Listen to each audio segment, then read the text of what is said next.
May I request our today's speaker, CA Saran Kumar sir, please join us on the dais.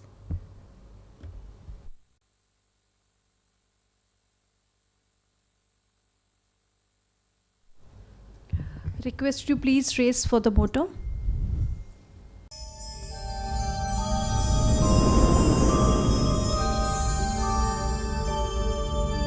य एष सुप्तेषु जाग्रति य एष सुप्तेषु जाग्रति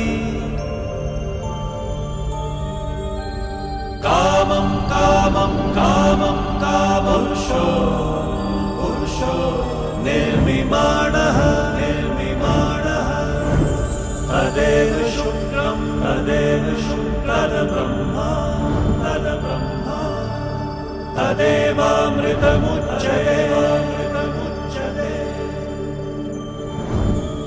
तस्मिन् लोकः शतः सर्वे तदूनात्यति कश्चन एतद्द्वैता एतद्द्वैता एतद्द्वैता एतद्द्वैता एतद्द्वैता एतद्द्वैता. So our today's speaker, CA Saran Kumar sir, he is a chartered accountant, passed in 2010 with over 14 years of experience. He holds a diploma in information system audit and certificates in forensic auditing and fraud detection and concrete audit.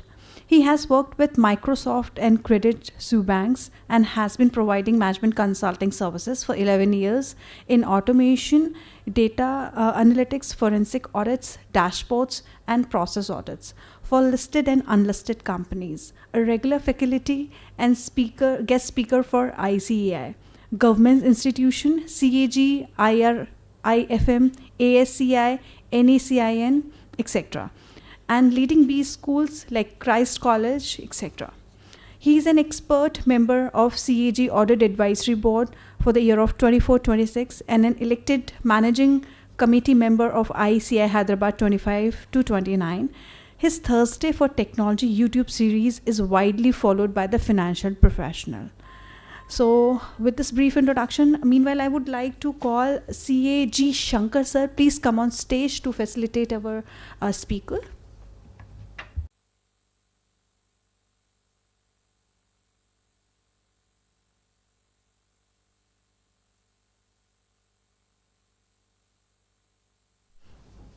Thank you so much, sir. So, sir, with this brief introduction, I would like to hand over this, sir. I would like to hand over this session to CA Saran Kumar, sir. Thank you. A very good morning, one and all. Thank you for SIRC for giving me this opportunity. Thank you. Thanks to Chairman, Madam, and other committee members. I know December month, in fact, is a fight between chartered accountants and CPRs and income tax. So we have to choose one among three. I should appreciate all of you, even though it's a due date time for ROC, MC and income tax and GST for that matter. At least I could see 25 plus people. But don't worry, whatever, even if two people are there, we generally, myself or Jawahar sir covers the topic with the same energy and same passion. Without taking much time, I'll be jumping into the session. Today's session is on risk-based audit. So in the first stuff, I try to cover with a little audit and more into the technology aspects, technology tools. And from the same dais, I addressed this year two sessions. One is on bank audit, the other one is on Power BI workshop. Every time when we talk on the technology, every time when participants come and sit here, after the session they understood there is something which they doesn't know, and they go out of this room with a mindset that let me target for at least next 3 months and start learning something. Unfortunately, once they step out of this Brahmaya hall, they forget everything what they promised, and again they come to the next session. It's like every year bank audit. Okay, bank audit comes, and we wanted to do the best bank audit every year, and we compile every information. Whatever comes in the WhatsApp with the name called bank audit, we download and store into our folders, and we attend every seminar of bank audit. And after every speaker started talking, everyone wanted to do the best audit. With that mindset, they go to the bank. And I don't know what happened in those 1 week time. On the last day, while they are signing LFR and audit report, they realized we have not done great audit this year. And by the time they step out the bank, again they make a resolution. Next year at least let me do the best bank audit. And this is a circle. Learning of technology is also a circle. We always wanted to learn best, but somehow we compromise ourselves with excuses stating that I am very occupied, my tax audit due dates are nearby, my GST audit due dates are nearby, and my clients are pushing me hard. Article students are not coming to my firm. We always think they are coming to every firm except our firm. But the fact is different. Whatever the excuse you have, every firm is having the same excuse. Every chartered accountant is having the same excuse. Yet one or other point, you must need to take a resolution that I wanted to cope up the technology. I strongly believe one AI tool, if we know how to use it, that is equivalent to one full-time chartered accountant and 5 article students. This fact.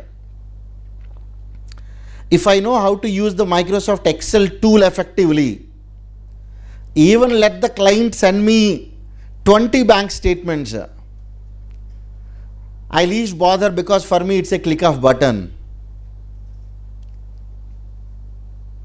Even if I have 40 GST analysis I need to do for 40 different clients, no problem, let the data store into, let us download 2A or 3B in Excel format, put into a folder, come back to your dashboard, refresh, your job is done. If you can realize the technology can really do the work, then you must need to take a resolution. At least anyway, 2025 is over. Generally, at the life end, we start thinking about what we have done past. So my suggestion, let's not think about what we have done in 2025. 2026 at least, take a resolution that you all should equip with one technology or one tool, or have a resolution that in my office I wanted to do these 12 automation, targeting every month one automation. If I am going to the internal audit or stat audit for that matter, why I need to take the samples for which I need to spend half day time to allocate the samples to my staff?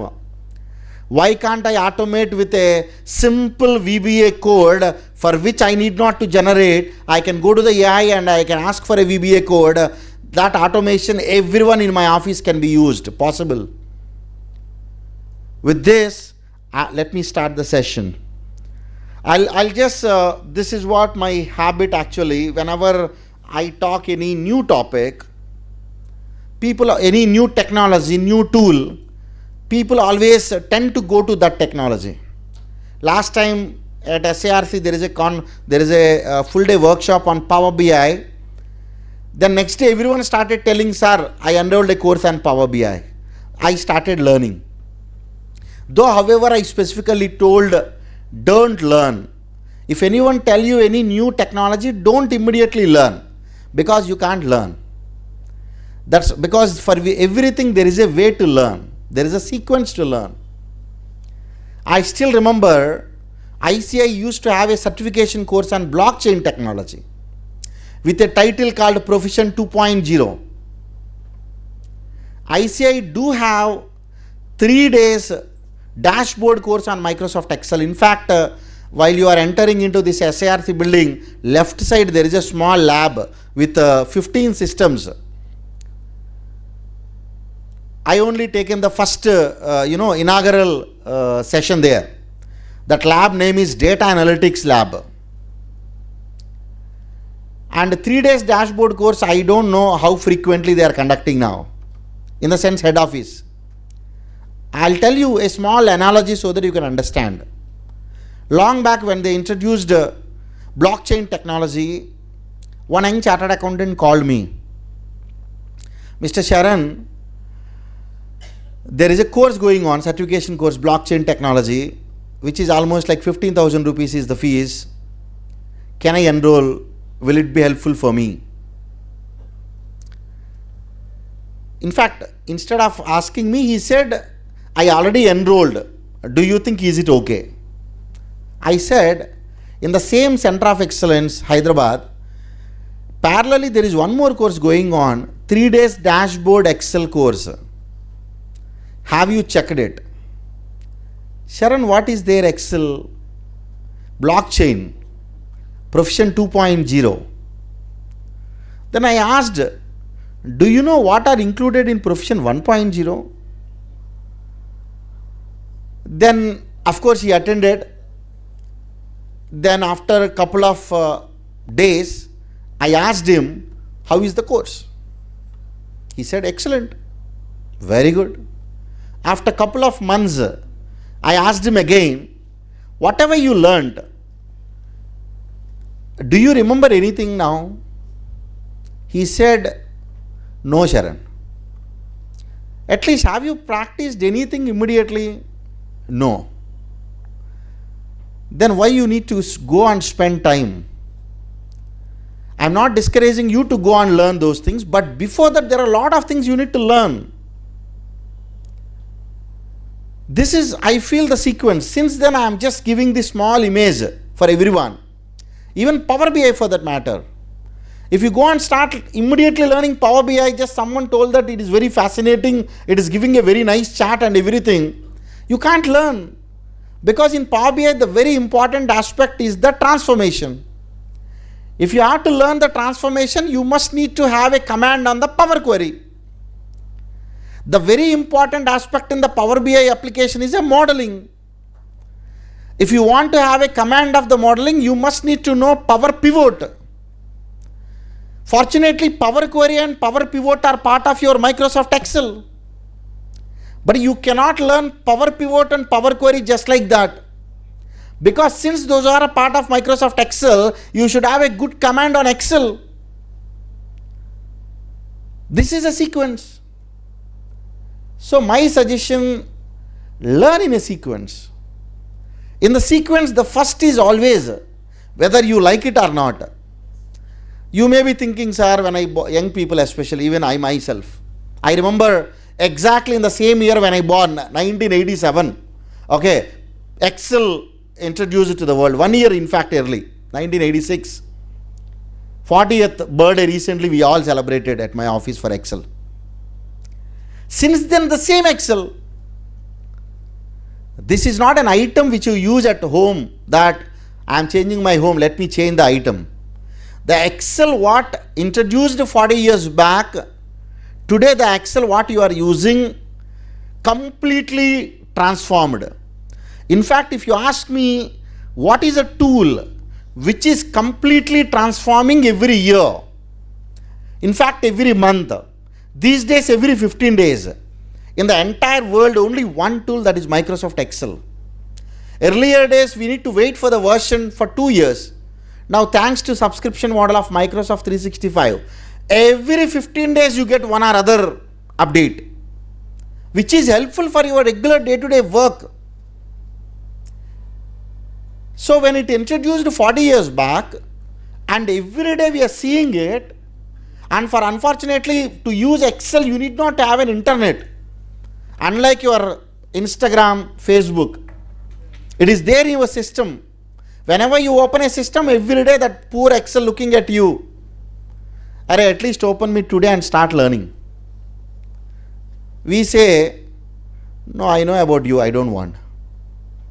We'll cover some of the aspects today. Okay, I'll just give you this brief so that you understand in the technology, be it in audit, be it in taxation, wherever you deal with the data, how the tools are helpful. First and foremost, start learning Excel. And that too, don't go for a advanced Excel. But first, what is basic? Then you will understand what is advanced. What is basic? What is the basic of Excel? Let me ask you a question.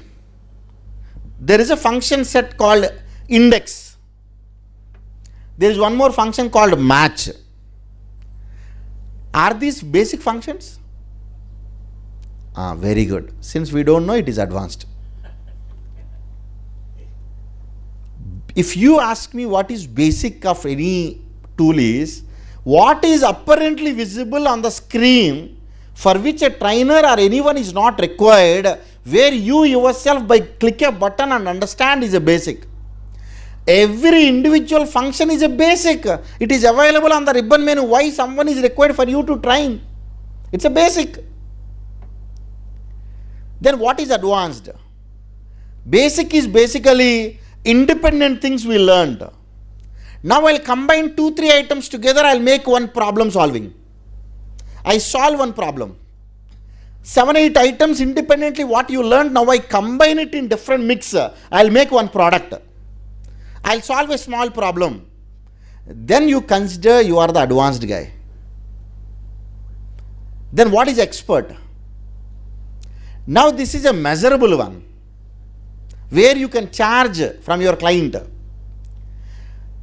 Now, because of Excel tool, Excel lot of work, I am spending 4 hours time every week. Now, because I have used different aspects together in Excel, combined it, and I automated the entire task, now with a click of button, I am saving those 4 hours which are measurable. Now you consider you are the expert of Microsoft Excel. If you are at the basic level, I request you don't touch any other application. Even if you learn it, nothing you will get it. Just for the satisfaction sake, okay, I learned this. But you cannot remember that. You cannot become a master. When you are at the advanced level, this is the time you need to focus on learning the Power Query and Power Pivot. I started taking bank audit seminars from 2014 when I initially started my practice after industry. Since then, every bank audit seminar I stretch the members, please learn Power Query, which is a very important tool and which can save a lot of your work for the last 11 years. Now looking at many of the faces, I understand when I say Power Query, they are just looking at me, Power Query what? Unfortunately, the small tool introduced in 2010 and part of your Excel from 2016 directly. And even today it is there. Power Query is a tool. I'll take one demonstration. When you have a huge data, with a click of button, you can combine everything together. Then when you are at the advanced stage, then start learning the Power Query basics. What is basics in the Power Query? With the user interface, whatever you click the buttons, that is a basic. At the same time, you start learning the Power Pivot. What is Power Pivot? Power Query means what? Power Query is a ETL tool. I'll tell in your language. Let's say, when I am doing audit, I have taken some 20 ledgers, and for all these 20 ledgers, my logics for the analysis is same. These all logics I can make it in pivot table. I can combining 2-3 items together, do the summary, and I can have some charts. But every month these ledgers will be same. Every month for the same company, when you are doing internal audit, the format of the ledgers are same.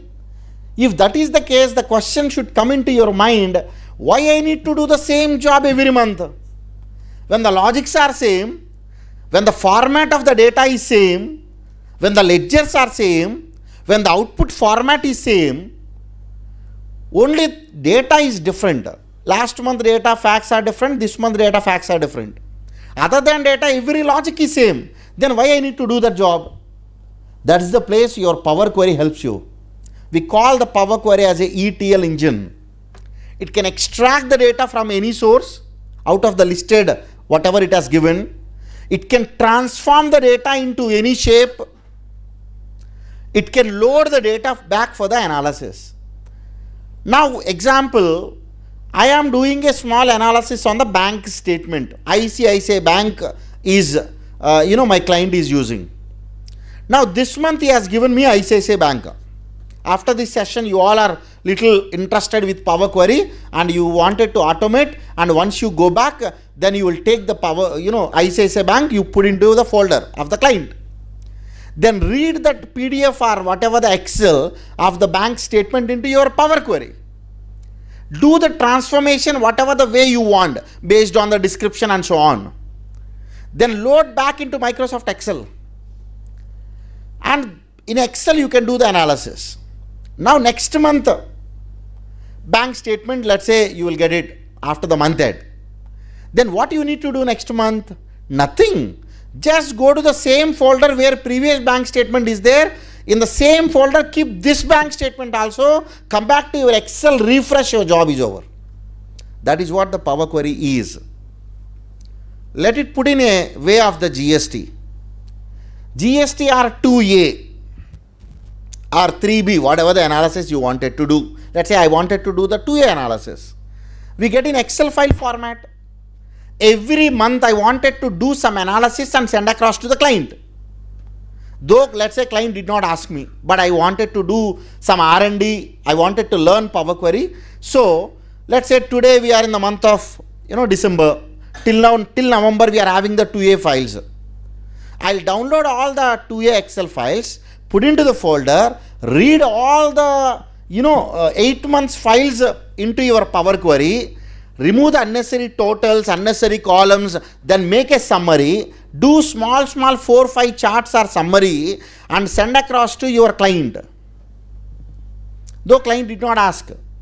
Client immediately feel happy. Very interesting chart, Saran. You have given me top 5 clients where there is a too much deviation of my books versus this, or whatever the analysis you do it.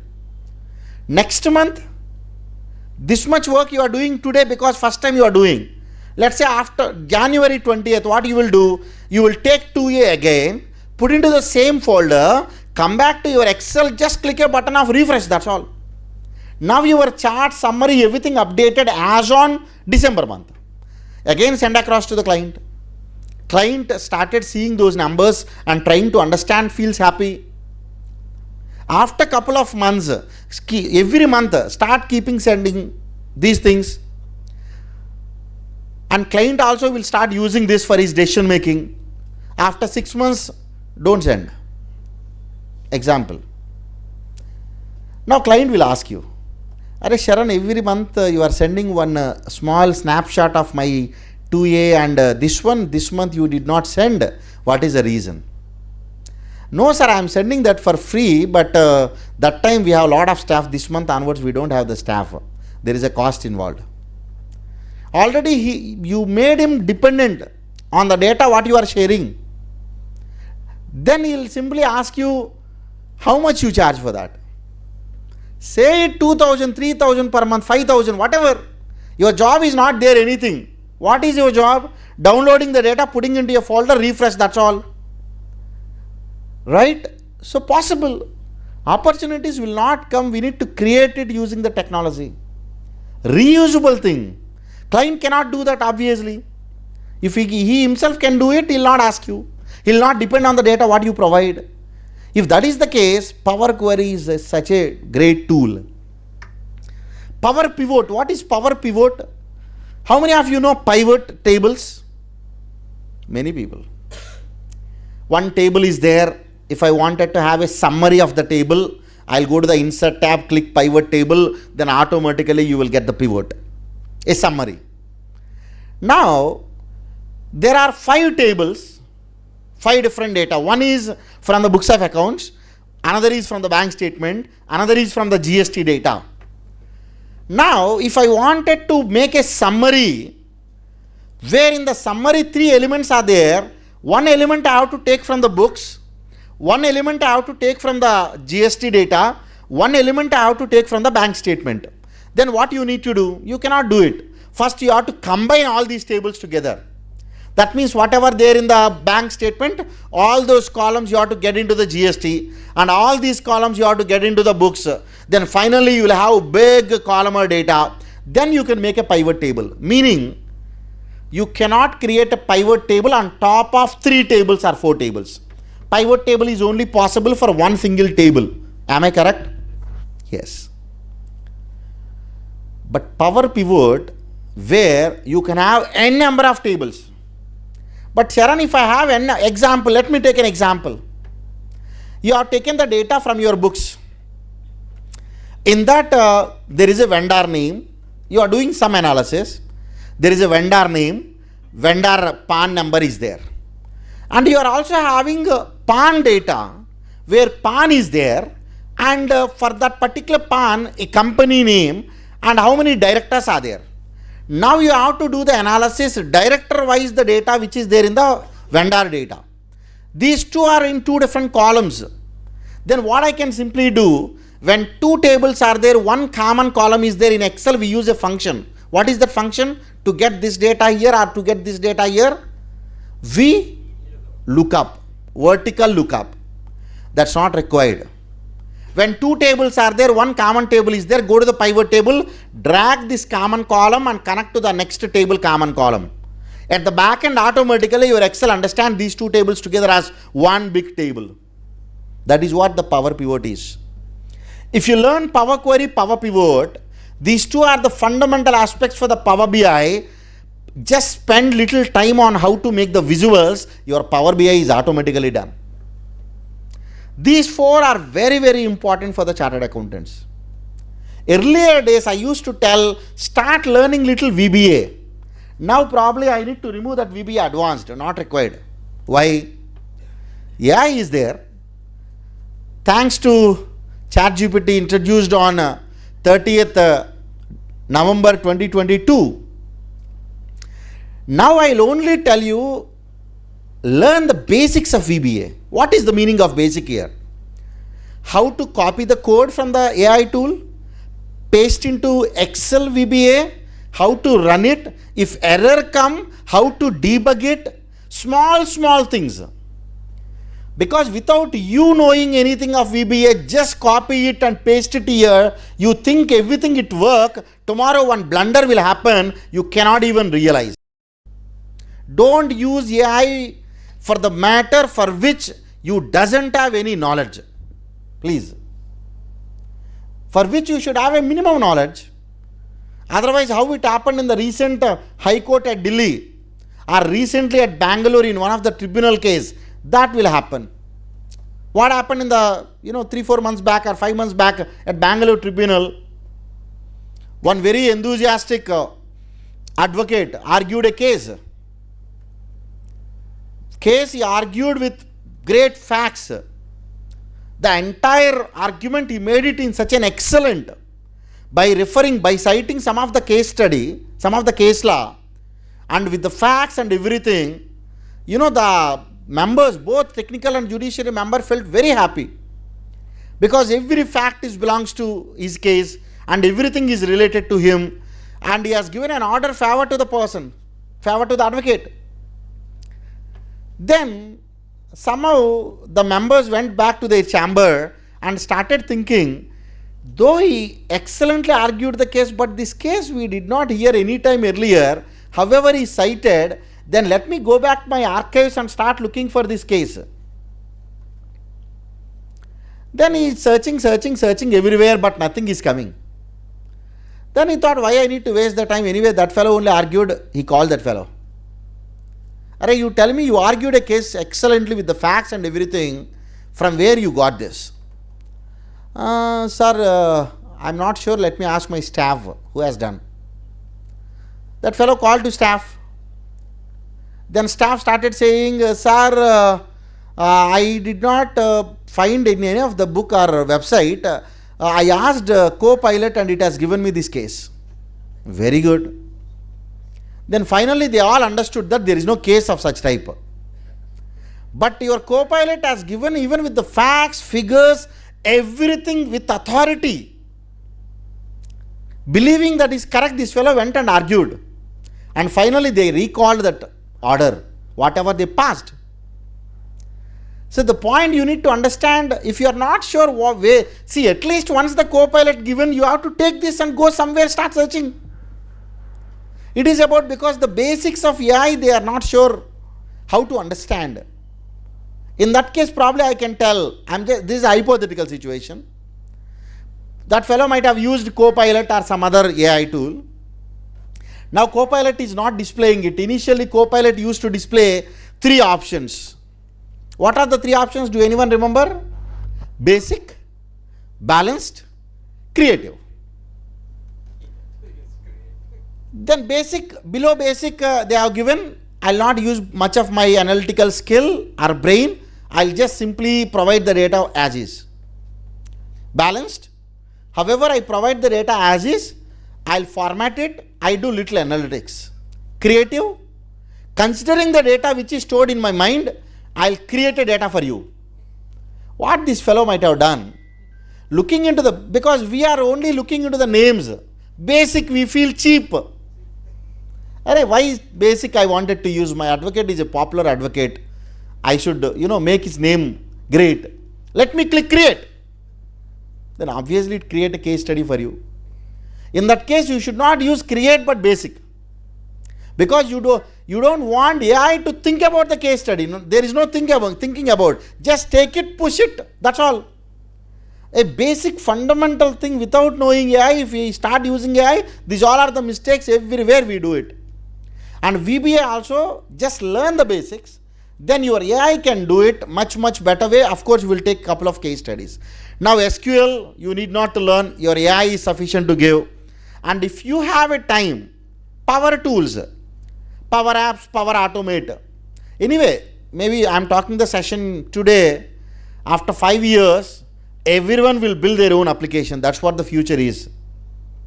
Because 2023, Institute used to conduct the AI ChatGPT. When we ask how many of you use ChatGPT, maybe 10% of the crowd. Now when I ask the question, how many of you using at least one or other AI, everyone will raise their hand. Because days will teach you, time will teach you, right? These all are the minimum tools. I request you to please learn it. Learn it in a sequence. Okay. Then we will just go and start looking into, because I have to tell you one aspect. How many of you are using Office 365 in the crowd here? These days, most of the people I know. Good. Office 365. Do you know in Office 365, let me ask you this case study so that you can understand. You are doing some analysis during your audit. You got the bank statement. In the bank statement, there is a description column. Generally, we think description column is the only useless column because that is not a number, but that is the most useful column. And in the description, there is an IFSC code. There are IFSC codes, many IFSC codes in the reference number. My question to all of you, how can you extract all these IFSC codes? My question is, there is a 5,000 or 4,000 records of the bank statement, and in the description, some of the descriptions where IFSC code is there, some of the descriptions it's not there. And this IFSC code is not exactly in the same position also. Sometimes it starts with IFSC code, sometimes it may be at the end, sometimes it is in the middle of the description. Now my question is, how can you extract this IFSC code so that I can, once the IFSC code come, then I can take which bank it is, which branch, based on which my analysis can go little deeper. Now my question is, how are you going to extract this IFSC code? Let the session be interactive. Okay? Anyone? Sir seems very tech savvy. Okay, a programmer. Anyone? Anyway, they did not hear your voice. Anyone? Any Excel users? Select admit or right, left equal to 16 characters.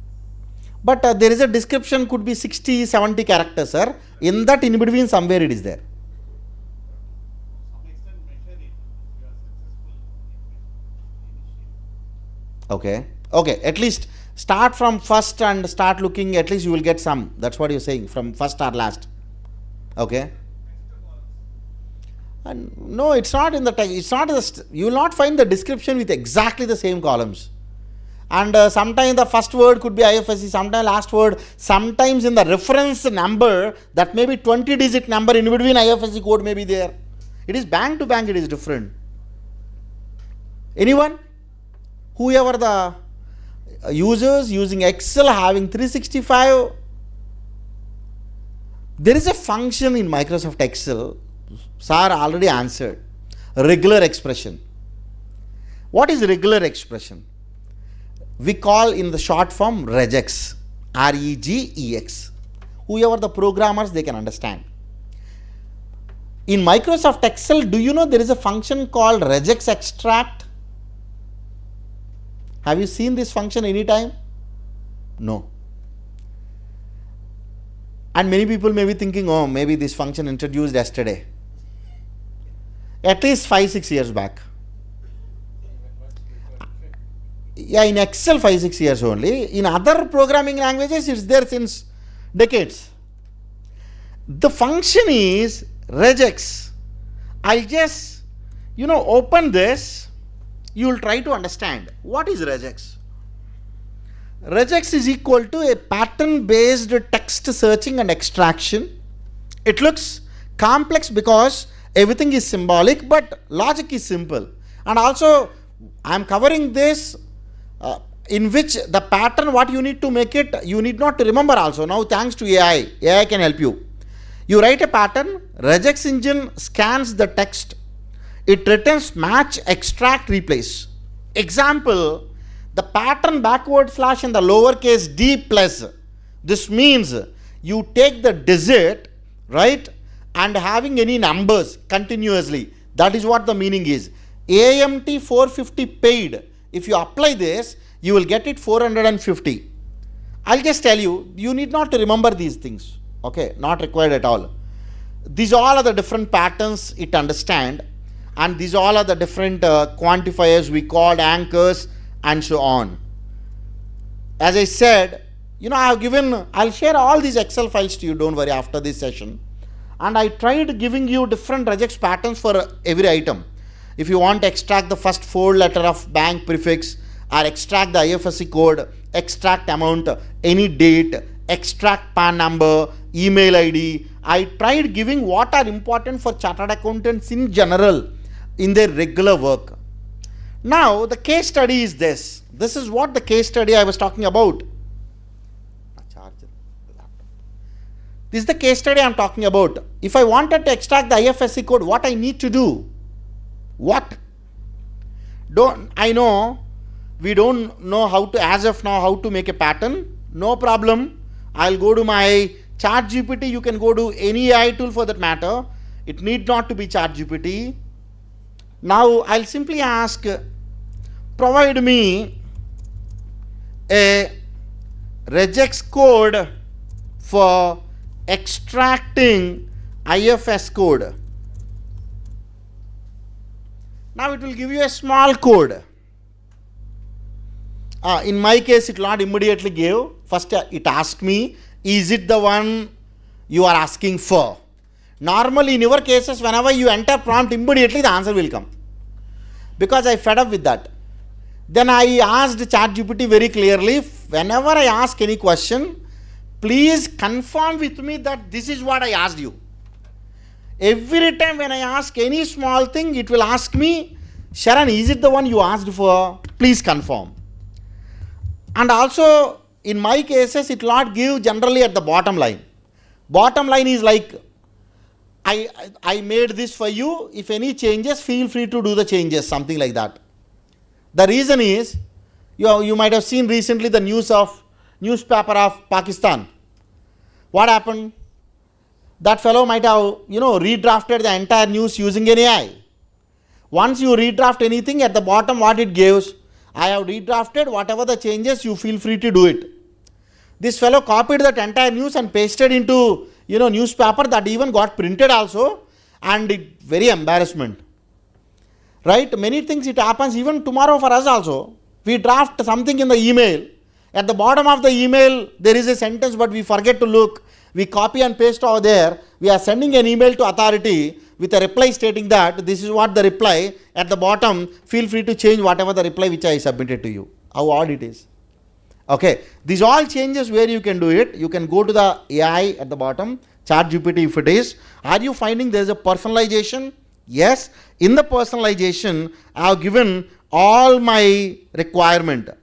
Before answering, make sure to confirm what you understood from my prompt. Once I confirm that yes, go ahead, then only provide me the response result.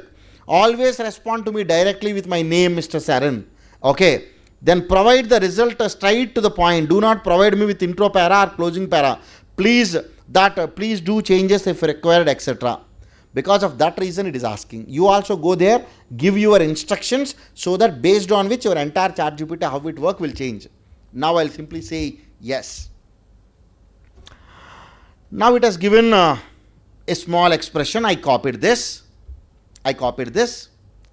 right? This is case insensitive. Let me better take this because sometimes it may be in the lower case, sometimes it may be in the upper case. I copied. It has even given, see, Excel formula also, because I did not tell what. Okay. Now even it has given in the Power Query how to use. Even it has given, okay, in normal language SQL everywhere. Now let me take it just the pattern. I don't want it to take everything. Copy. I'll go to my Excel. What is the function I told you?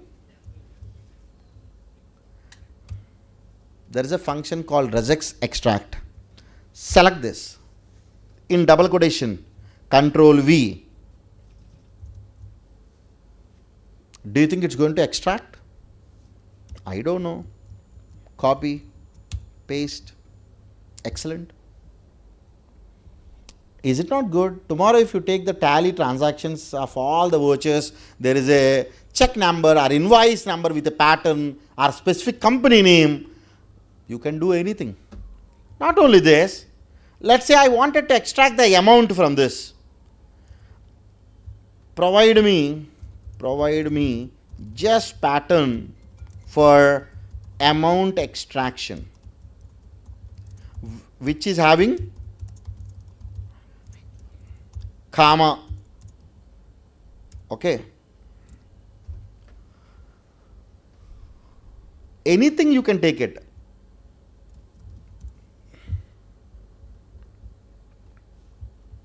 Let me copy. I'll just go here, Regex extract. I'll just take this, comma in double quotation, enter, copy and paste. Wherever NA means, it's not available. See, it did not understand here clearly. Now you have to go and change the prompt.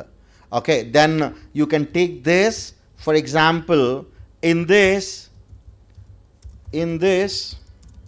I wanted to extract, okay, this part.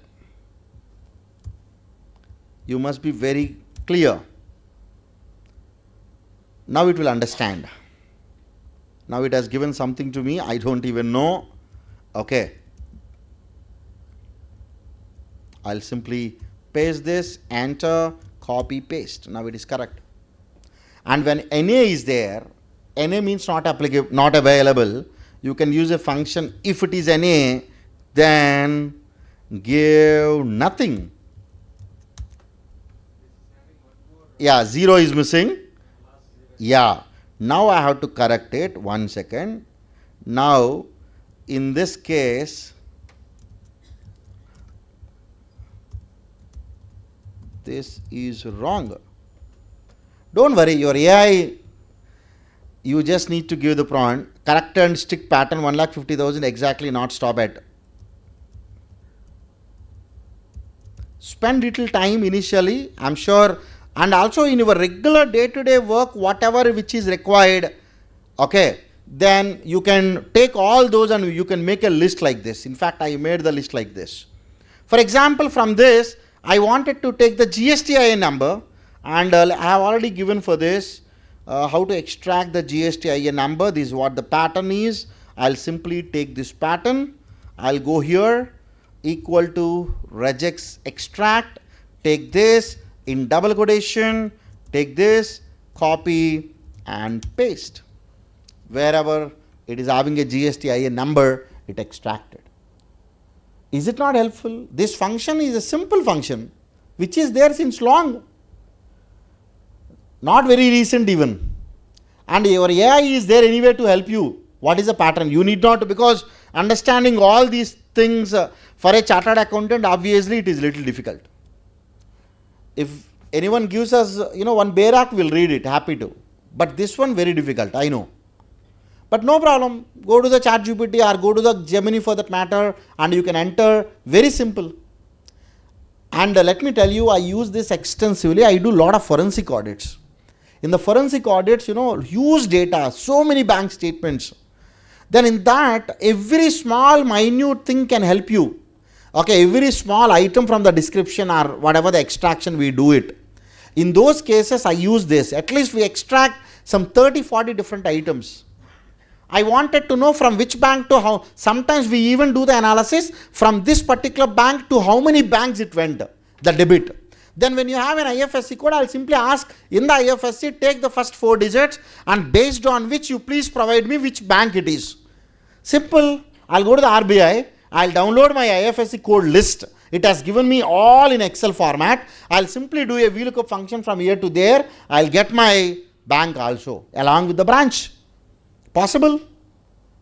So you can even, by looking into all those branches, you can understand much better. There is no vendor belongs to Rajasthan, but why the amount has been debited to the Rajasthan bank debit? Possible. When you go to the deeper, you can understand much better. When you are looking into 4,000, 5,000 transactions independently, obviously you cannot get anything out of it. This is what, you have to go to understand where could be the risk and how to mitigate the risk by doing the analysis. This is one function I thought I wanted to cover. And let's go to little automation side. In Excel, what is your favorite function? Anyone? Most likely VLOOKUP. Many people may be thinking I ask some question out of it. Don't worry. I'll not. Because I heard somewhere some very safe game. Some everyone knows. Sure? Pakka? Confident? No, I'm just asking. Some, how many times we might have used? 1,000, 10,000. Can I ask one question in the sum? In fact, whoever attended my previous session don't answer. Some function I'm sure everyone knows it seems. I have some numbers here because you are just saying some. I thought of asking one question.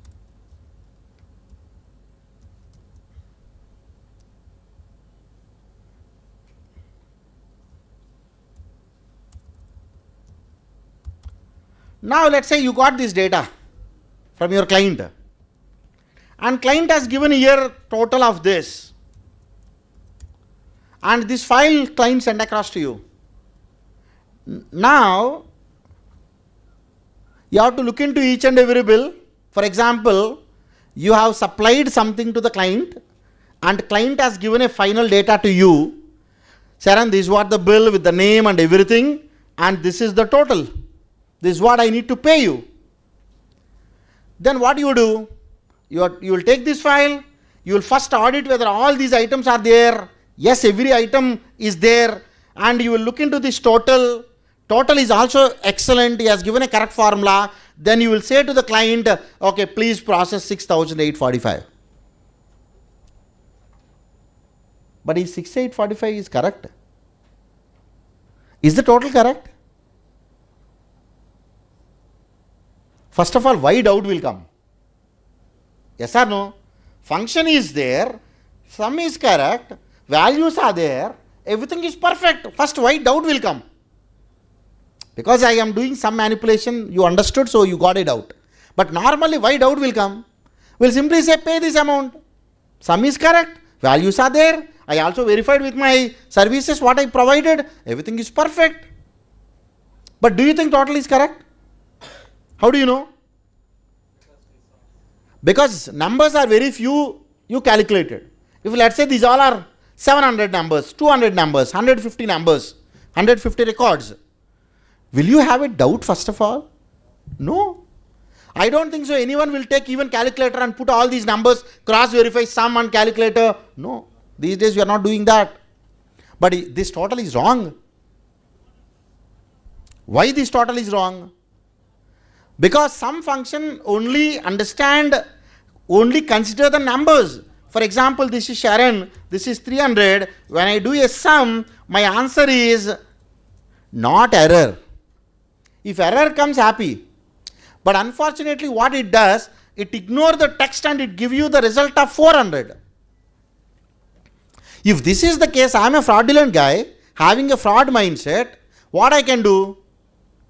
Okay, if something text is there, it is ignoring. If that is the case, can I make this 200 in a text?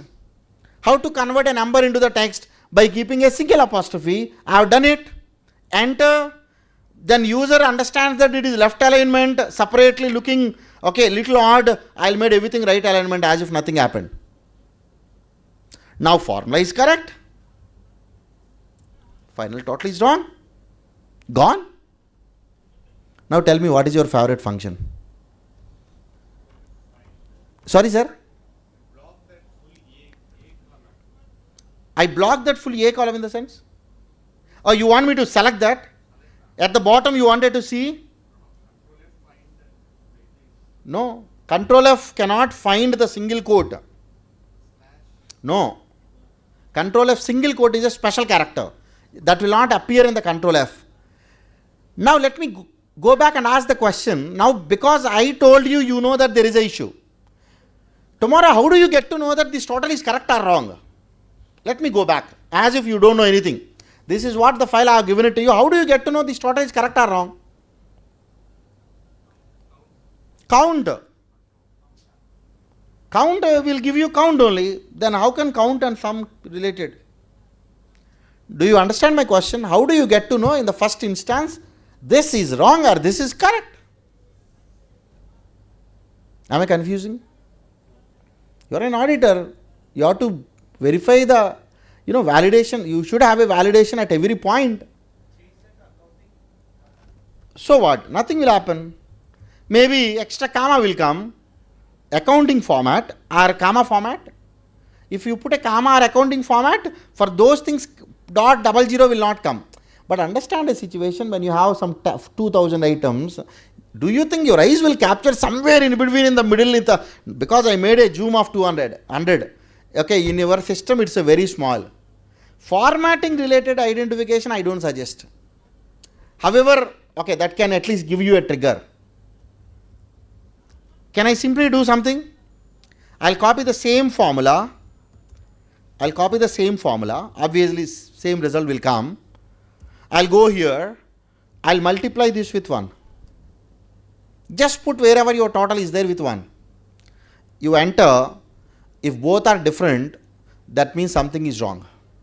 This is the correct answer actually. Otherwise, you put either into 1. Why I kept into 1? Because I don't want the values to change. You put +0. Right? Even then you will get the correct answer. Instead of into 1 or +0, you can put it even before this minus. Minus in the sense -1 into -1 into. That's nothing but a plus. Enter. Still you will get the correct answer. So whenever you have a total, simply put into 1, enter. If there is a difference, that means there is some manipulation. How simple logic it is. Right? Frauds, to do the fraud need not to have a, great Elon Musk brain. Understanding our system, identifying a small loopholes. I used to do pay special with 1 multiply or Yeah. 0 add, but this is very easy. Yeah. Don't think that this is the only way to do a fraud. 100 ways. I'm just telling you because many people very safely said sum is our favorite function. That's why I've taken this example. Okay. So it's not about learning function. It's about going into the system a little deeper. Okay, fine. And good that we have so many functions. sum, VLOOKUP and so on. What is a function? What is the meaning of function? Anyone? Anyone tell me what is the meaning of function? Function means you will send some parameters into the function, nothing but the inputs, and at the back end there is a program which will run taking these inputs. That program will give you a result. Yes or no? Like this, these many programs Excel kept at the back end. For each program they have given a name called, one of the program name is sum, other program name is VLOOKUP, another program name is index, another program name is SUMIF and so on. That means when you are putting equal to sum, open bracket, select a range, close bracket, enter, a small program named sum will execute at the back end. Simple. Yes or no? Can I have a function called income tax? Do you think Excel introduced a function called income? If Excel introduced a function called income tax, very happy na? I can simply put equal to income tax, open bracket, select the taxable income, comma, select the old tax regime, ORN, comma, then select the financial year, close bracket, enter, automatically it consider income tax slabs, the 87A as well as cess, marginal relief, everything, surcharge, happy. Why we need to depend on softwares? But do you think is there a function called income tax income? It's there. Have you seen this? No, it's not there in your system, it's there in my system, because I built many functions for my own sake. Because my staff write if function like half kilometer when I ask them to write a formula for the income tax. And that too they generally copy paste the last year files to this year, if function also last year if function to this year. They forget that they need to change the tax brackets or something. Gone. Your income tax return gives you a different figure, this gives you a different figure, and they fight. It takes another half day to understand where the mistake happened. Then finally they realize that the formula is went wrong. Instead, if a single function like this, my job is very simple. How to create a function? There are 3 ways in creating the function. I'll go step by step. How many of you in MS Excel there is a function called let, L-E-T? 1. Sir, you please come and sit on dais, sir. Along with me you can take couple of topics. Anyone? Let, L-E-T. For your information, this function came almost like 8 years back. What is let? Normally we use this word, let's say, okay, let's say, in the sense we are trying to put a variable. Let's say x is the one. That means x is a variable we are defining. What I'll be doing, don't worry, I'll just go here, otherwise let's go to, yeah. In Excel, is there any function called FI financial year? You are doing some analysis based on the dates. Is there a financial year function? So that, because in Excel there is a function called year. Year will extract the year from the date. But I wanted to extract the financial year. There is no function. Then if I wanted to have a financial year, what I write in Microsoft Excel? I have to write a very big formula. What is that? Any young person who knows this? What is the logic first of all? If the month is more than 3, then you take this year hyphen next year. If the month is less than or equal to 3, last year hyphen this year. Am I correct in a plain English language? Now can I put that? I want FY in the first. Then what I want? If, tell me what is the function to extract the month? Month. Then if month is greater than 3, then what I want? Year, right? I can use a function called text or year, anything is fine. Let's use a function called year, join with, hyphen, join with, I can take the same year. What I need to put here? Plus 1. If not, then what I need to do? I should take the same thing, control V, -1, then I'll get it, enter. Am I correct? Sure? Excellent. Very good. But if you look into these type of formulas, we also write at our office. If you look into this formula, except here, my eyes are not seeing anything. Yes or no? Same function, repeated. This is the place where your let function helps you. Now what I will be doing, I'll just take the same formula, let me paste here. Very simple. I'll use the let. Are you finding there is a function called let? Use it. Okay.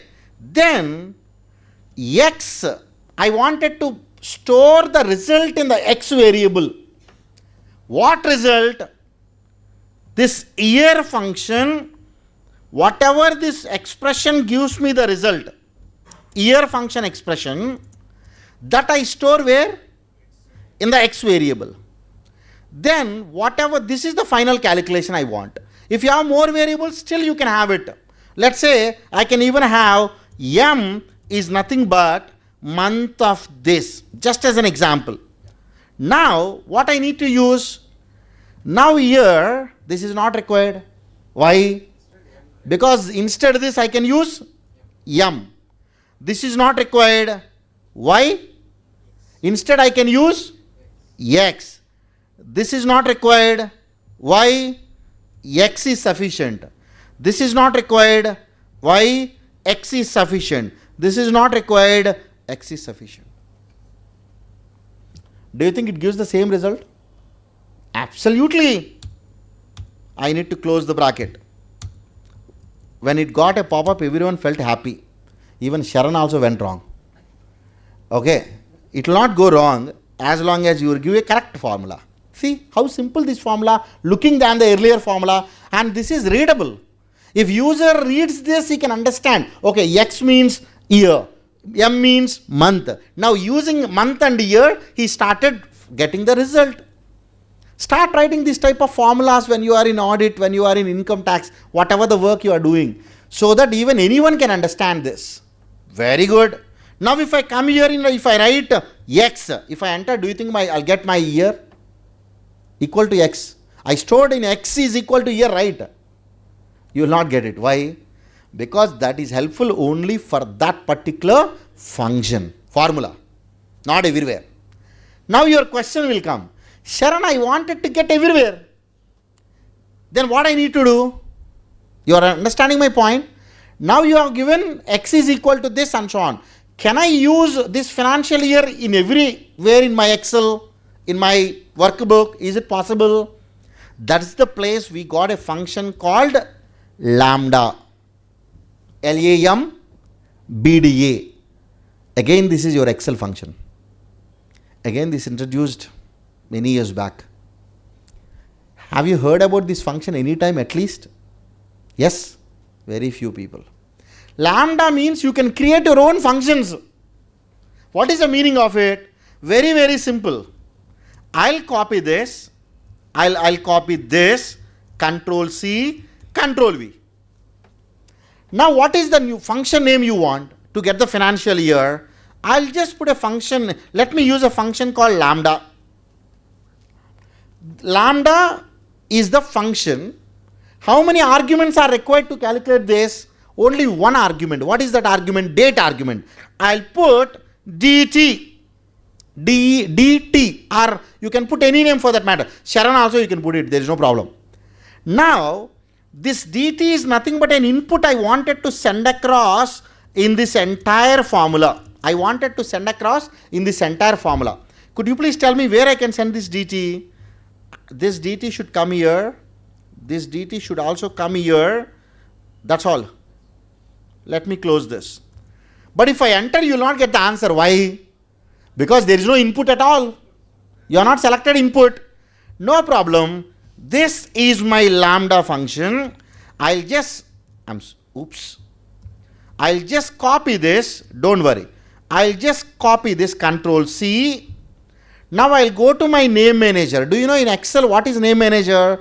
Go to the formulas, click the name manager, then you can just go here. I'll give the name as fin year.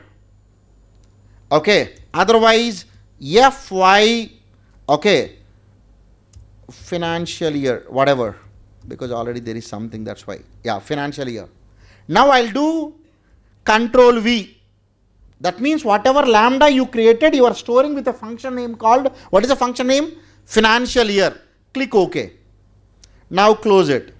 Now if I go and put it financial year, are you finding there is a function which is coming? Yes. In this function, how many arguments are there?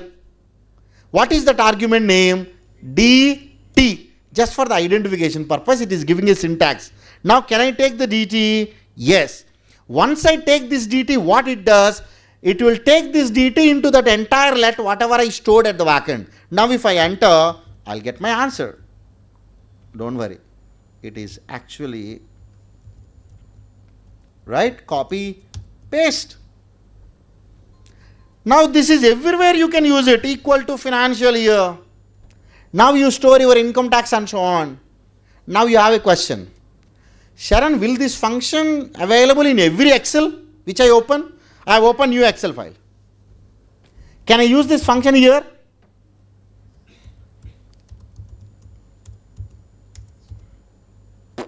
No. Then, very simple. Wherever this function is there, copy this and paste here. Automatically it works. Automatically, now even in this function, right, there is a name manager, automatically it copied. Now the question will come. I don't want this copy paste, Saran. Whatever Excel which I open, I want some set of functions that has to be worked. What is Benford's law? What is Benford law? Benford law is nothing but a first digit law. Why Benford law is important? Based on which I can identify the red flags. Otherwise, in my sampling, Benford law helps me. Audit. What is relative size factor? Anyone knows relative size factor? What is relative size factor? Oh my God. In the auditing, you don't take the samples from the relative size factor. Relative size factor, I'll take the sub buckets of the data. Example, I'll just put it. You are doing the audit of a company where there are expenses, and these expenses are belongs to 500 different vendors, right? And all those together are, let's say, 5,000 transactions, in which one of the stationery expense is 10 lakh rupees. Normally, if you look into only the stationery, as per the experience of this particular company, you know that the amount cannot go beyond 30-40,000 max. But there is a amount 10 lakh rupees. My question is, how you will identify this mistake with analytics? You understood my question? Stationery itself, if you can take it, you can easily identify. Because in the stationery, 10 lakh is a very big number. But you are given the 5,000 records, belongs to some 300-400 different vendors, and one of the stationery amount is wrong. Not wrong, it is 10 lakh. We have to do further investigation why such a big amount is there. But how can you identify this 10 lakh? If you look into all the transactions, there are many, for different vendors, the amounts are 20 lakh, 30 lakh also. There are some of the vendors, the amounts are very small also. That means out of these 5,000 records, the amount start from 2 digits till crores also it is there. Out of these 5,000 figures, 1 lakh you will not get a doubt at all. Sorry, 10 lakh you will not get a doubt at all. Why? Above 10 lakh values are there, below also 10 lakh there are values. You understood my question? Then how can you identify this item in the audit? This is the place where we use a technique called relative size factor auditing concept. What is relative size factor? I will take different subgroups. I said 200, 300 vendors are there, right? For each vendor, I will take a separate subgroup. Then I will apply a small function. highest value of that particular subgroup divided by the second highest value. That value, whatever we get, we call it as a relative size factor. And whenever these relative size factors are more than 3 or 4, then we take all those items, we'll start doing further investigation. This is a auditing concept. How can you put your auditing concept into your Excel? Theoretically it's okay. But out of 5,000 records, there are 300 vendors. How you can get all the 300 subsets first? Even after taking it, how to take the first highest value? Then how can you get the second highest value? Then how can you do first highest value divided by the second highest value? Then to do this, it's manual, it's impossible. Then what is the way you follow? Yes, madam.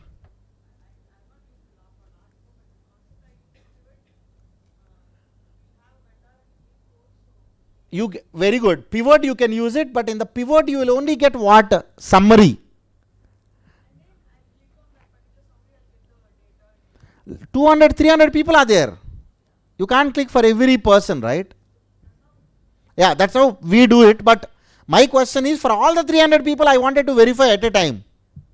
What is the method? In these cases, these auditing things are standard, right? It will not change. I have to take the sample from the RSF. I have to take the sample from the Benford's law. I have to take the sample from stratification. I have to take some samples from systematic. Then I have to take some samples from the random. If that is the case, why you have to sit and make a samples for your staff every time? Can't you click a button so that automatically out of your data it automatically takes the sample and distribute to all the staff? Possible? But how to do that? That's where we use the Microsoft Excel VBA. I told you now, if the same topic I was talking about maybe 5 years back, I may not take up this topic because learning a VBA is very, very difficult. It's a programming language. You have to spend a lot of time. But today, very happily, I am taking up this topic because there you need not to write any program. What is there for you to write a program? AI. You just need to clear about what? What do you want to get? You also need to clear about what? What are the inputs you wanted to provide? You also need to clear about what? Based on the inputs, what is the process it has to do? If you can give the input, process, output in a plain English language, can't we build this small application for us? Small automation which can take the samples automatically? Possible?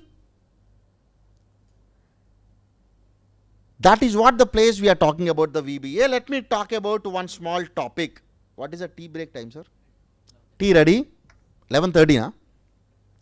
Before another still 9 minutes is there, we'll quickly take up one topic, then we'll go for a tea break. Okay. Now I'll go back to the same topic. Okay, I'll ask ChatGPT, what is your painful work at the office? Income tax calculation, as an example. I wanted to automate this. What I'll do? Instead of me every time writing if formula, very boring big if formula, I wanted to have my own function, income tax. Then what do you need to ask for? You are an Excel VBA expert. First we have given the role to the AI. Why role is important? Otherwise it looks into the entire mass of the data which stored at the back end. Now when you have given you are a Excel VBA expert, that means what it does? It first started filtering Excel data. In that VBA data, it keep it ready for you. Instead of looking into petabytes of data, now it is GBs of data, let's say. Now much better data for me. You are a VBA expert. I wanted to create a custom function. Names. What is the function name you want? Income tax. Custom function as follows. Give the instruction very clear. Arguments. Arguments are nothing but the inputs in the function. What is function name? Function name, what do you want? You want, let's say, income tax. Otherwise, you can put it income tax cal C. Input 1. In this function, what input you wanted to give? Input 1. I wanted to give the input of taxable income. Then, input 2. What input you want? 0 means old. 1 means new regime.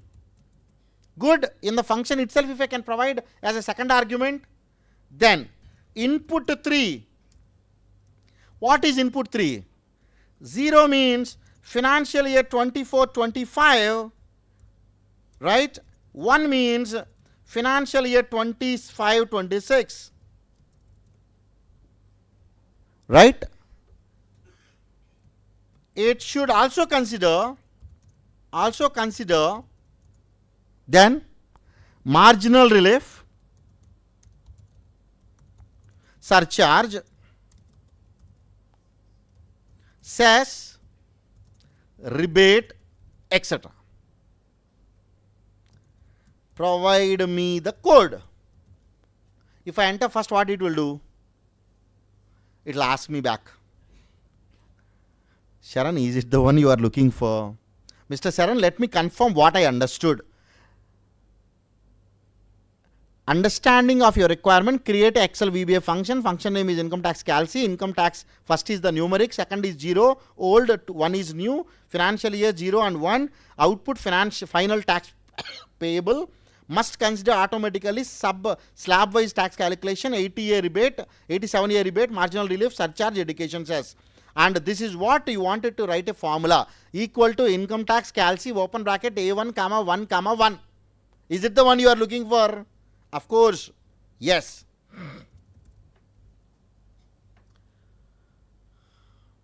Let it write. Why I need to bother?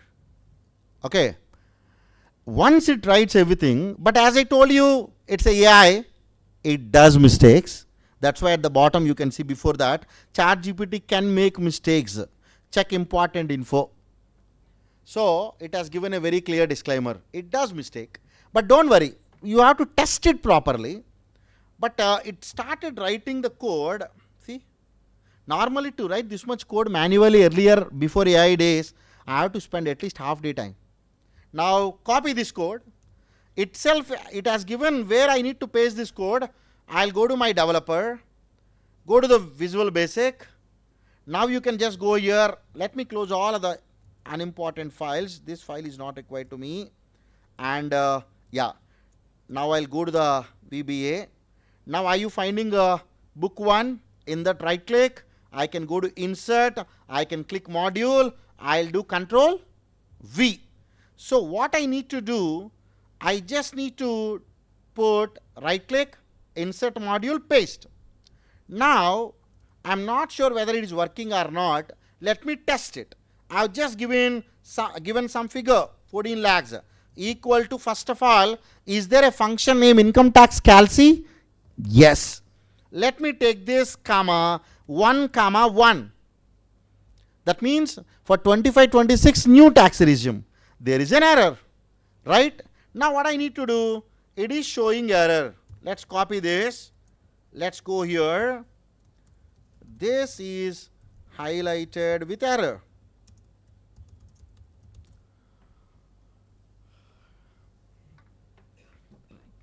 Now actually we are using AI. There are other tools like Codex and other places. It does absolutely without any mistake. Right? The corrected one. Now where I need to paste this, I don't know, right? I am a very basic guy. Provide me full code. Initially it takes little time for you to prepare a function and function. Once you do it, it's working properly. Everywhere you can use it. Now let me go down.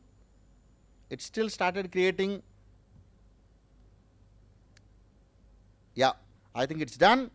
I'll just go here. I asked for a full code, right? I'll just copy this. I'll go here, Control V. I deleted the old one.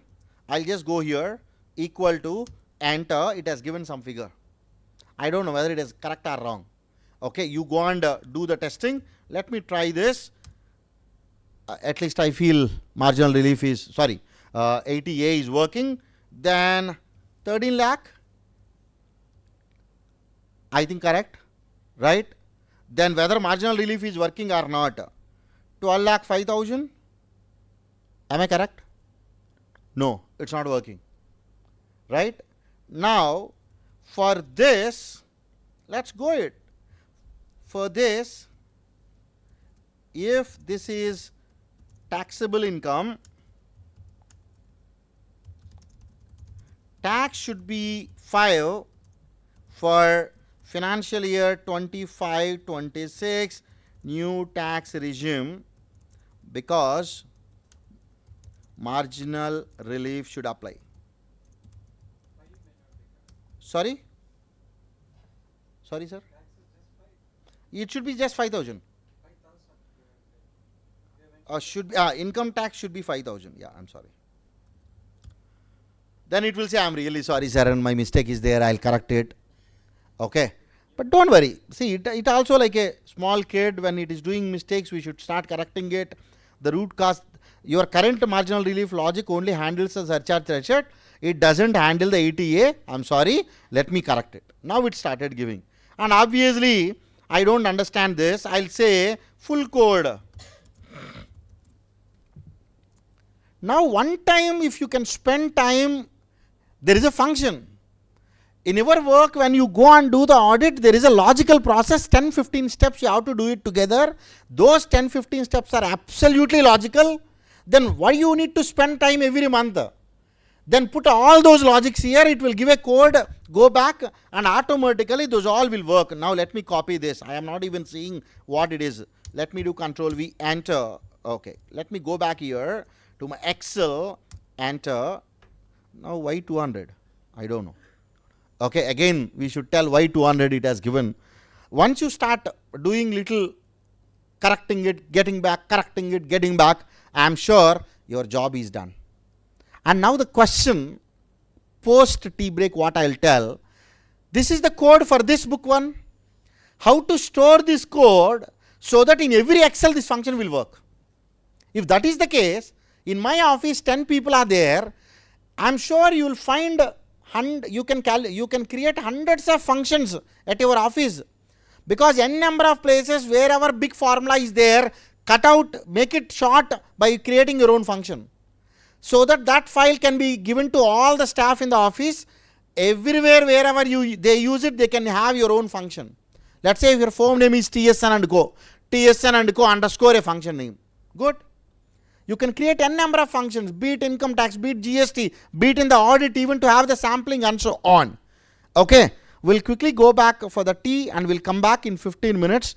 Then post tea break, I'll cover how to store this, which can work everywhere. Then we'll talk about very important aspect called power query and relative size factor and couple of audit related techniques. Yeah, I was at the step of we created one custom function. Like that you can create n number of functions, but let me quickly show you how to save that function. Okay, what I'll be doing, I will just F12 save as. While I am saving, by default it will show .xlsx, right? Instead of xlsx, are you finding here there is an Excel add-in? Excel add-in, XLAM is the file. Now this file, let me paste in the same folder of this particular seminar where I wanted to yeah, this is the folder in which I wanted to save this. Control C, I'll just go here, Control V, right?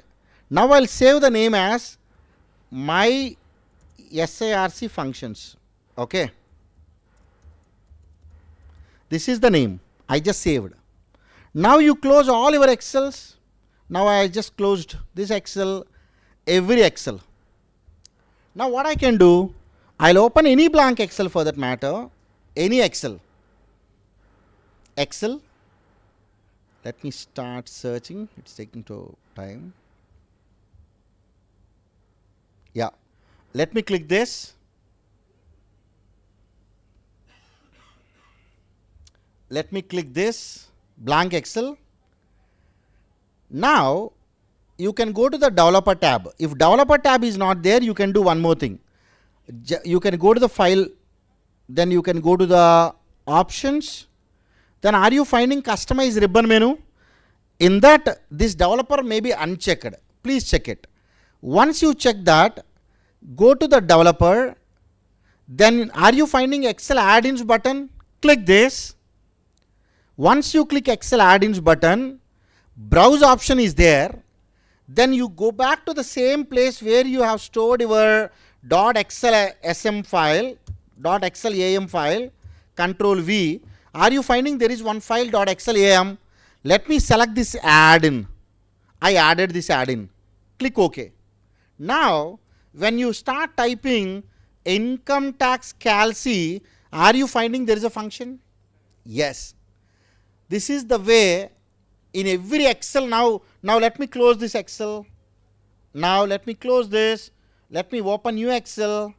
Any Excel you open, now there is a function income tax calc.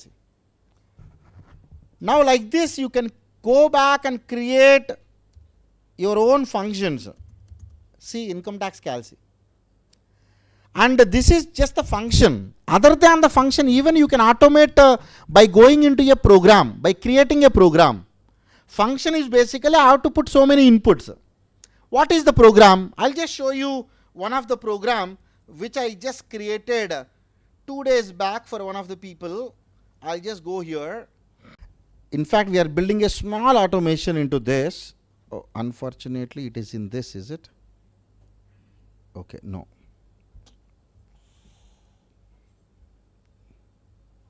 Otherwise, I'll directly open that file, automating, translating it.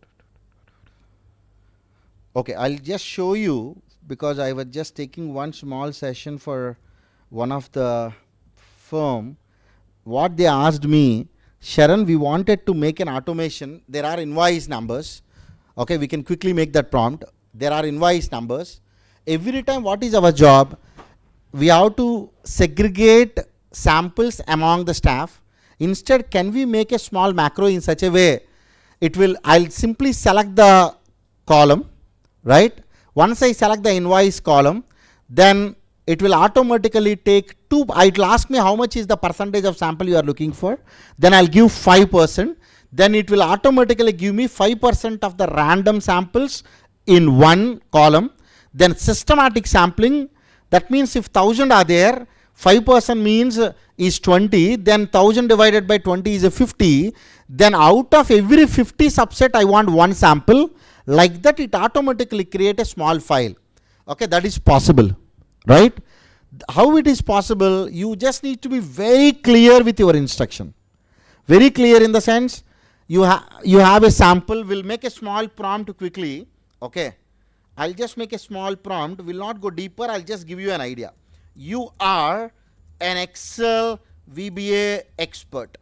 Now I am asking a question. I am giving a prompt that I wanted to automate the task of taking the sampling, okay, for random systematic, right, and allocating the same for different staff. This is what my total prompt is. Now I'll give more detail. It should first ask for the invoice column so that it will count how many transactions are there.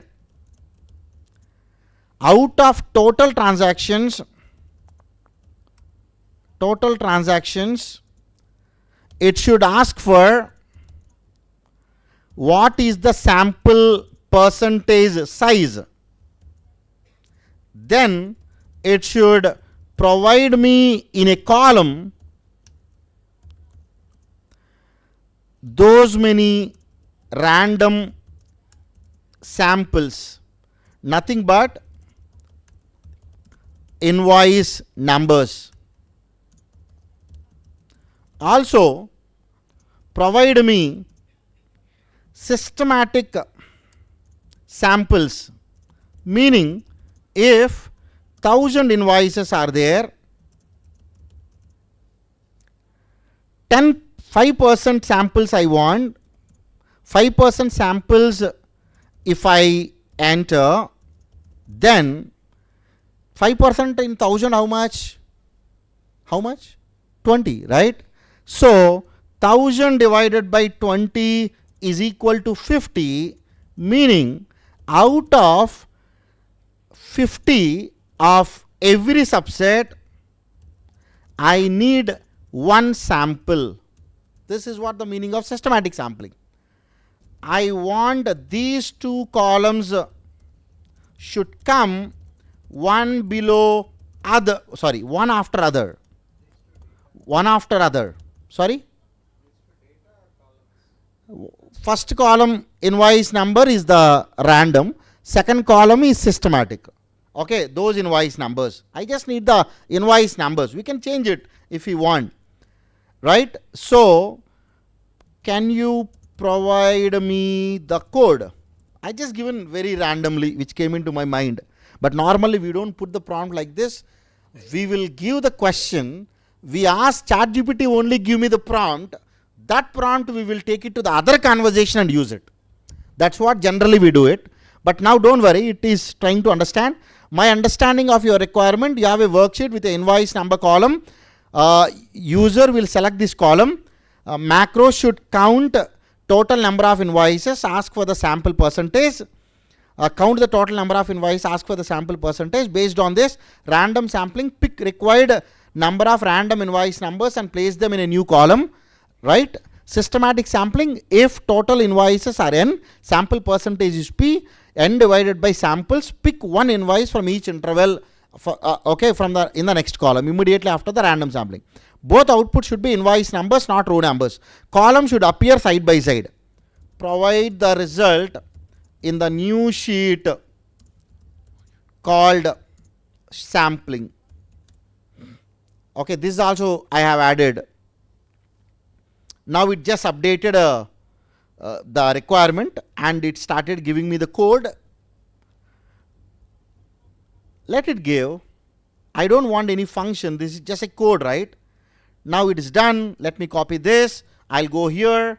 I'll go to my data. What I told you, where I need to go. Developer, Visual Basic, right click, invoice, module. Let me do Control V.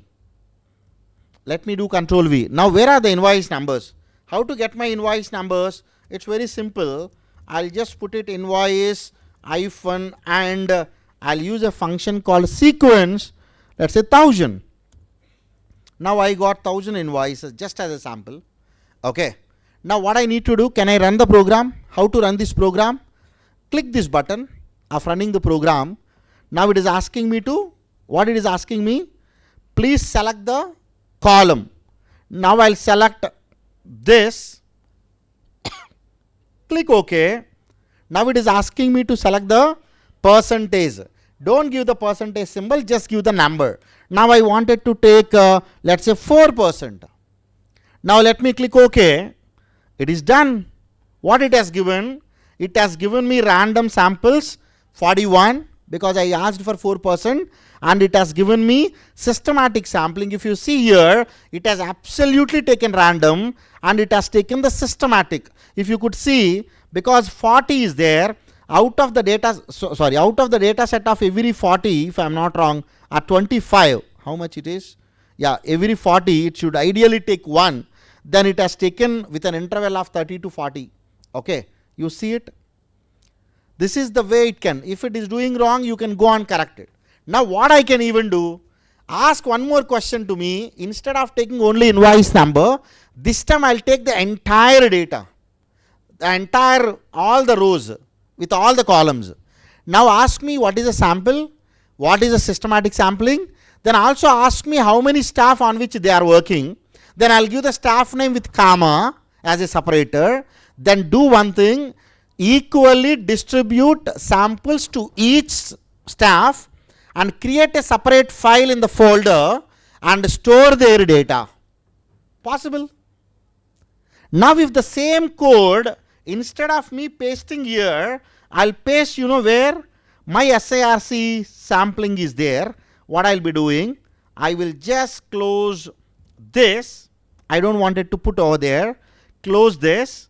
Can I open my macro here, which I created, Excel AM file? What is the meaning of it? This is an add-in. If I store anything here, what is the advantage? Whatever that code will applicable for every Excel, whatever you use. Now I'll go to the developer, I'll go to Visual Basic. Now right click, insert another module, do control. Yeah, copy this, go here, do control V. Sorry, what happened? Oh, sorry, it's not into my, sorry. Yeah, personal is also in fact having the same meaning. Let's go here, put here. Now I'll simply save this. Let me close this.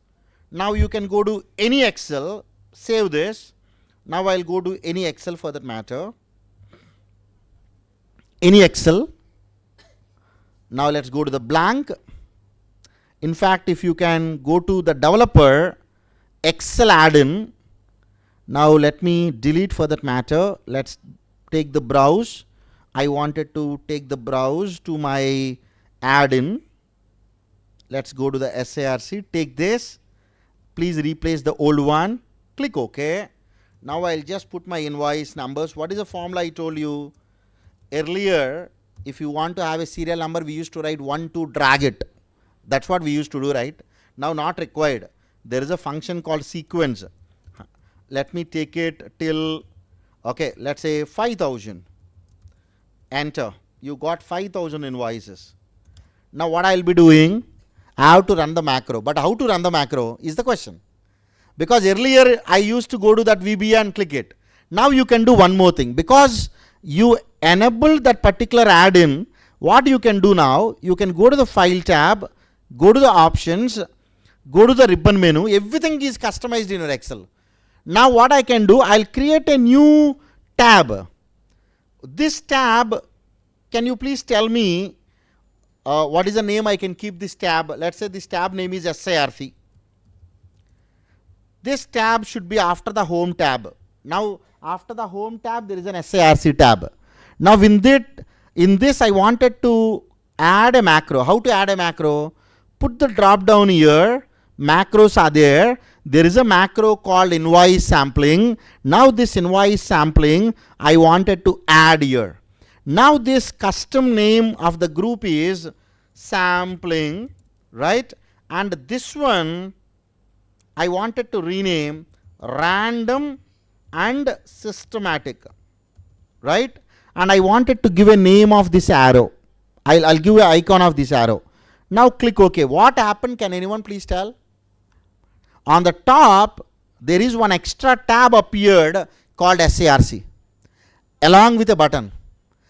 Now your firm, you are creating some 10 functions.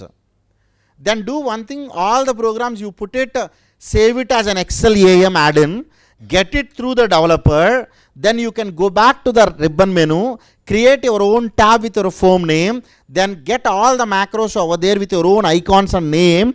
Now let me click run. Now it is asking me samples. Let me select the sample, enter. It is asking me the sample percentage. Now I want just the 3% of samples. 3, enter.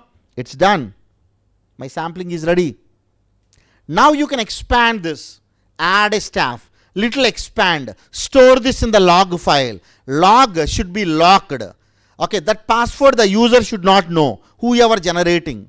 That means as a principal or head of the audit, I only need to see whether these people really taken the samples based on the macro or they created on their own. It is your visibility to take the product to the next level. How simple it is. Now You can create everything, whatever you build here. Now this is an exclusive tab for your office. Now to the other staff, if you wanted to send, what you are going to send? Are you finding there is a my SIRC functions? Zip it, send across to all the people in your office, ask them to get load back. How they need to get this back into the Excel? I am giving the steps again. Developer, go to the Excel add-in, browse, get it. That's all. And also, instead of these steps, you are telling them orally or putting into a Word document, record it as a small video. So the documentation also will start coming. If new staff come, you need not explain. Now the question will again ask me only, Saran, how to record a video? Don't buy this type of camera, not required. What you can simply do, I am sure in your system itself, there is a snipping tool. How many of you know this? Everyone? Yes or no? Generally we think snipping tool is only for taking the snip. But are you finding there is a small option called video? Just select this, click new. Now I'll start this. Oops, yeah. Now I will just take this area. Once I select this area, it will ask me to start. Once I click start, now I will demonstrate to my staff, for example, please go to Excel add-ins. Then you can take browse wherever functions are there. I can go here. Oops. Yeah, I can go here, take this, then click yes, then click OK. Then how to run this macro? Then you can go to the SIRC, then click this, then please select this, then give a sample percentage of 2% now. Now click, 2, click OK. Now your samples are done, which are stored here, and these all are your samples. Now you just stop. Now this is a video. Just send across to your team.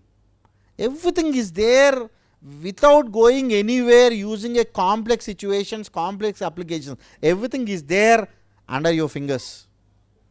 Any question? In fact, this we use it in the audits, especially when we are trying to take the samples.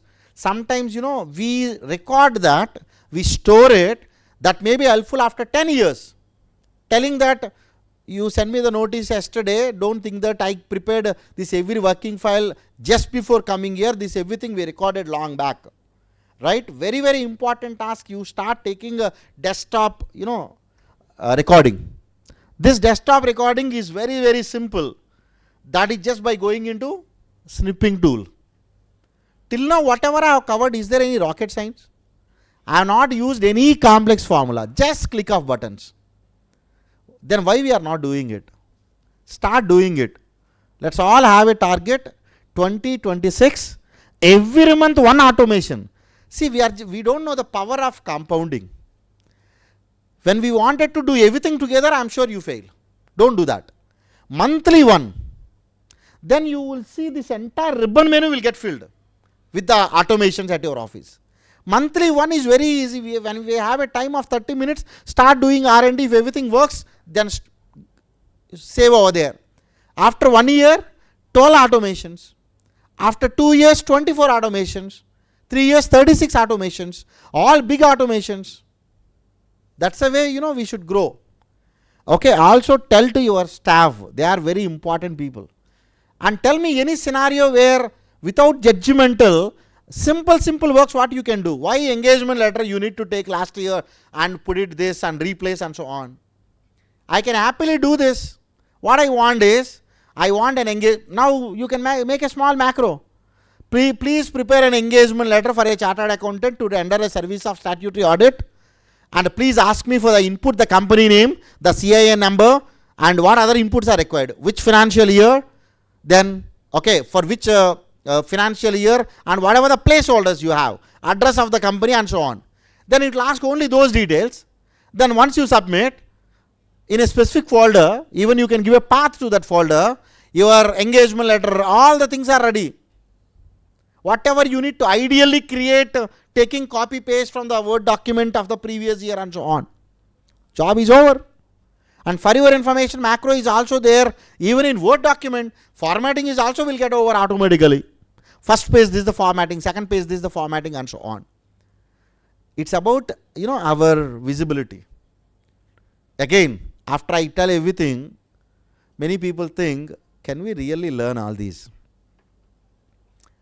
I still remember I was the faculty of Forensic Accounting and Fraud Detection course. Now I am a committee member of Hyderabad ICAI, so I am not taking the sessions. Earlier I used to be the faculty for 3 days dashboard, CAD tools and FFD. I was taking the session at Patna, long back, 10 years, 12 years back. We were talking about sum if function, all the important automation functions. Then one senior staff, okay, with due respect to all senior members, one senior staff stopped the session. Saran, my age is 70, 65 plus rather 70, and I enrolled for this course. Whatever you are telling, all are advanced, we don't. Do you think institute is expecting us to learn all these things now? I said, sir, this is the syllabus I have to cover. There is no other option. If you wanted to do a forensic audit, analytics is required. If you want to really do the analytics, this is required. Then he said, okay, anyway, at this age we can't learn all these things and so on. Then I started taking the session. I observed him using the iPhone latest version at that point of time. I was really a little impressed. Then I asked him in the friendly conversation, sir, what is this phone? Yeah, I recently, one iPhone version came now. My son who settled at USA sent me this. Excellent, sir. Sir, may you know the apps what you are using? I use Skype, FaceTime, all. In fact, some of the apps what he told, even I don't know. I use FaceTime because my granddaughters are there. I wanted to talk to them every day. This is the only fun I have.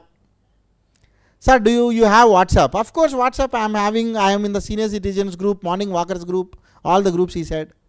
All the latest functionality in the WhatsApp he is telling.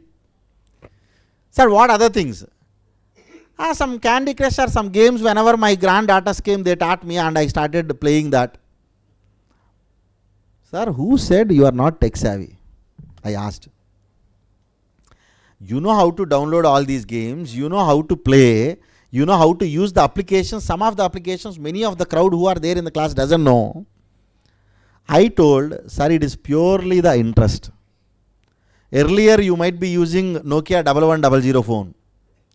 You migrated to the smartphone because you wanted to have a communication to your family members who settled over there. Then not just you bought the phone, you also downloaded apps. You also know how to use it. You also wanted to have a time pass, you downloaded the games. And also you are going into a level. Okay, he also told me, Saran, in Candy Crush 170th level, one time I failed. I went into Google, I searched how to crack this game. Then it has given me some tips. See, that is what the interest.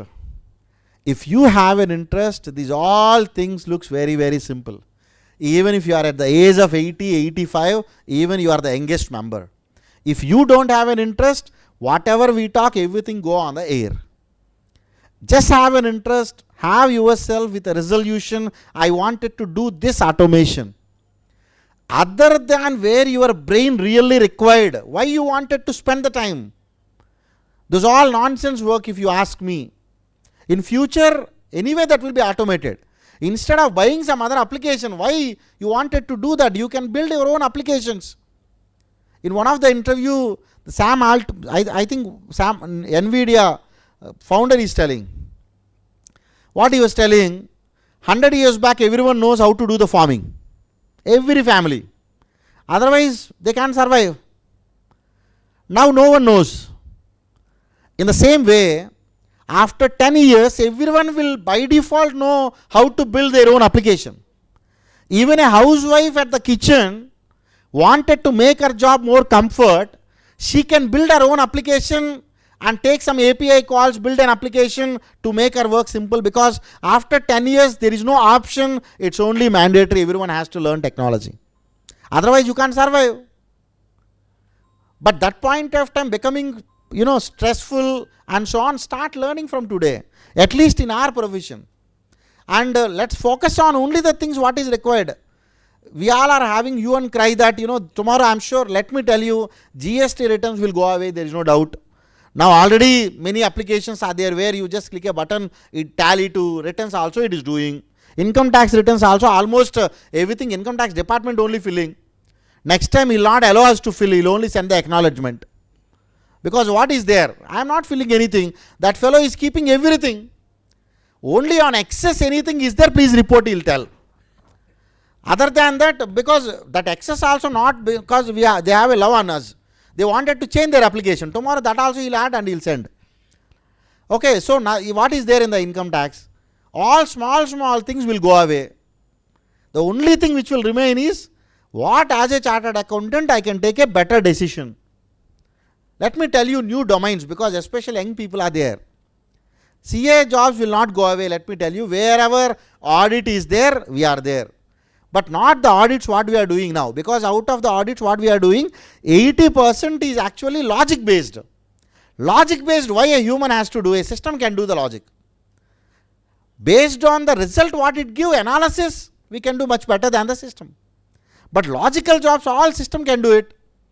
Tomorrow what you need to ready for is, tomorrow many AI applications will come. The problem with the AI application is the data transparency, the data governance, ethics. These three are very, very problematic. There the auditors, chartered accountants, contribute a lot. Tomorrow let's say one financial application they built on AI. AI will give a better result only when data quality which is going inside is very qualitative. Who will vet it whether it is a qualitative data or not? We chartered accountants. Then after that there is a fine tuning process. These all words you need to learn. Fine tuning in the sense, for my domain is it helpful or not? Whether AI is doing correctly or not, who will check? Again chartered accountants will check over there. We need to understand, yes, after this step is there. After this step is there. These all jobs will be waiting for us and we should equip ourselves. And no tally tomorrow, I am telling. After 10 years, I don't think so. If you are really doing accountant jobs will all go away. Because I am sure days are not very far. One application, many people I am sure already doing research. In fact, in my office itself, we are all doing some research through our startup. Tomorrow, there will be one application where every small MSME can use it. Why you need to know what is debit and credit? Accountant word came because there is a double entry system. There is a debit, there is a credit. Normal man cannot understand what is debit and credit. That's the reason we are there. But don't you think so? An application can learn this? It can. Tomorrow that fellow will simply take the app and tell that I deposited 50,000 rupees into the bank. That's all. This natural language will convert into English language. That English will convert into the accounting debit and credit. That will post into the respective ledger. Posting into respective ledger and getting till the financial statement, already systems are there. In the tally you are not posting, right? You will only put a voucher. That automatically posted into the ledger from where balance sheet P&L update. Now only the thing is gap from debit voucher, people are not understanding, that's why they are approaching accountant. Tomorrow that will not be there at all. A pure English language in his own language. If he is Telugu fellow, he will simply say that 50,000 deposit chesina. If Telangana language, Telangana accent it understands, Telugu, Andhra it understands, Tamil accent it understands. That automatically go and cross check his accent, whatever near to that it will take it and it will make it. Then why anyone will use it, all these accountant, not required. Then now they are having a department called FP&A, our accountant who should download the data, do the analysis and give. Tomorrow it will not be there at all, let me tell you. If this application can post an entry, it can also retrieve the entry. I will simply ask the question, tell me by yesterday end of the day, what is the due for Subbarao? It will go to the Subbarao account, it will take the closing balance, it will tell you 4,65,000. Can you send me the ledger extract? It will extract into the email with your voice. Bus. Normally this job as of now, if I want, I have to call to my accountant. That fellow has to open tally, he has to go to the ledger of Subbarao, then he has to go to the closing balance, he has to export it into an Excel or PDF, that he has to send across to me. Everything got eliminated. Then where is the role of accountant here? Then what we need to focus? I am not making you scare, excuse me if you think in that way, I am just telling you what is practical. Tomorrow we did not expect that an AI will come, can do the code like this. I did not expect. In fact, I made every year one SBI bank audit tool, earlier even Union Bank and Andhra Bank. I don't know how anyone used that. I use it for free. It's like a tool like this. If they can drop a CCDP file and a loan balance file, then CCOD file, then automatically it do some analysis and stop over there. I am using this, I am doing this for the last 8 years. Before AI days. To build that initial program for me, I spent 12 days writing the code. After AI started coming, my job is just half day. If any new files come, I'll give it to entire AI, please make a program for me, so that I'll drag and drop automatically, my analysis, sampling and everything will happen. I did not expect in 2021 that 22 there will be an application like ChatGPT, then there will be hundreds of applications in the future and so on. In fact, let me tell you, the technology is already ready to take all of us to the next level. The only reason it is not going to the next level is because of the ethics, because of the transparency. If that goes wrong, accountability, to whom they need to blame. I don't know how many of you know about this case of IIT Hyderabad Telangana GST fraud. Then even Chief Secretary Mr. Somesh Kumar it is in the public domain, though it is recording now, no problem. Okay, there are accused, including then CS Somesh Kumar and other GST officials. What this case, Telangana government is having a GST scrutiny module. IIT Hyderabad built this module. And this module ideally should highlight the exceptions. Every day that reports will go to the higher authorities, then they'll take a call out of it. This exception could be, let's say, sales are 20 times than the purchases exception. Purchases are 20 times than the sales exception. These all could be exception, right? Maybe genuine also, but there should be some investigation should go on, right? Suddenly 1 month 10 crore sales, next month 0 sales, exception. Suddenly 1 month purchases 20 crore, next 3 months no purchases, exception. These all are logics a system can do an exception report. What that system will do, every day it run on every GST number which is there in the Telangana state. Wherever these exceptions come, that will highlight a report in the dashboard that will appear to the higher officials. In one of the desk audit, one of the commissioner is doing an audit for one of the company called Big Leap Technologies. That fellow found some discrepancies. He is a little clever. Then immediately understood, these discrepancies are the same one we integrated into the system of exception reports. Why in the exception report this name did not come? He got it out. Then he went back and he sent some people to check that software. Then they have given some remarks. Then they called for a detailed audit. Then in the software it is hard coded. What is hard coded? If I go and approach the software guy, he will write a simple extra one line program. If GST number is equal to Saran Kumar, ignore. If not, run this program. If another guy and go and approach that fellow, if GST number is equal to Somesh, ignore. Otherwise run for all the people. Over the period they started adding over there. How simple it is, right? They need not to do rocket science. Simple, going to the back end. On the top one line, if the GSTIN number is this, ignore the program. So whatever you do, that exception reports, your name will never come. Now the same scenario, let's say after 7 years. This entire program they built using AI. Unfortunately, in the AI also, I don't know from where it has taken some random numbers. Random GST numbers it is ignoring. Because AI can act like anything. Then now you identified there is a mistake. Now of course they arrested those people. Now to whom you are going to arrest? Are you going to arrest an AI? Are you going to take the servers? To whom? Accountability is missing. then there should be a segregation of jobs. Who is the data accountability, who is the fine tuning accountability, who is the owner of the model, and those people will be arrested tomorrow after 10 years if this situation comes. There your role is there. My role as a chartered accountant, if it is a financial data, I am sure tomorrow one certificate will come.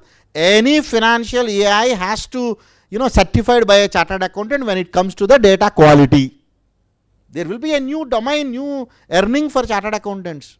But you should get equipped for that now. That is what minimum things you need to expect to learn. If any deviation out of my talk today, this is what absolutely which is happening in the market. Ethics is missing in the tools.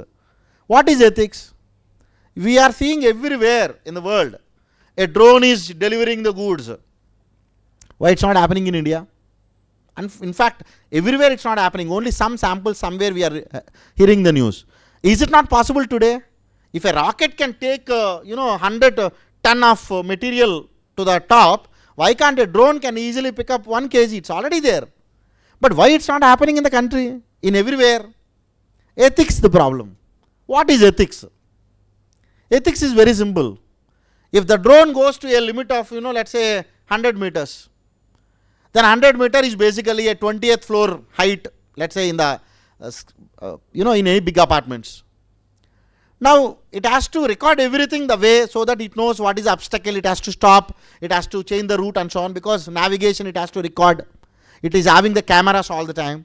When it is went into a level, it is going near to the 20th floor, it records every surrounding, then 20th floor near one bedroom it is going, will it record that bedroom or not? It will record, it doesn't know that it's a bedroom. That is the ethics. That's why though technology is all ready, still people, governments are not allowing because ethics part is missing. If that drone records the private rooms, then gone, right? So I'm sure a lot of research is going on how to even overcome. Once these all overcome, then the pace of the technology it will go will be suddenly 20 years jump. Then we will be like outdated. If we look into that, we looks like outdated. Okay, so at least you should have a everyday 20 minutes, how you are reading your income tax, how you are reading your standards of auditing, how you are reading your GST. Spend 20 to 25 minutes every day some technology topic. Just start reading it, what is happening around the world, so that tomorrow that not looks like a Latin language for us. Okay, hope I am not deviating. Okay, so this is what the expectation for the next year, coming years. Yeah, sir.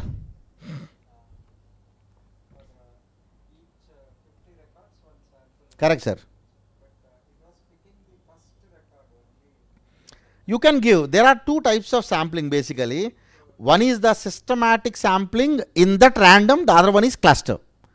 If you can say that, I understand what you are saying. Given systematic for each of the lot, but we have not specified first, but it has taken first. Maybe we have to. Yeah, we have to, then I will specify that out of this bucket take any random.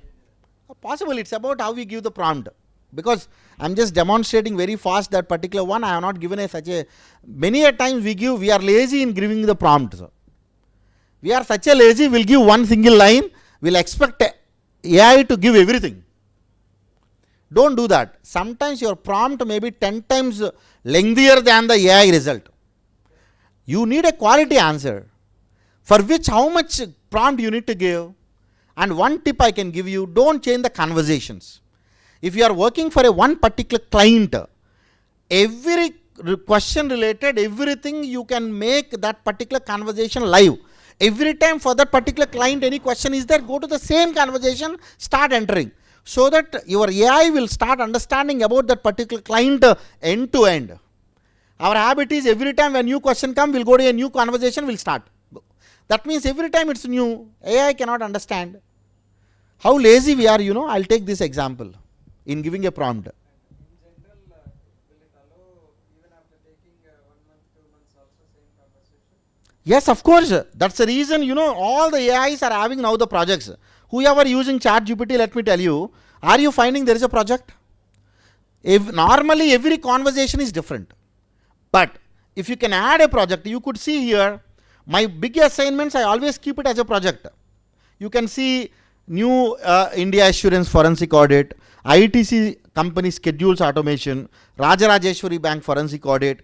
I made separate projects because not only just the conversations, it is also allowing me to, let me add a project, new project. Now let me select a new project. Yes, multiple conversation within one project, so that it looks into all your conversations in the same project. Not only that, material also you can supply. SIRC project. Once I create, yeah, it has given SIRC project. Now this is the project opened. Now what do you want? For the entire project you want some material to read, then you can add all those files here. For example, for a particular client, I am working on an audit. For the last 10 years I worked on it. You put all entire content here, so that in this particular project, anything, it is having the information of this client nature, what is the samples you are taking, what were the earlier discrepancy, what it has to work, and everything. That means the result will be better than the regular, right? So this is the project. You can add up n number of conversation. Probably if you could see, if I can go to ITC Schedules Automation, see there are two conversations in this project. If you could go to the Rajarajeshwari Bank, there are so many. Okay. Yes, madam. Very good. Expected question actually.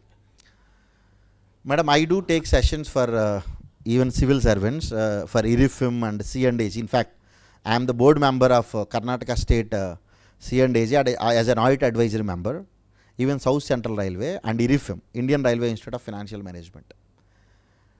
Recently, I was taking the session for 50-40 civil servants, and when I was talking about this, everyone started asking, sir, sensitivity data. I understand there because it's a critical information. Then at the same time, I asked them, you got a PDF. Actually, the PDF size is more than what is allowed to send in your Outlook. What you do?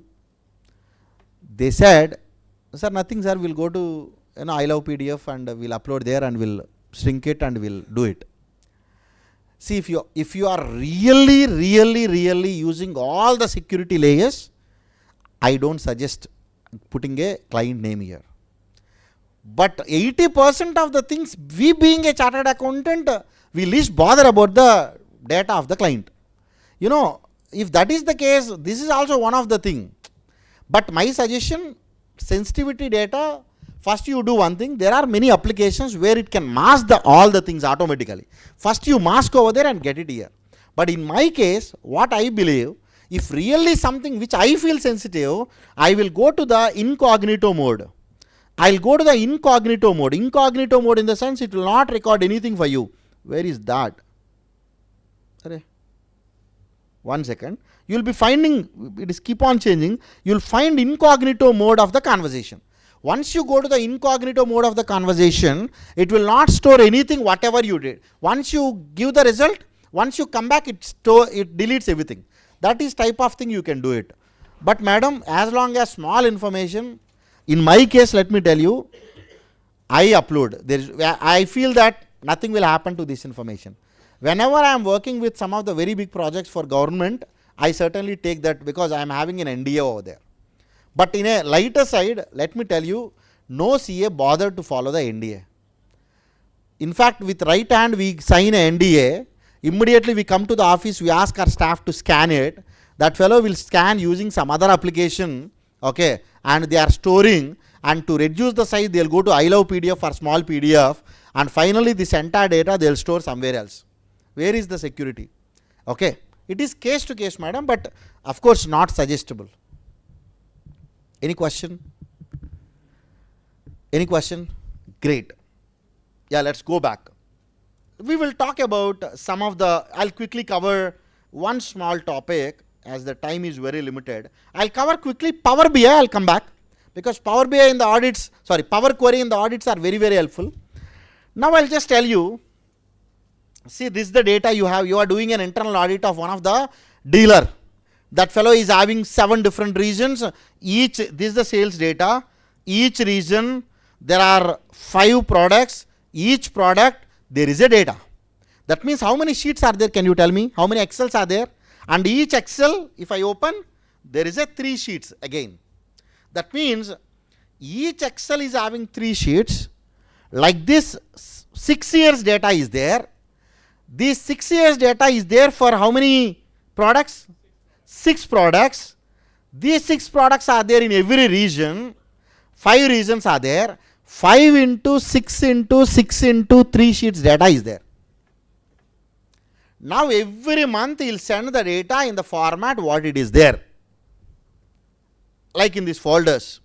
Now if I wanted to analyze this data as an auditor, what you do?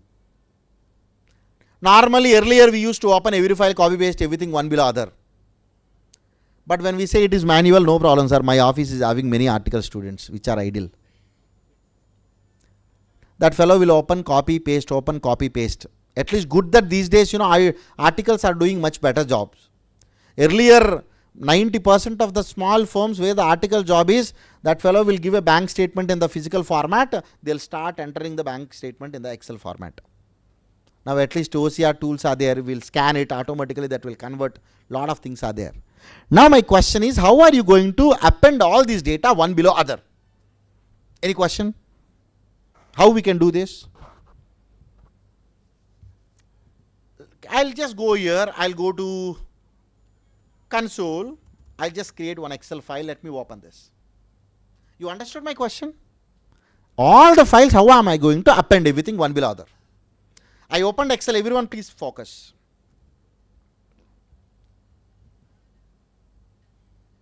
This is a tool called Zoomit. I don't know how many of you are using it. In the client meetings and everywhere it is helpful. Microsoft tool. Probably you can download it. The advantage is you can highlight the things. Where are you wanted to zoom the thing. For example, I wanted to zoom a specific item. I can zoom it or I can highlight annotations and so on. The tool name is Zoom It. Okay. Now let me go to the data, and if you could see this area we call it as a Power Query. I was talking about the Power Query since morning. Everyone is thinking where this is. This is here. Okay. In this Power Query is an ETL tool. It can extract the data from the source. Now where is my source? A folder. Now is there any option to get from the folder? From Excel, text, XML, JSON, PDF folder.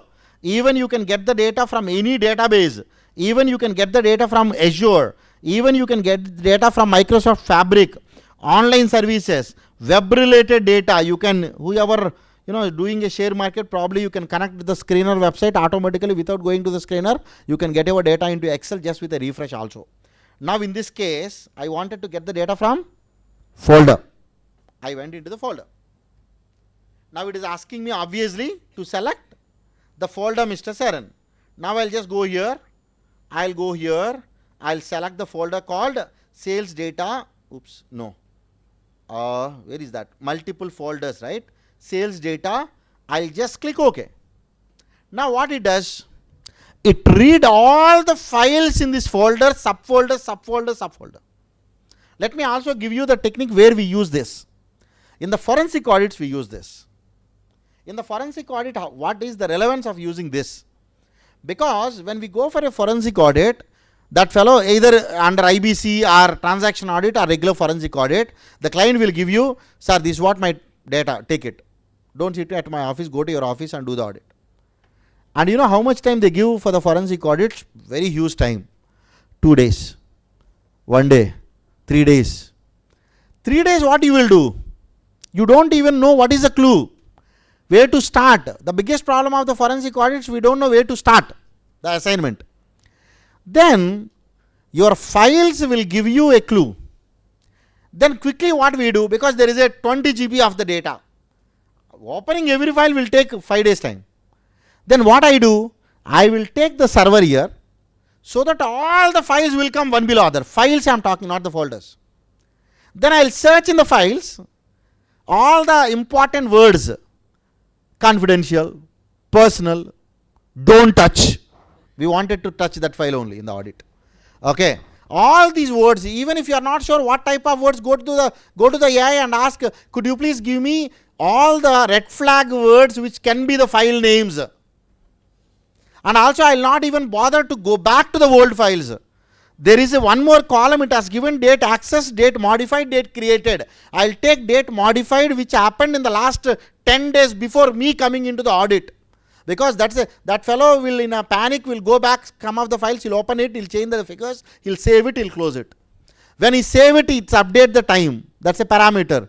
Then this store that parameter, the file, we call this as a meta items, right? Now, once I click transform data, now you see all the files you can see here. Every file along with the file size, file extension, because this folder is only having .xlsx, okay. Otherwise, the case what I am talking about, the forensic audit, if I take the server directly here, all .pdf, .exe, every damn file will come over there. There in the file name, this is the file name, this is the name of the file. If you just start searching some of the important words, I am sure at least 30-40 important files will come out. Just start doing the audit there as an audit point, I am sure you will get n number of observations. Otherwise, I will not directly go to those files because it's a 20 GB data. I don't know where that file is. This is one simple advantage. What is the step I have done? Can anyone tell? I went into the data tab. I clicked get data from the folder. That's all the files got tagged. But because here I am doing an appending job, where is my data? My data is here. Binary data. This is what the name. I also want the reason and the product, right? My reason and the product where it is there in the file name. If you see here, if I can expand, probably I can tell you much better. Okay, at the bottom, otherwise you can see it here. When you have a file extension, one second. When you have a file extension, are you finding here, whenever I select, you are seeing it, the reason and the product also. Now this is a Power Query editor like Excel. This is another ocean. If you want to learn Power Query editor, you have to spend time at least some 30-40 hours dedicated. You will learn at least some of the 50% of the Power Query. Now select this column, and for the time being I don't want any other column except this column and this column. Right click. What is the option? Remove other columns. I don't want any other column. Now here, wherever backward slash is there, I wanted to split. Now I will go to the split option here, delimiter, wherever a backward slash is there, this slash, you please split, right? Click OK. Once I have done, it split everything. Now, except this column, this column, this column, this column, I don't want any other column, right? Right click, remove other columns. Till now I just followed the steps with my keyboard, that's all. I did not even written anything. Go to the Power Query, select the folder, all the files came, then you split the last path, then take the last two columns. Very good. Now this content binary is nothing but your Excel. Now I have to extract the data from this Excel. What I need to do, this is the only place where I will give you one function, simple function. I will go to the add column, go to the custom column. Now in fact this is already I recorded in my YouTube channel, probably you can go through slowly, but I am just giving you the power of Power Query in this session.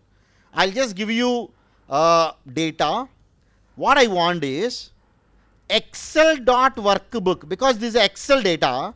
Excel.workbook is there in the content column. Select it, click OK. Automatically it extracts from that Excel file whatever the data into the separate column. Now I don't want this content column, remove. Whatever the columns not required, you can remove then and there. Now in this data, I wanted to just take it name and data, that's all. I don't want anything other than this. Click OK. Why name? Name is nothing but a sheet name. Then in that sheet, what is the data? And this is what the final data I got. This is what the data I finally got. Now headers did not recognize automatically because I have done a small mistake, I have to just put here comma true. Okay, these functions we call it as a yum functions. Don't worry, slowly you can learn it. Okay, now you just click OK. Now for every year, in that every region, in that every product, every sheet, there is a data. Now this data I have to expand it. Now simply click this button. This got expanded, right? Now I don't want this and this and this. Let me click OK. Everything got expanded. Excellent. Everything got expanded. Now you can change the name. This is year, right? Then this is region. Then this is product. Then this is month. This is month. What is the sequence I want? I want after this year. You can just drag and drop like Excel. Then what I can do, I can just go here. I don't want .xlsx. Just go xlsx with nothing. Click OK. Now just close and load. This data will come to my Excel. I may be going little faster, but I'm just telling you the steps so that you can go back and start understanding this. Now all the data got updated here. Now I'll just select this data. I'll go here. I'll make a small pivot table for your information. Okay, whether it is really taking or not. I will take year wise, right? I will take then region wise here. Then I want the amount here. This, because the files are same, you will find almost the same amounts, but don't worry. What I will be doing now, this is what I have done. It has taken all, right? Now I will go here. I'll go to the sales data. Then this is the same data. What I'll be doing, I will go to the region. Let me take one more region called region 6. Then what I'll be doing, I will just copy this and I'll paste here. Then this is region number 6, right? In that, I'll go to product F. In that, this is 2025. Let me open this. Let me open this. And let me delete this. And just for the understanding, I'll just keep it 1000. That's all. This I don't want. This I don't want. This name of the sheet is a September. 2025 September. I have just taken some number so that to understand. Let me close it. And in this only 1 year is there, 2025. Only 1 month is there, September. Now where I kept that? In the folder. Now I'll come back here. I'll go to my data. Let me refresh all. Now let me right click here. Let me refresh this pivot table. What happened? It updated 2025. It updated region number 6. It updated, if I can double click this belongs to the September absolutely. This is what I am talking about, your GST 12 months, 9 months analysis. Now tomorrow, next time onwards, whenever any new file come, I'll take it, I'll put over there, come back here, over. You can take this example not only for Excel files, but also for the PDF files, but also for the text files, CSV files, web files. Your data may be flowing from the SAP, directly from the SAP files, possible. This is the power of the Power Query. Normally to do this, again I should understand where is the file, copy, paste, put everything one below other, come back here, refresh, all done. Now, can I make it, instead of 2025, along with 2025, let me also put 2024, open this, now I'll make it just 1 rupee. Save it, close it. Now can I refresh? Refresh all. Now your query will get refresh. Right click, refresh. 2024 got added with 10. Now these many things we can easily do it using the Power Query. In fact, in the last 5 to 6 years, I have done at least n number of automation assignments only on the Power Query. In audit field, even in the schedules like FP and A field, both. And new domains will not always, we have to identify what is a new domain. If you go to the, now we are doing some assignments for some big companies also. There, what is the pain area in the finance? You have to go and identify that pain area. You just need to tell, don't worry, this is why you are taking this much time every month and give it to me. I'll do a small automation with a click of button, the job is over. Now what we are doing the Power Query we are doing, this data I wanted to segregate for reason wise. Based on my analysis, I'll use a macro combination. Macro plus Power Query plus Excel together, your product is ready. Any question? Yeah, we'll close it in maximum 10-15 minutes time. This is the Power Query. If you are not till now not sure about Power Query, this is the time you need to start reading what is a Power Query. If you are already familiar with the Power Query, start learning the M functions. If you are already an expert, this is the time you have to venture into the Power BI. If you are already good with the Power BI, this is the time now you need to venture into the Power Automate. What is Power Automate? I have done some work, and for the client is thinking with my 2 staff, he is thinking I am making my 2 articles to work on this, but I know I already automated. But earlier what I told you, every time you have to take that snap of it, send across to your client over the email, monthly. But why monthly? Every day also we can send. If the logic is same, why monthly? Every day data I'll take it, refresh, your dashboard gets update. But every day morning 9 o'clock, your client has to get an email that this is the snapshot of your yesterday's data. He'll feel very happy. But who will send every day morning? Who will download the data? You can automate it. Who will refresh the data? You can automate it, even refresh. Who will send the mail to the client? You can automate it. That means even you get up 9:30 morning, but by the time you get up, open your laptop, already one email already sent to your client. That is the Power Automate. Even you are sleeping, your system is sleeping, at the back end, it downloads the data, it refresh the final result, it will take a snap, it send across to the client to the same email ID, whatever you subscribe. This is the automation to the next level. This is what we all are expected to do at our office. When you are at this level of using the Power Automate, I am sure that is equal to 1 full-time chartered accountant and 5 articles. That's what the word I told initially. Because otherwise my articles has to work. If 100 clients are there, sir, for me, no problem. Even 1000 clients also. Because it's not a system, it's a system, it's an infrastructure. It will tell to 100, send to 100 people at a time. No problem, from your email box, without you are opening it. How simple it is.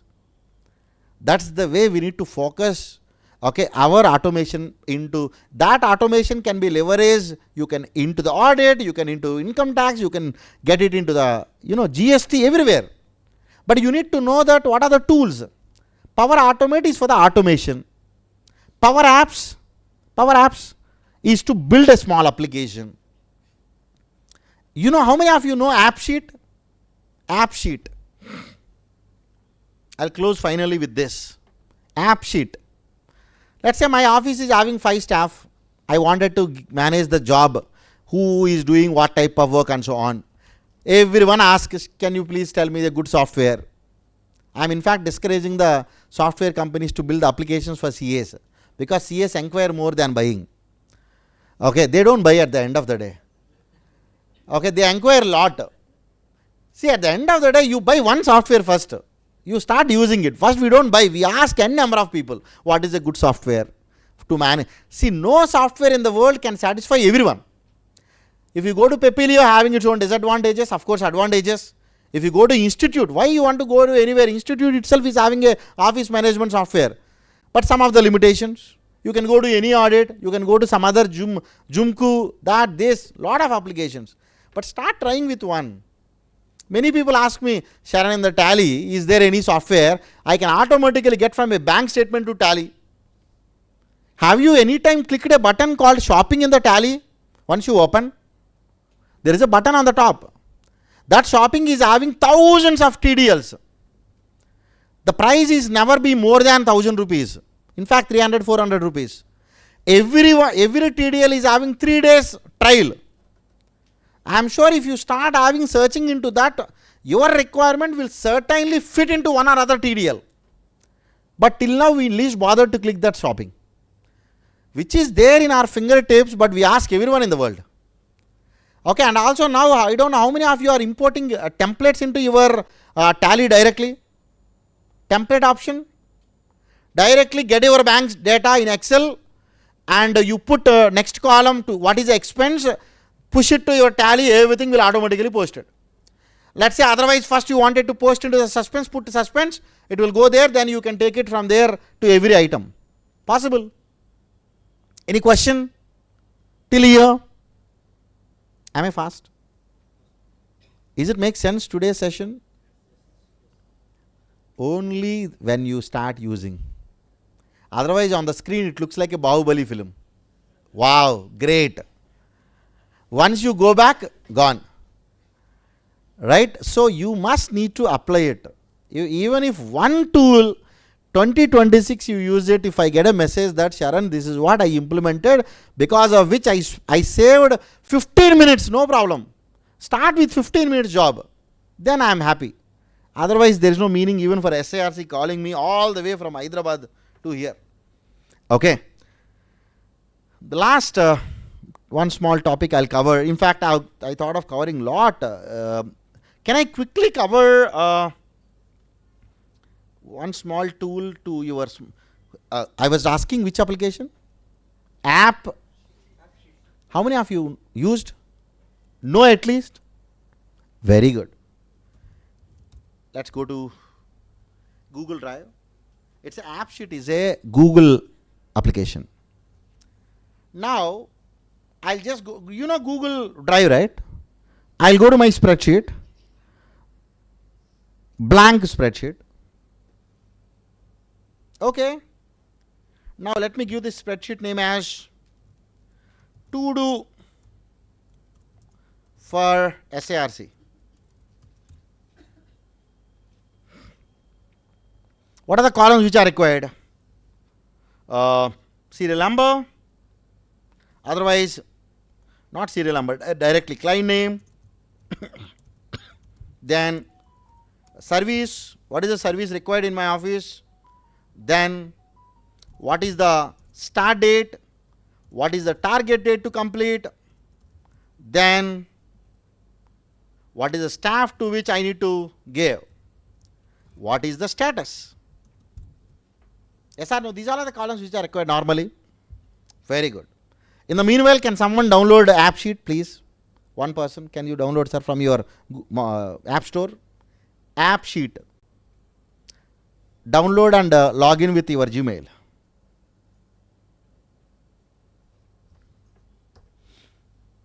Now what I'll be doing, this is what the columns which are required for my data. I'll go to my tools, sorry, extensions. In the extension there is an app sheet. I'll click this, create app. Then it will take to the small application called app. It is creating a mobile application for you.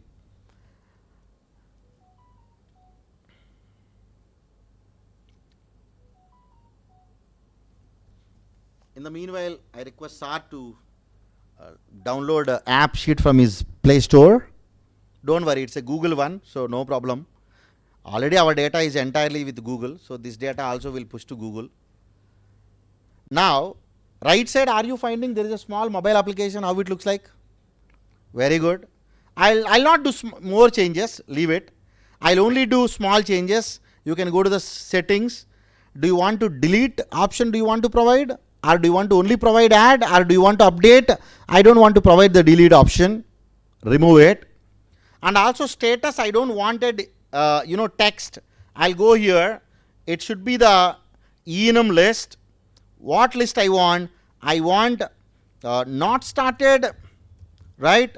Then started but pending information. Okay.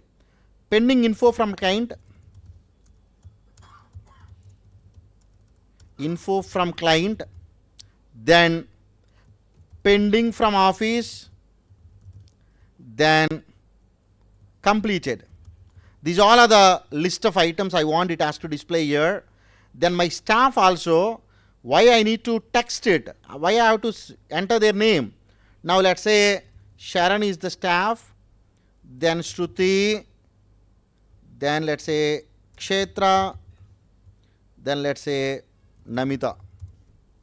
Now done. Start date, end date is a date, service is a text. Even if you want, you can make it a list also.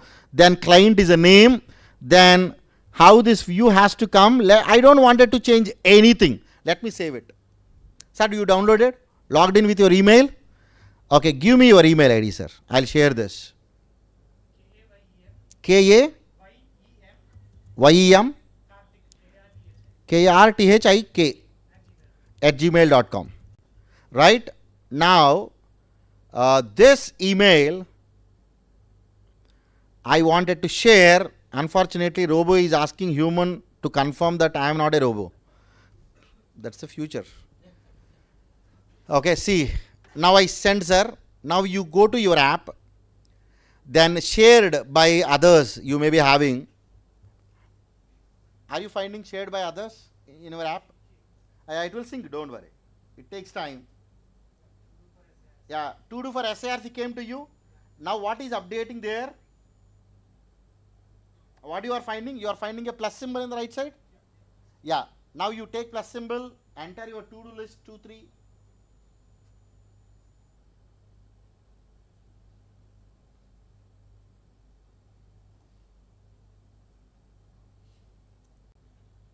Now let's say I have given all my staff, 5 people, or whoever the partner.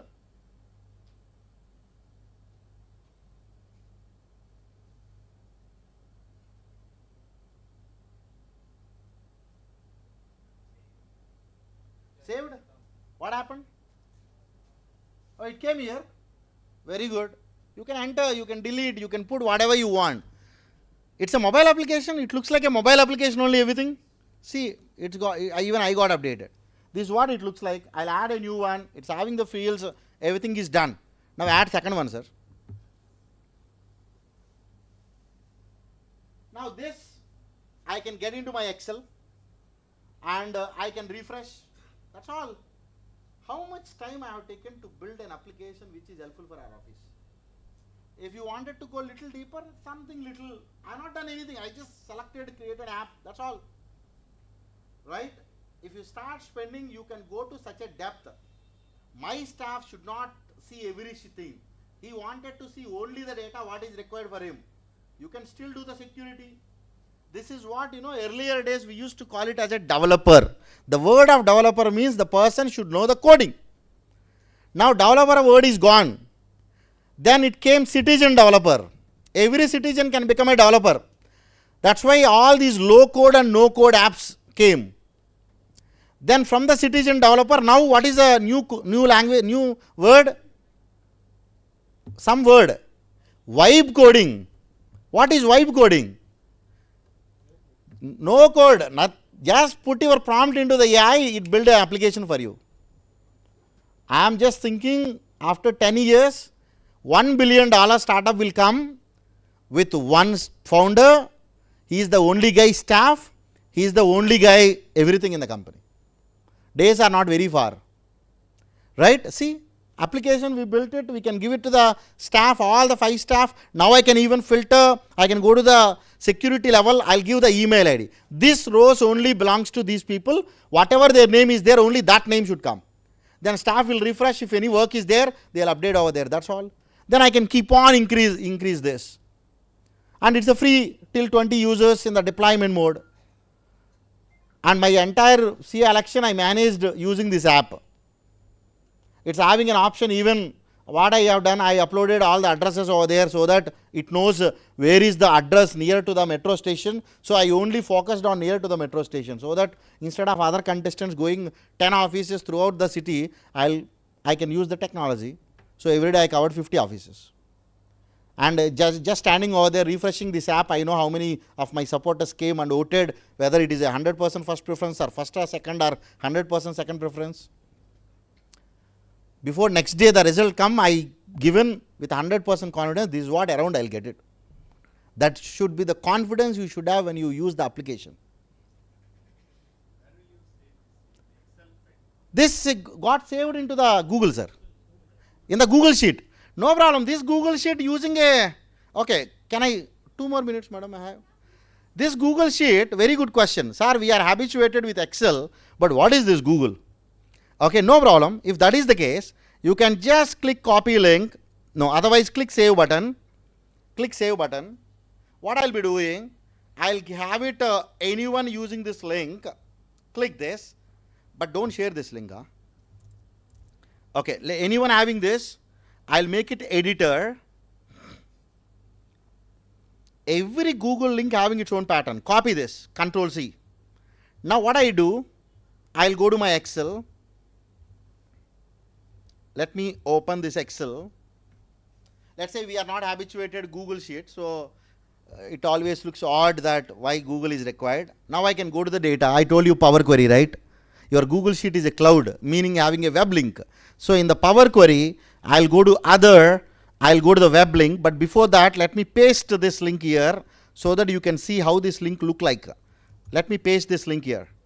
Is it? This is the link. Now in this link, I'll do last 3 changes. I will change edit as export and USP as format. I'll make this as XLSX because my Power Query only knows the XLSX files. These 3 are the keywords. I'll change it. I'll copy this link. I'll go to get data. I'll go to other sources. I'll go to my web. I'll do Control V, enter.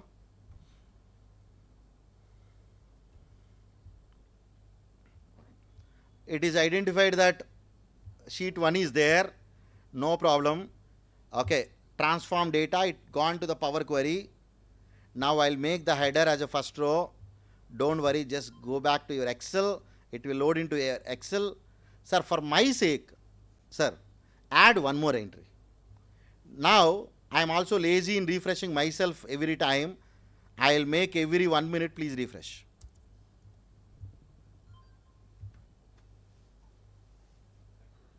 Now I eliminated Google Sheet.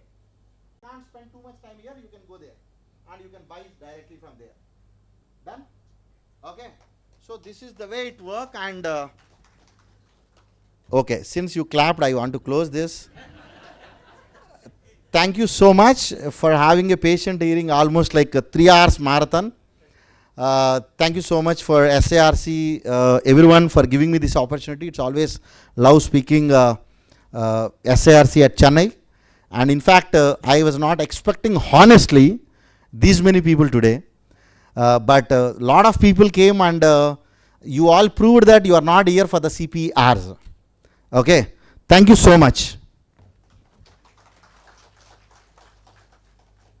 As 1-2 people asked me at break time my phone number, I'll just quickly put here. You can just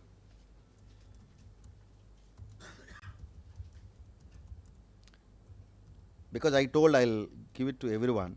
Anywhere if you stuck up any Excel related, I'm happy to help you. Not only Excel, anything.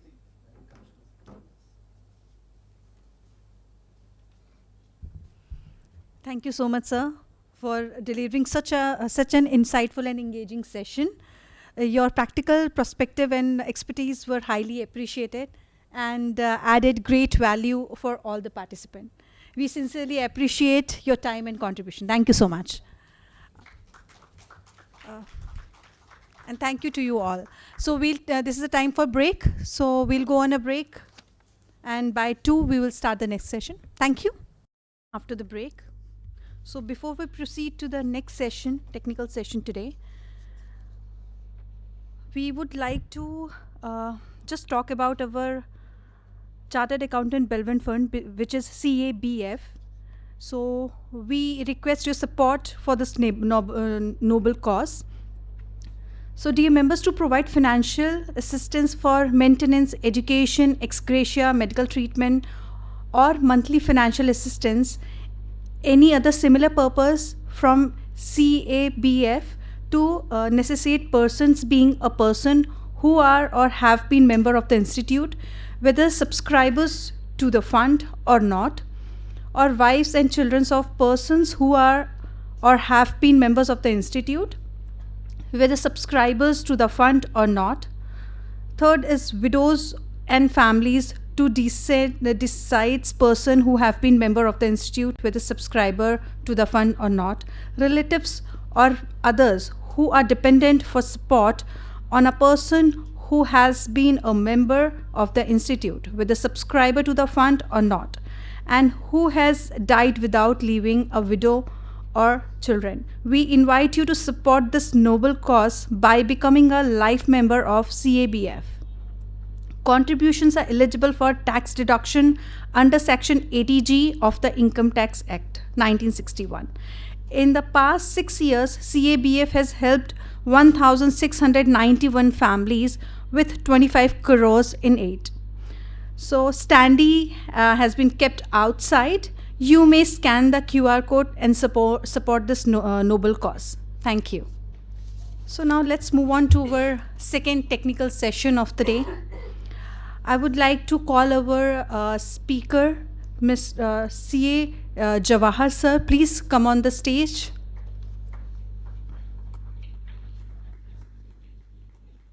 So please take the seat. Thank you.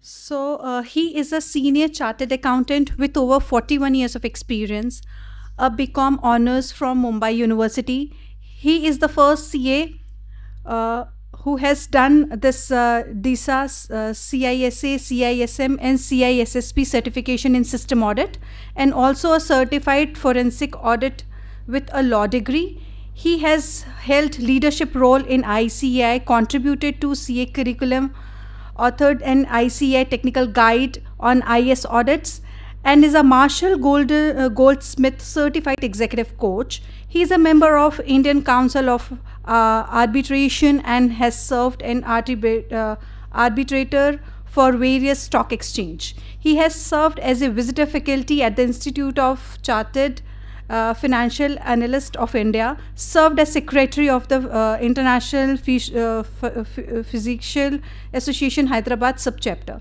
a distinguished Rotarian since 1989. He has served as district governor, audit committee member of Rotary International, and chief surgeon of arms at major international conventions, and is a recipient of multiple service above service and Rotary Foundation awards, with extensive involvement in community and disaster relief initiative.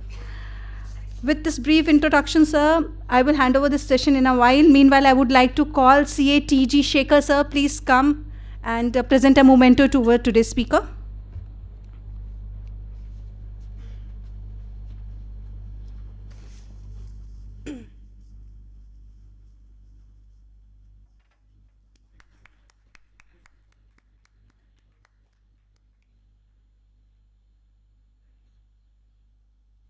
Thank you, sir. All right. Thank you, sir. I would like to hand over the session to you, sir. Over to you. Thank you. Interact with chartered accountants. I have been a speaker at various branches. This is the second time I'm here in Chennai. The first was many, many years ago. And it's a pleasure to be back home. Back home because about 400 years ago, my forefathers came from Tamil Nadu. And then we migrated to Andhra. So I still have a little bit of roots here.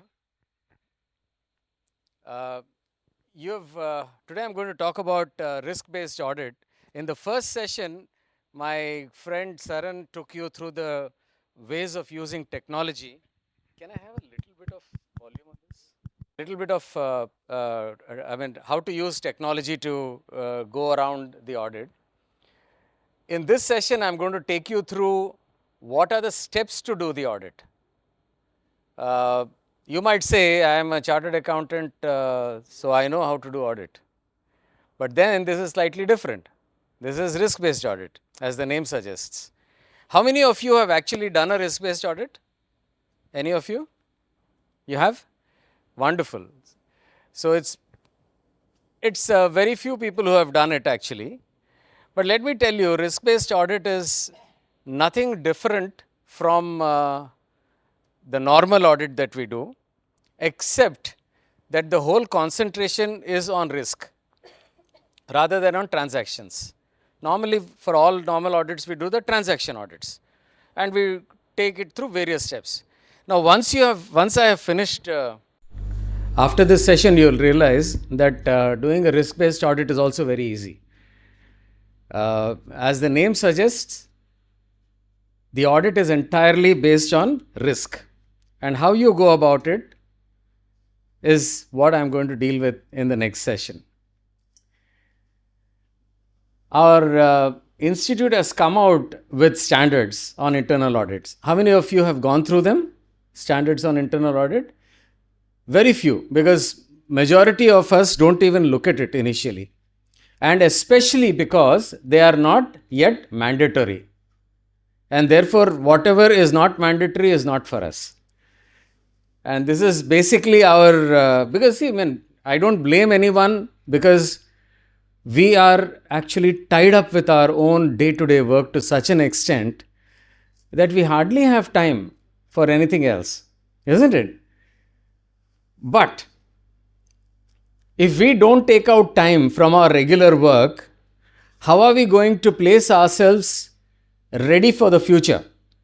And therefore, it's very important that we take out time every day. And this risk-based internal audit planning is based on our standards on internal audits. Now, internal audit is basically a management function involving a critical appraisal of all processes and functions within the organization. You know that internal auditor in many organizations, they have that function only for the sake of legality.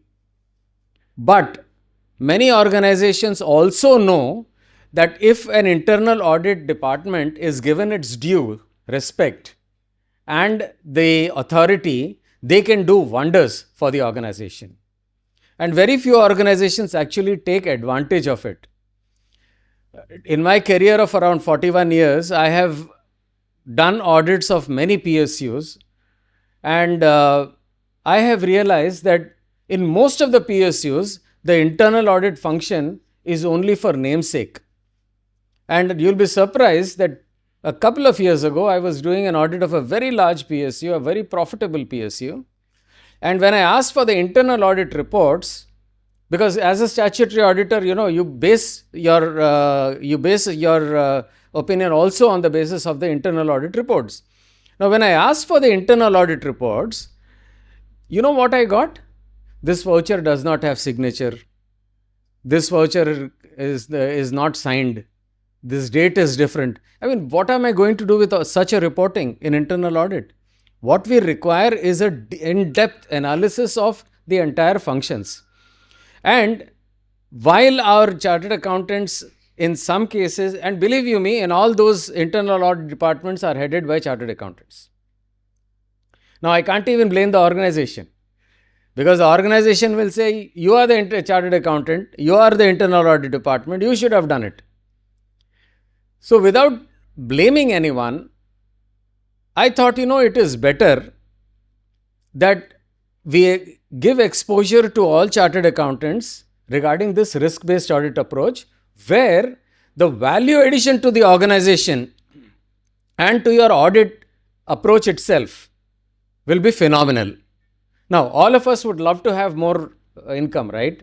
That's the basic, whatever we do. And when we talk to our clients about the fees, that is the last thing they want to discuss. They will discuss everything under the sun other than the fees. Now, if you talk to them about the risk-based audit and the way that the risk-based audit is going to help them in their functioning of the organization and help them safeguard their assets and also help them identify areas of weaknesses and risks involved, then they would be interested.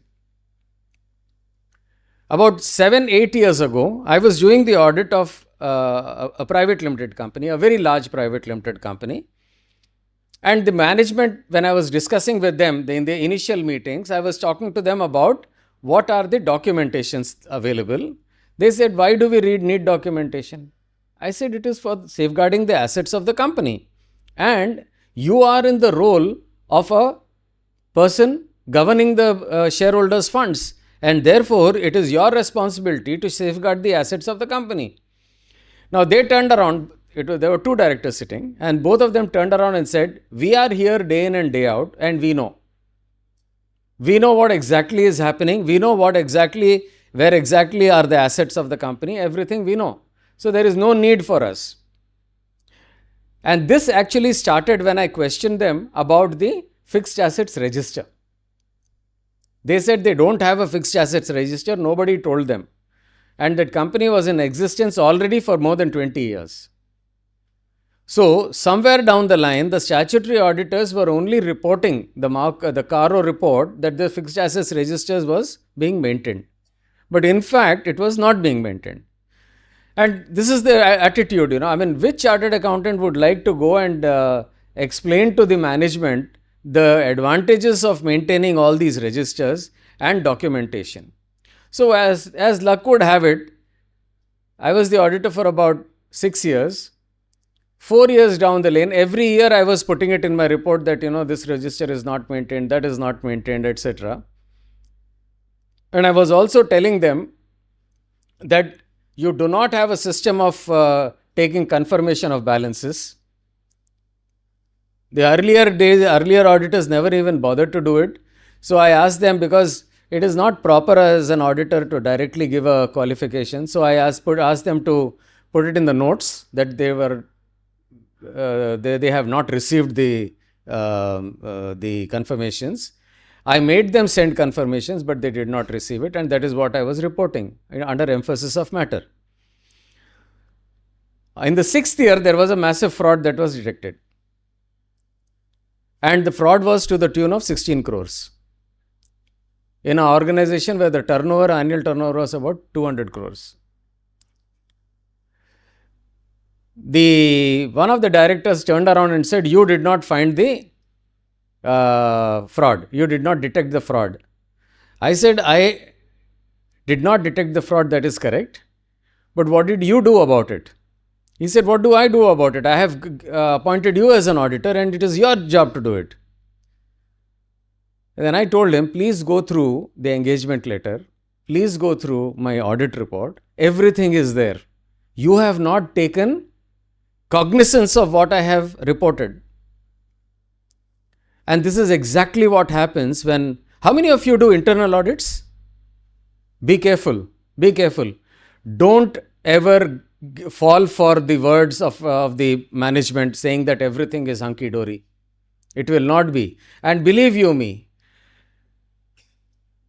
only less than 1% or 1.5% of the total frauds that occur in the entire world are detected through audits.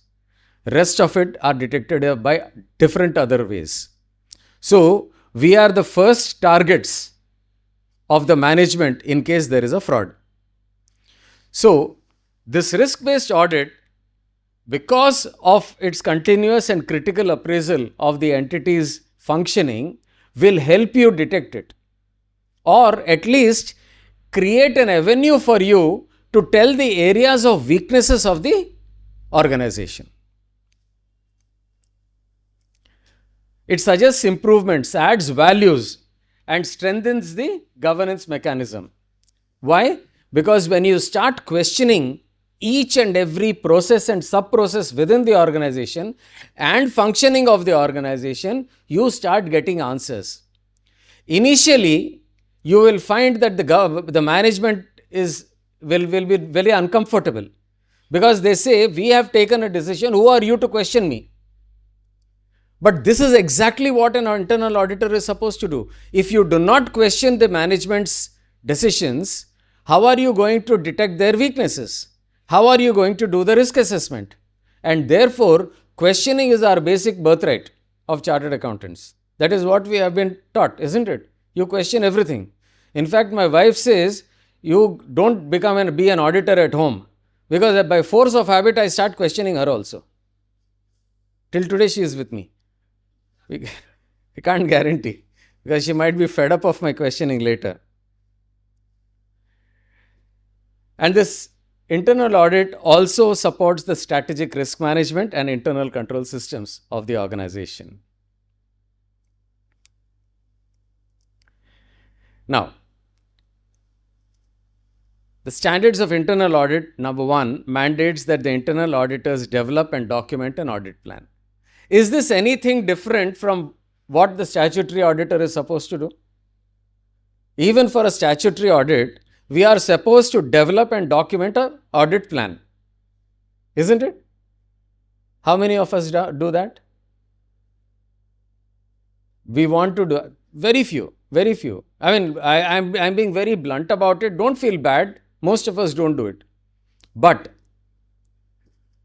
in future, you will be required to do it, because India is now, people of India are now going on the in the same route as the American people.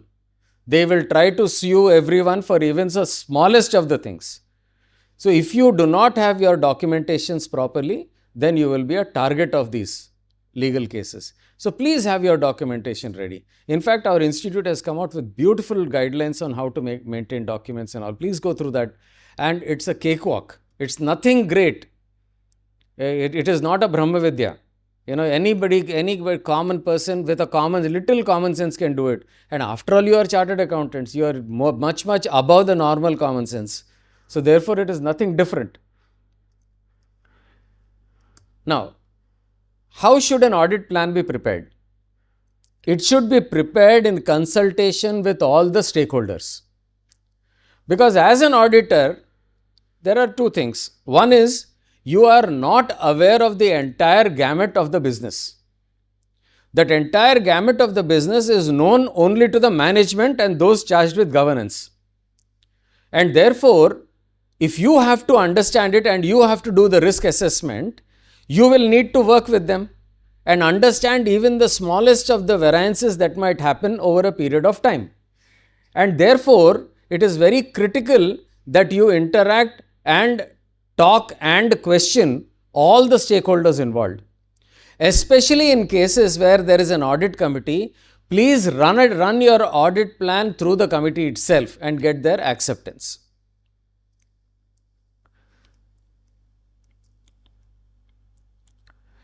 Now, standards on internal audit number 13 emphasizes annual enterprise-wide risk assessment. So, this means that the risk assessment has to be continuous, if not annual. Minimum is annual, but a risk-based internal audit plan has to be continuous. And this will help you also develop a structured engagement plan. Now, risk-based assessment means that I will take you through that. You will categorize your risks in 5 different categories, from insignificant to critical. Now, when you do that, what is the advantage of categorizing them? The critical ones are some things that need to be done regularly on an annual basis. Insignificant ones may be ignored or may be taken up once in 3 or 4 years. Whereas others can be taken up on different basis. I will take you through them. Now, if you have to do this, this obviously means that the risk-based or internal audit plan is not a 1-year plan. It is a multi-year plan. So, whichever are the high-risk areas, you are going to plan them, you are going to audit them every year. All the non-critical, non-major risk areas, you can defer them for once in 2 years or once in 3 years, depending upon your risk appetite. And as I told you, the plan must be approved by the audit committee if there is one. Now, you will say, most of the companies that I am auditing, most of us are small firms, and therefore we do not have large clientele. And when there is no large clientele, there is no audit committee.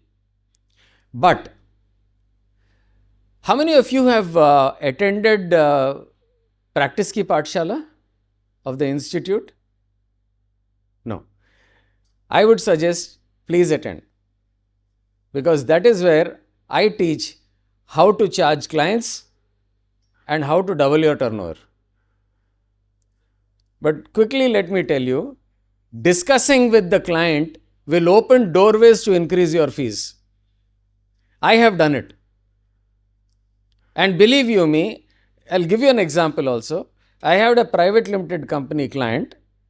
It was a multinational, it was a foreign company with Indian operations. And they were initially paying me ₹1,00,000 as a fees. And then I realized that, this is too small for this kind of an organization. I had not increased the fees because of the previous auditor who was from Delhi. So when it came to me, I said, okay, let me first see what is the status. And then I realized that the work involved was quite a bit. And then I called the managing director and I said, I want to please discuss with you certain things. And I discussed with him and took him through the various stages of the audit. And I also told him the level of his responsibility and the level of responsibility of the foreign directors, and said, this is what is expected of you. And then he said, sir, with all these things, how will I run my company? I said, you run your company and leave the risks, etc. to me. I will help you. And then that year, I said, now we know the importance of an audit and importance of how difficult it is for us to do. Initially, we thought we will be able to do this audit within a small time of 15 days. Now you realize that this will take on a continuous basis. I have to deploy my staff. And then I said, my fees for this year will be 5 lakhs. He was very happy. He said, please do it. Today, I charged them around 8 lakhs. Now, it is only because I discussed with the managing director and told him the difficulties and the problems that he was going to face. Now, if you discuss with your clientele and ask them and tell them that these are the requirements as per law and this is what we can help you with. Of course, you have to increase the number of hours that you spend for the client and all that. That is fine. As long as you are getting more fees, it is fine, right? So, you can do it. I am not saying that in that case, from 1 lakh, I could take it to 5 lakhs. Maybe 2 lakhs. Still worth it, isn't it? So, you try this out. It works. And I have actually tried it with many of my clients and it has worked with every client without exception. So, without increasing the number of clients, you can double your turnover. The only thing is you have to sit with them, but make a plan. Make a discussion plan, talking points, especially with respect to their own businesses. And then you will be successful. Now, the plan must be based on risk assessment, as I have already told you. And this, when you discuss with the management, you must also take into consideration their concerns. What are their concerns? Their concerns could be the volume of the stock. Their concerns could be the collections from the sundry debtors. Their concerns could be cash. Their concerns could be point of sale, whatever, different aspects of businesses. And if you are able to take that into consideration and bring them into your risk assessment and do a thorough risk assessment. And if you do a thorough risk assessment, you will be able to help your client and say, these are the areas where there is less risk or there is a higher risk and what is the action plan that they need to take. And if you are able to do such a discussion with them, number one, they will be happy. Number two, you will get a solid support for your work. And that is exactly what we are looking at. From where do you get the inputs? You get the inputs from the strategic plans, prior audit results, benchmarking and management interviews. And when I talk about benchmarking, I also mean benchmarking with the industry. Comparable industry corporations. So, when you are doing an audit, it is not just your client that you are looking at, you are also looking at the industry comparable. And if you find that the industry comparable, they have got a higher profitability and your client has got a lower profitability, that should immediately open your eyes and say something is wrong with this client. Whether he is spending more or whether he is siphoning funds or whatever could be the reason. And therefore, as an auditor, you will consider that as a major risk area. And when you do that risk assessment, you will pinpoint the actual area where the costs are more when compared to the industry comparable corporations or companies. Management interviews are good, one-on-one especially. The top management and those charged with governance are very critical. You as an auditor have to spend time with each and every one of them and ask them very pointed and deep questions. And literally not calling it an interrogation, but calling them for explanation for a lot of things. I am now the auditor for Singareni Collieries. And just now, before coming in my room, I got a call from my joint auditor saying that they have not fixed a meeting with the managing director. When I inquired with the previous auditors, they said in their 3 years of audit, the auditors were not allowed to meet the managing director. So I have put my foot down and said, unless and until I meet the managing director, I will not even come for a meeting, the pre-audit meeting. So they are going to talk about it. Because this is most important. We have to make the management understand the role of an auditor and understand what is their role and responsibility. And if you don't talk with them, how will they know? They will take it for granted that the general manager of finance or the deputy general manager of finance are taking care of everything. But they don't realize what is the gravity of their situation. And that we can do only when we talk to them. So don't hesitate. And let me tell you, in government organizations, not only this one, in many organizations, it is very, very difficult for you to convince the chief of finance to organize a meeting with the managing director, because they think that the managing director's access is only limited to them. So don't fall for that. Ask for it and you will be grateful. You have to ask them, which are your areas of concern? Where do you want assurance from us? And once they tell you, it obviously reduces your scope, reduces the focus of your scope. You will be doing the risk of all the areas. But if the management is telling you that, this is one particular area that I am really worried about, as an auditor, it is in your benefit to look into it, isn't it? A management will not normally tell a specific areas of focus unless they are really, really worried about it.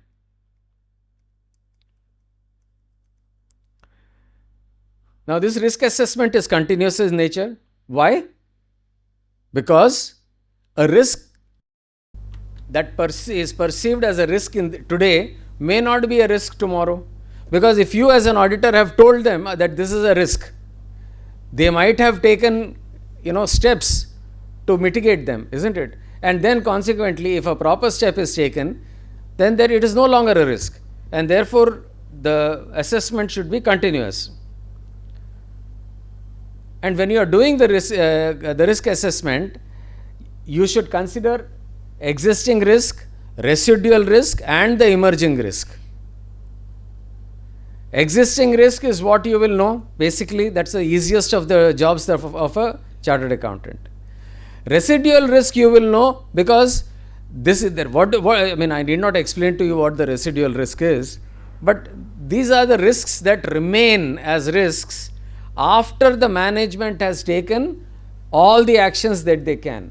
And these are the risks they perceive to be minimal. But minimal as per the management need not be minimal actually. So you as an auditor have to decide whether the residual risk is actually a minimal risk or a critical risk. It can turn out to be a critical risk.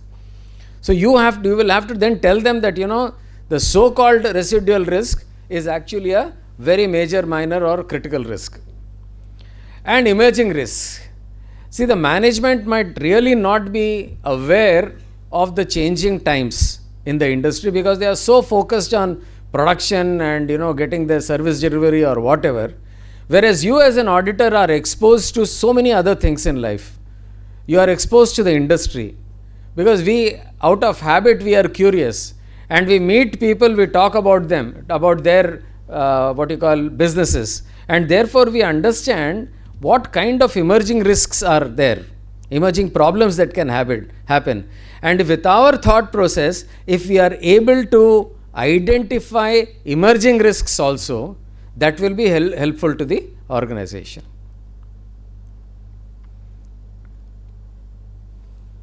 As I already told you, it should be annual and more frequently in complex entities.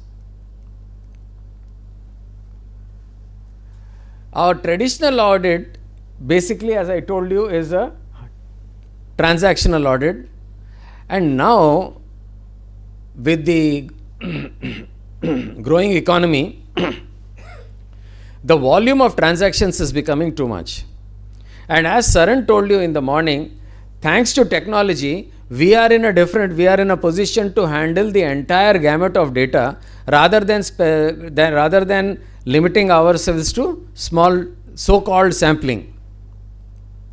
I'll slightly divert here to talk about sampling. We all have a very, very, limited view of sampling. How many of you have done sampling in your audits? Few of you. When I was doing my audit, my articles way back more than 41 years ago, my boss said, "Why don't you do sampling?" So I said, "I don't know sampling." He said, "You are from Bombay, you said you know statistics and all, why don't you know sampling?" I said, "That sampling is different, audit sampling I don't know." Then he said, "Kuch nahi, what you do is, you select month of April, month of November and month of March. Do the audit." That is what we do. From those days till now, that is what we have been doing. Maybe in a slightly different way, but something like this we are doing. Today, if you do that, you are in deep trouble. There has to be a scientific method of sampling. So you have to utilize, that is called random sampling indirectly, that is the easiest word that we have. If you remember, how many of you have done bank audits? Most of you, right? Bank audits. In bank audits, what used to happen was, good old days, about 6-7 years ago, we used to report on their long form audit report, and we used to say, so and so company has got these problems. Then after 3 years, we used to get a letter from Reserve Bank of India saying that in this particular company there is a fraud. What happened? Why were you not able to locate it or find out at that time? Then our answer was, "Sir, that particular company was not in our sampling." Safest answer, isn't it? If it is not in your sampling, how can you take it? So now what RBI has done? It says, very good. Now in CARO, LFAR, you please give the names of all the companies that are there in your sample. You have to give, no? Now in LFAR, compulsorily. What is the percentage? What is the basis on which you have picked it up? You have to give all that. So, for all the intelligence that we chartered accountants were using, RBI also has chartered accountants who may be more intelligent than us. So, they are now becoming better. So, they now want to pinpoint you. Exactly. Now, having said that, if suppose something goes wrong in that company, how can you escape? Can you escape? Because you yourself decided that it was sampling. You have picked it up. So you have to do a thorough job of your audit. So similarly, we have to be very careful about how we approach this risk-based audit. Traditional audit was different. We were looking at transactions. And now, mind you friends, just to let you know, in case of bank audits, we cannot say that we have based on risk and we have picked up samples, because you have to prove that you have picked up sample from the entire universe, audit universe.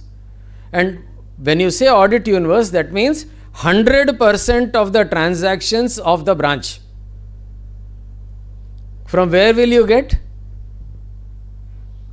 We normally do loans, right? But you are supposed to do everything. Every data is available to you. You have to ask for it. Without asking, the branch will not give it to you. And that too, they will say they don't know. They don't know how to get that data from the system. You tell them to contact the IT department and ask them to help. But you do not relent. If you need data, you must get the data. Be careful. And once you get the data, as Saran said, it's very easy to work on it. You must have a few things that you compulsorily need to do.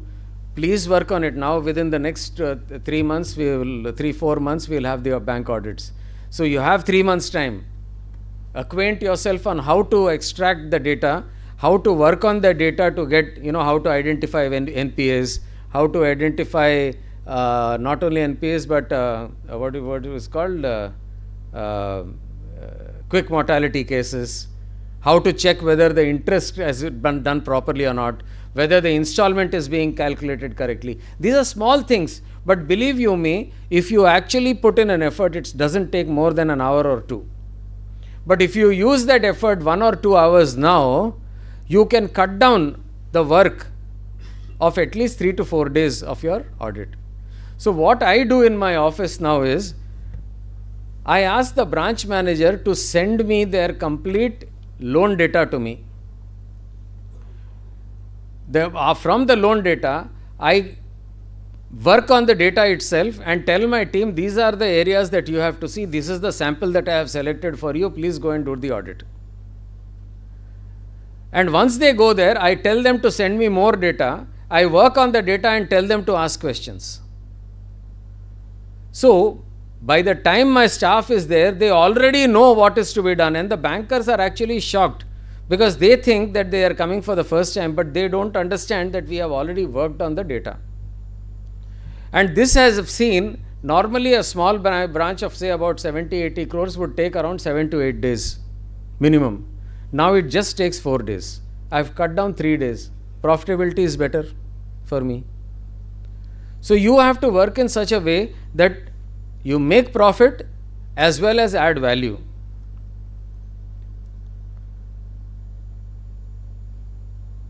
Now, when you are working, when you are taking sampling and using professional judgment, remember this increases the risk of undetected gaps. That is all right. As long as you are able to prove that you have done the risk assessment properly, you are fine. You cannot be gods. But as long as you have done it on a very scientific manner, you are fine. Nobody can touch you.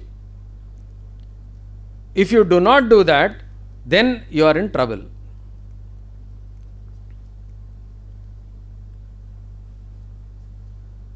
The advantage of risk-based audit is that it prioritizes your effort on high-risk areas. It reduces the possibility of material control failures remaining unnoticed. As I told you, we are going to be prioritizing the risk, and naturally, when you are looking at the critical areas, obviously you will check into all these areas, right? So high risk areas are something that are going to be, will never go unnoticed. And when high risk areas do not go unnoticed, there is a 99% chance that you would find the gaps.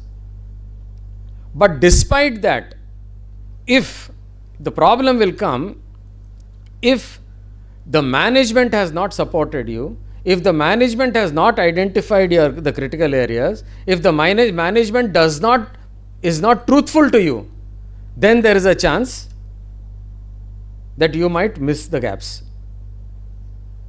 That is the reason whenever you discuss with the management, you must document your discussion as to what are the questions you have asked and what are the answers that they have given. It is very difficult for us, that we do even for our normal audits. So what we do is, once we have a discussion, nowadays we use AI to make the summary of the discussions. It gives us, the moment we are out of the office, we print out and we get the summary of the discussion, put it, translate into Word, make the corrections, and within the next 1 hour we send it back to the client and say, this is the summary of our discussion, and do you agree with it? In case you have any concerns, or in case you have any suggestions, or in case you do not agree with what we have discussed, please tell. So in some cases the management might turn around and say, I did not say this. Then you can send in the voice clip from the AI and say, sir, you made this exact statement. Maybe you did not mean it, maybe my interpretation was wrong. But yes, you did make the statement. The moment you do that, you know where you stand and where they stand.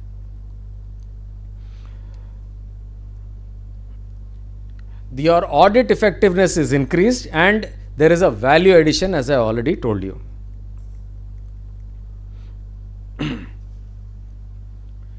Now, risk-based audit is actually a tool. When we talk about tools, we talk in terms of Excel or Power BI or something. In audit, risk-based internal audit plan itself is a tool. Just like our audit plan that we have for our regular audit, it is a tool. So please remember, it is not just documentation. What you are doing is using a tool. So if you are going to be doing a proper job, you have to use. Now, from where do we get this audit plan? From where do we get it? From the standards on auditing. All of us know that there are standards. Institute has given the guidelines. So please go through the standards and use that standards as a tool for you to be more effective as an auditor. And the same thing is in the risk-based internal audit plan. The moment you start using the risk-based approach, you are enhancing the quality of your audit, you are enhancing the effectiveness of your audit services.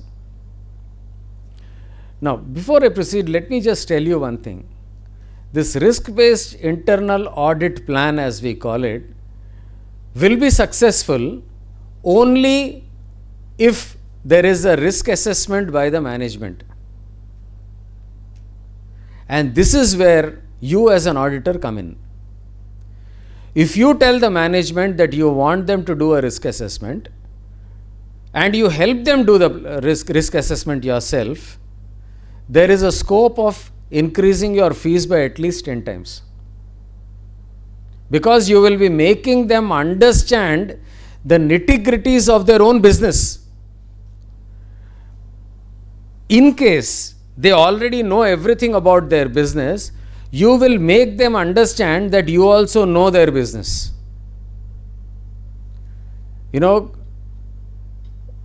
Most of the times, how many of you believe that the client is not always truthful to the auditors?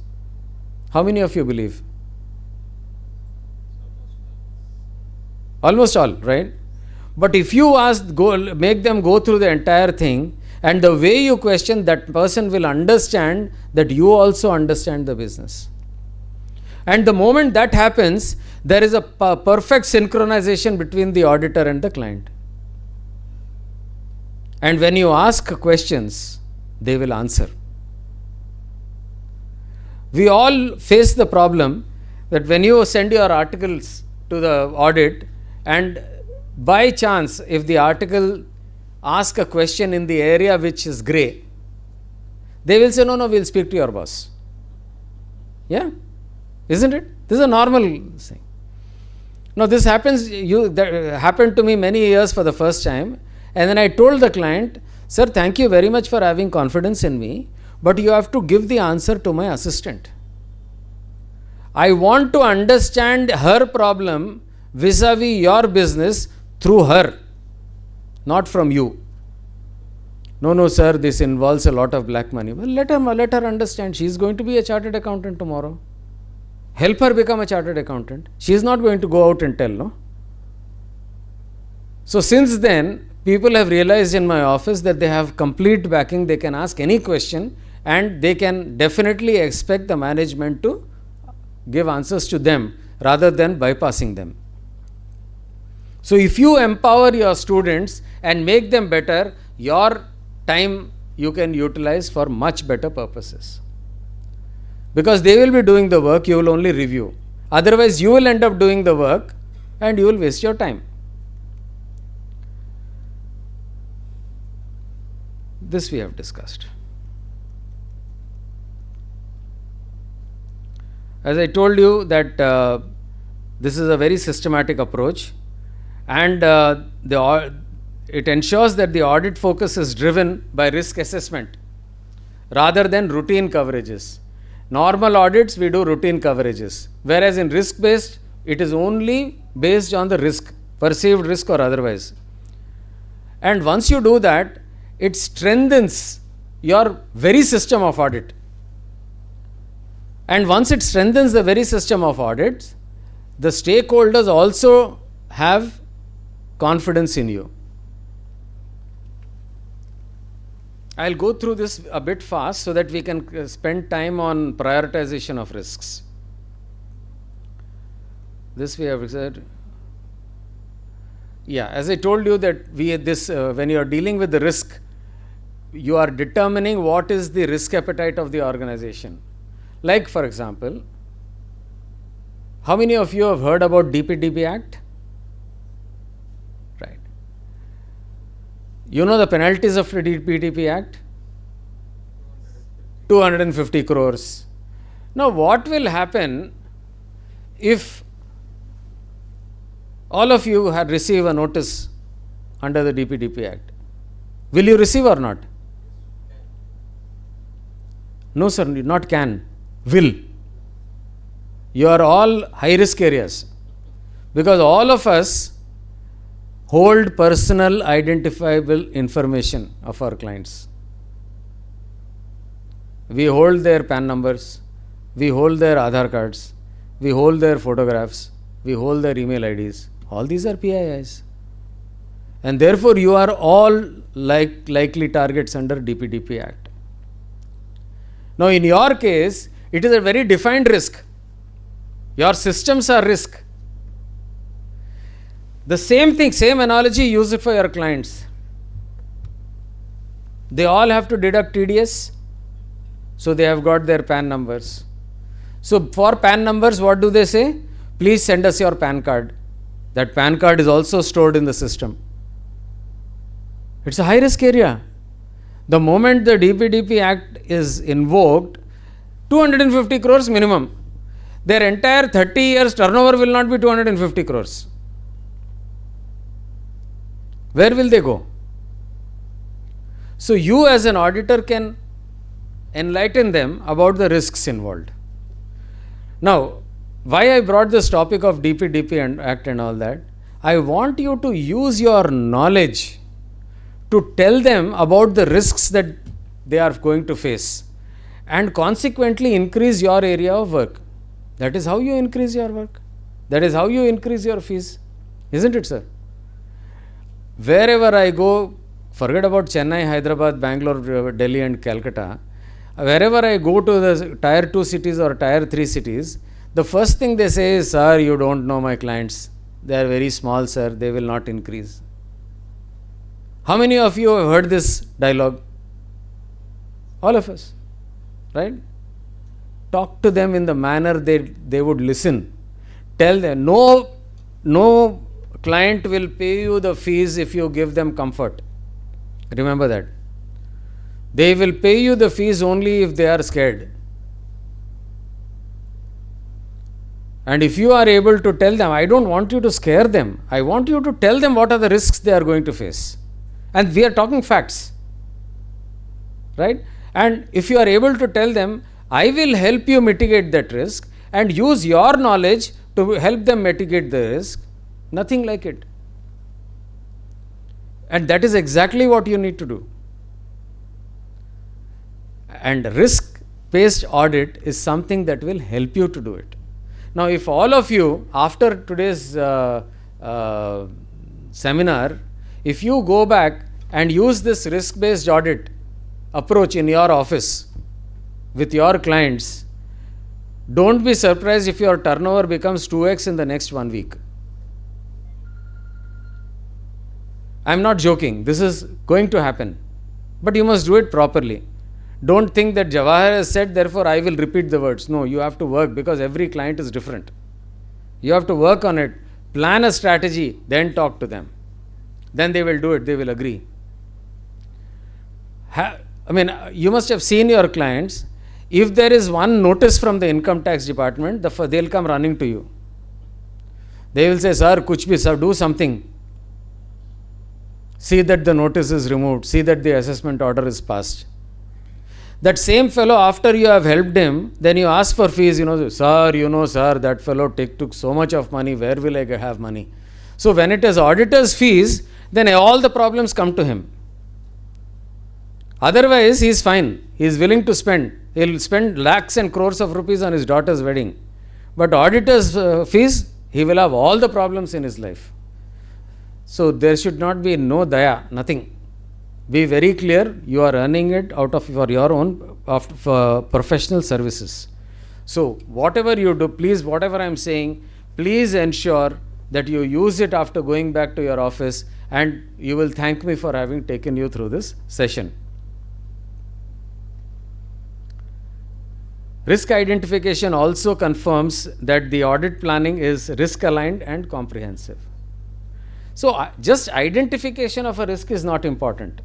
What is important is how you will audit that risk, how you will help the organization to mitigate that risk. What are the controls you will be suggesting to the client? That is important, and that we are all experts in. We have discussed this within this, okay. And inherent risks are always there in every organization, and if you are able to assure them of the controls and also how to mitigate them, mitigate those risks, you have done a great job as an auditor. And this is where our strong point is. Till today, remember, my friends, that auditors are being treated, especially audits, are being treated as a necessary evil by our clients. Not because they want to give you that audit. They are giving you that internal audit because it is a must for them. And in very few cases, they know the value of it. They don't want you to know the value of it. But the risk-based audit will help you understand the value of your services, and also let them know that you understand the value of their business and the help that you are giving to them. And that is where there is a win-win situation. Now, once you have decided on the different types of risks, you as an auditor will understand that there is a critical area of risk, major risks, minor risks, and insignificant risks. And after that, there are certain risks which nothing can be done. These are the residual risks. This is what the management says. And as I also told you, you as an auditor will focus on the residual risks to find out whether they are actually residual risks or not. Now, for example, you have gone to your client and told them about the DPDP Act and say, boss, this is it, your PII is here, and there is a risk that if somebody misuses it, you are in trouble. So that man will say, okay, fine, what do I do? Then we tell them the best way is to have it on a server. Access should be limited only for persons. Each and every access must be clearly controlled, and also logs should be maintained so that you know if there is any misuse, who is responsible for it.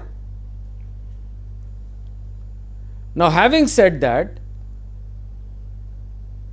what happens if despite this something goes wrong? That is the residual risk. What can be done for it? What can be done? There is actually a lot that can be done, but is it viable to do it is something that you have to question. If suppose this, we are talking in terms of investing another 25 lakhs or 30 lakhs on a fantastic server with amazing amount of risk controls, amazing like biometrics and all before you enter the system and all, is the company capable of investing that kind of money is something you have to ask. It's very easy for us to advise them of control. You must also be very practical. Is this a technology company where the trade secrets will go, then the company will close down? No. This is only thing is we are looking at the DPDP Act. Even in the DPDP Act, if you can prove that you have taken due care and due diligence, then there is no liability.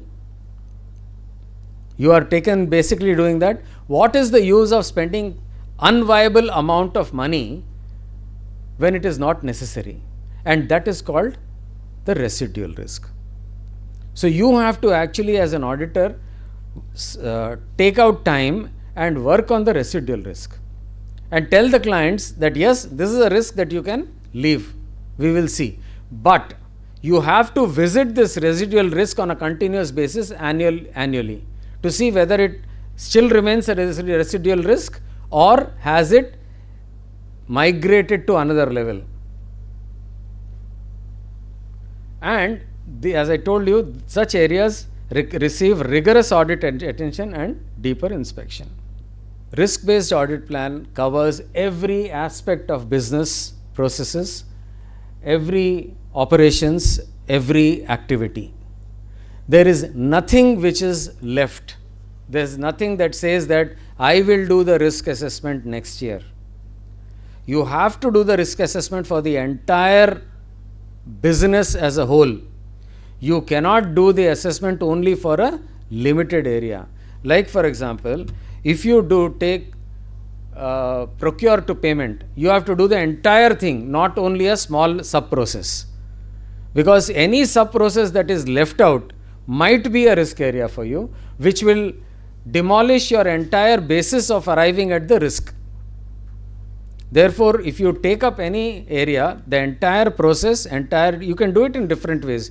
You can do it department wise, you can do it function wise, you can do it process wise, and you can do it geographical wise. You know, if there are many companies with branches all across, you can do it geography wise, doesn't matter.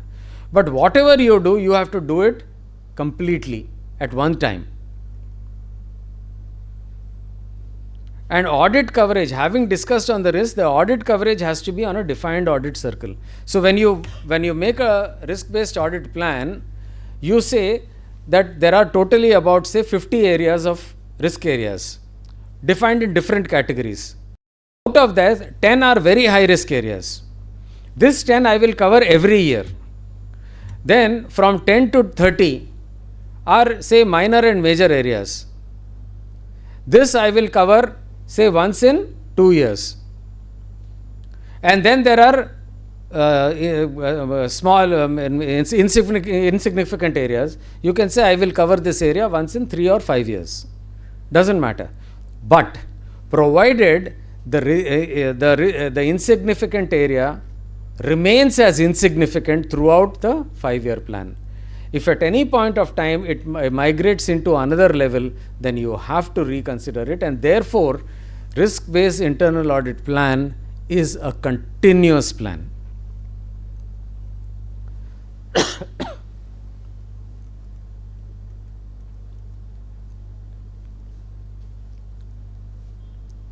This balances on critical factors during the audit planning. We have talked about it, level of risk, and as I told you, organizational priorities. Now, risk appetite again depends on an organization. If it's an organization which is dealing with, say, defense equipment or defense technology, even the insignificant areas cannot be left alone, because the organization's risk appetite is near zero. Because even the smallest of the information that goes out can close the company. And especially you see when there are competition and competitors involved and politics involved, even the smallest mistake can be an end of a company. And therefore remember that this is how it is.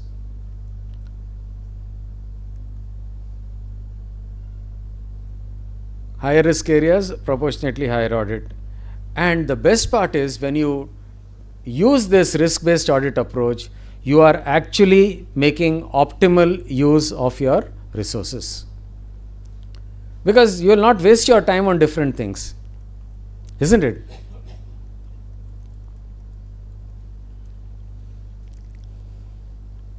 Coverage, I have told you, it ensures coverage of all areas, and it ensures that no area remains unaudited over a period of time, and gives a completeness and balanced audit assurance.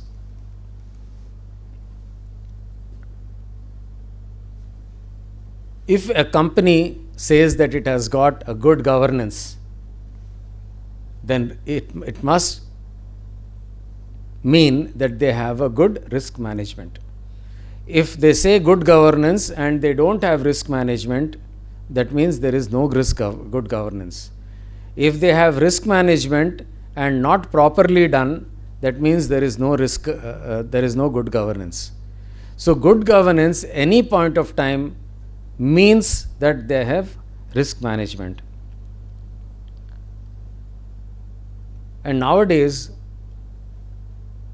especially with NEFRA and QRB and all that, for a chartered accountant's office, also it becomes very critical that we have our risks assessments in place. Any organization which borrows a large amount of money is under NEFRA. Luckily for us, NEFRA does not have enough staff. They just have about 200 or 250. But if they increase their staff, then all of us will get covered. And the questions they are doing, I'll give you an example. I was going through some of the reports of NEFRA. In one particular organization, they pulled up the auditor on confirmation of balances. Now the auditor, what he did was he asked for confirmation of balances. As usual, the banker did not give the confirmation of balances. Some of the people who have, some of the clients of the client gave confirmation of balances. Then the NEFRA asked, please show me the proof that the letters asking for confirmation of balances were sent by your office. So this man, this chartered accountant turned around and said, sir, what the standard says is get confirmation of balances. I did not receive confirmation of balances, so I asked my client to follow it up. They got it for me, I gave it. So NEFRA turned around and said, that means you have not read the standard on auditing. Your standard says that the auditor's office has to send the confirmation. You show proof. And they pulled it up for that. Unfortunately, our standards, we know about confirmation of balances, but how many of us have actually gone through that standard which says that the confirmation of balances have to be sent by us? Take the case of Satyam. All of you have heard about Satyam case. The auditors sent a letter to the bank asking for confirmation. Bank did not respond. As usual. Why will the bank respond to auditor's letter? So the company asked the auditor asked the company to get the confirmation. The confirmation was received, given to the auditor, filed properly, checked, done, everything. Unfortunately, the confirmation itself was manufactured by the company. And it pushed immediately the auditor was called. Now, what did the CBI say in the court? The CBI went to the court and said, sir, these auditors are telling lies. Look, we went at the bank and they gave it to us immediately. Arey, you are a policeman, man. Is an auditor a policeman? You tell me an ACB or a CBI, if they go to the bank, which branch manager will say no? You go, they will not let you sit there. There is a difference. So you must understand these nuances and then accordingly ensure that you have proper documentation. Go through your standards once again with a very, very magnifying glass. In fact, now I have got a checklist for my firm. For each standard, we have whole lot of questions, and our staff has to answer all of them and ensure that they are complied with. So this ensures that we do not go. I mean, we follow the rule to the book, the book to the sentence compulsorily, and that is what is ultimately going. Whether we have done it, not done it, different. At least I have something to show that I have taken due care and due diligence. If they dig deeper, I don't know, because I don't go through every paper in my office.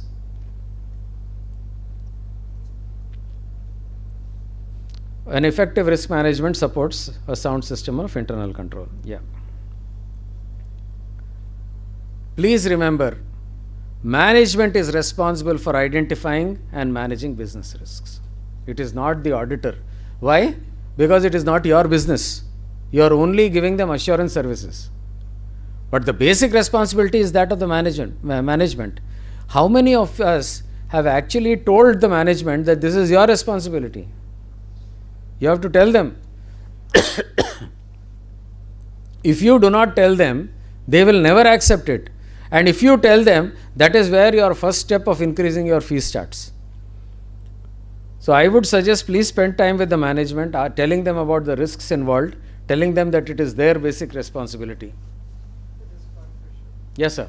Internal audit, even though done by an external auditor, continues to be a management function. Yes, yes. And whatever techniques internal auditor has to follow should be part of the ISO manuals and things like that of the management, right? It depends. It depends on the whichever standards they are using. Otherwise, you can use our standards. Because you are bound by our standards, not the management standards. But still, as a function, it is still considered as the management function. Yes, it is a management function.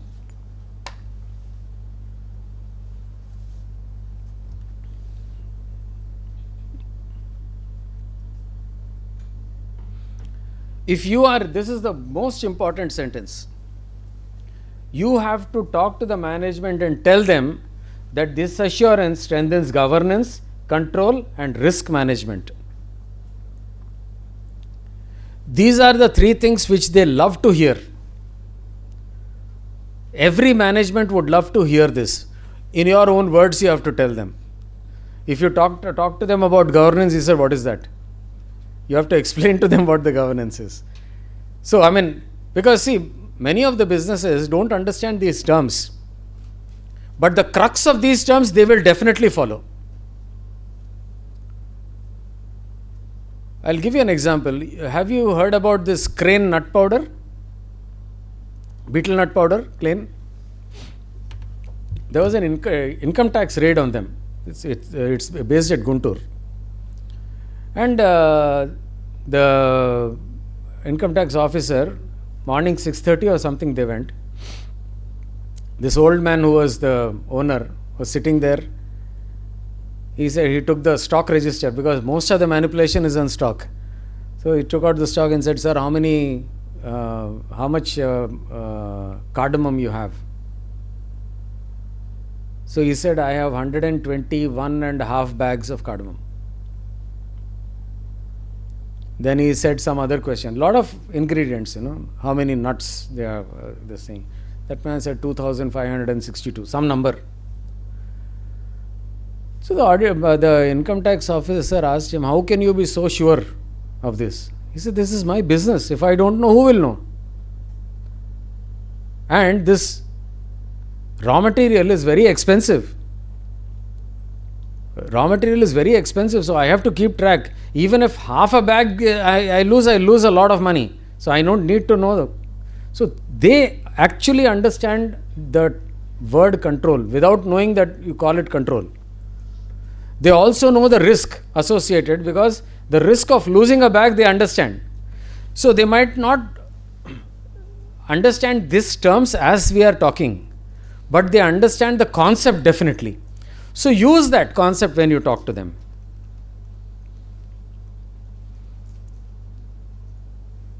The chief internal auditor is responsible. So if you are within the organization, it is the chief internal auditor. If you are an external auditor, you are responsible.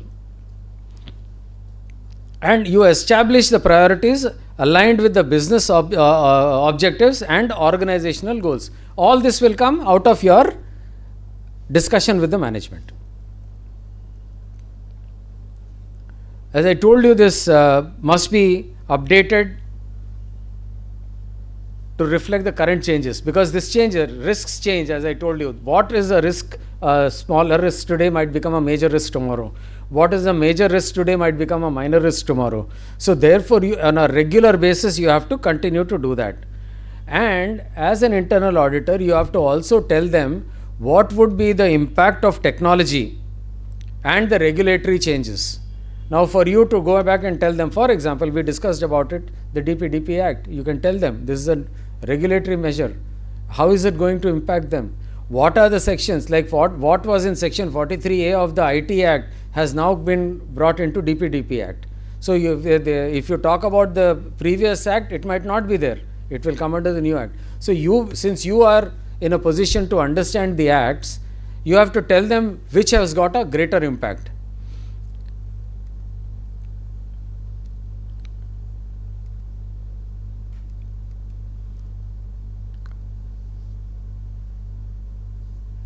If there is a large company and there is an audit committee in it, then the audit committee will evaluate the adequacy of the planning process and risk coverage. So ultimately, even if you are a third party internal auditor or an auditor within the organization, there is someone who is a watchdog from within the company who will question you to say whether you have taken all the aspects of risks within your study and whether there is adequacy in the planning process itself. So just because you are an auditor, you are not God. There is someone with whom you have to work. This is an advantage for the auditor, because ultimately it is the audit committee that approves the plan, and in case there is no audit committee, it is the management which approves the plan. So take a sign off from the management or the audit committee always, so that once you take the sign off, then you will start your work without worrying about what is happening till your next risk assessment. In the next risk assessment again, you will change the risk profiles definitely, and accordingly take a sign off again. The key considerations are major risks, your risk appetite, business objectives, and management process. Okay. Now there are phases in the successful implementation of the risk-based internal audit. There are two key phases. One is develop and approve an risk-based internal audit plan, and the second is implement and update it. Developing stage is the toughest, because that is where you spend a lot of money, a lot of time and money in identifying the risks in every aspect, in every function, every department, every process, every geographical location. So that takes a lot of time, and when it takes time, it costs money to us. And implementation of the risk audit is in your hands, because you have decided which are you have decided and got a sign off on which are the critical areas that you have to audit. And once you have done that, it is working it's a piece of cake for us. We have the technology with us, we have our tools to do the work, and we have the staff. And if not the staff, even if we are a single man team in our offices, we can still do it because we are trained to do it.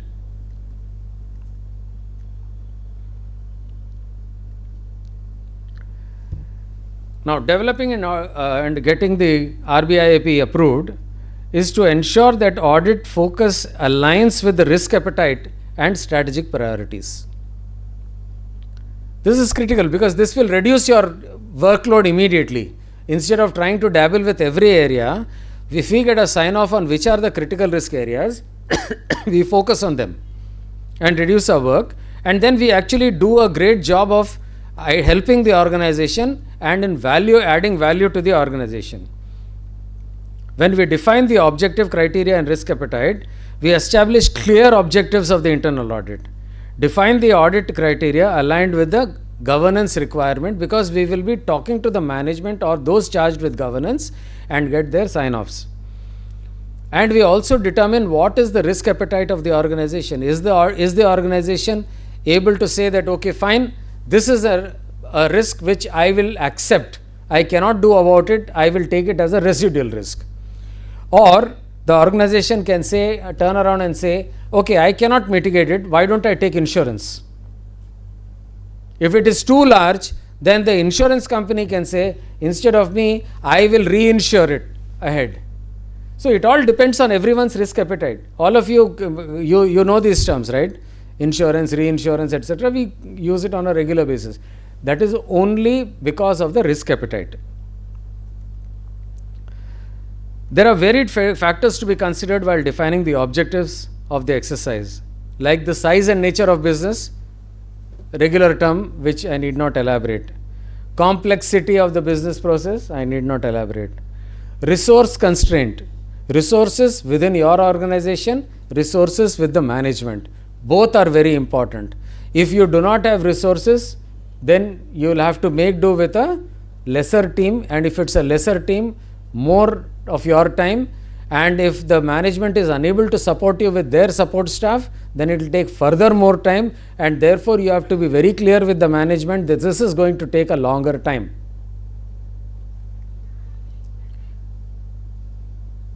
Now the time horizon, like I told you, 3 to 5 years is what I told you. But in some organizations they might say it is 3 to 5 is too long a time, let us make it 1 to 3 years to cover all the areas. Fine, doesn't matter. It all depends on what the organization wants.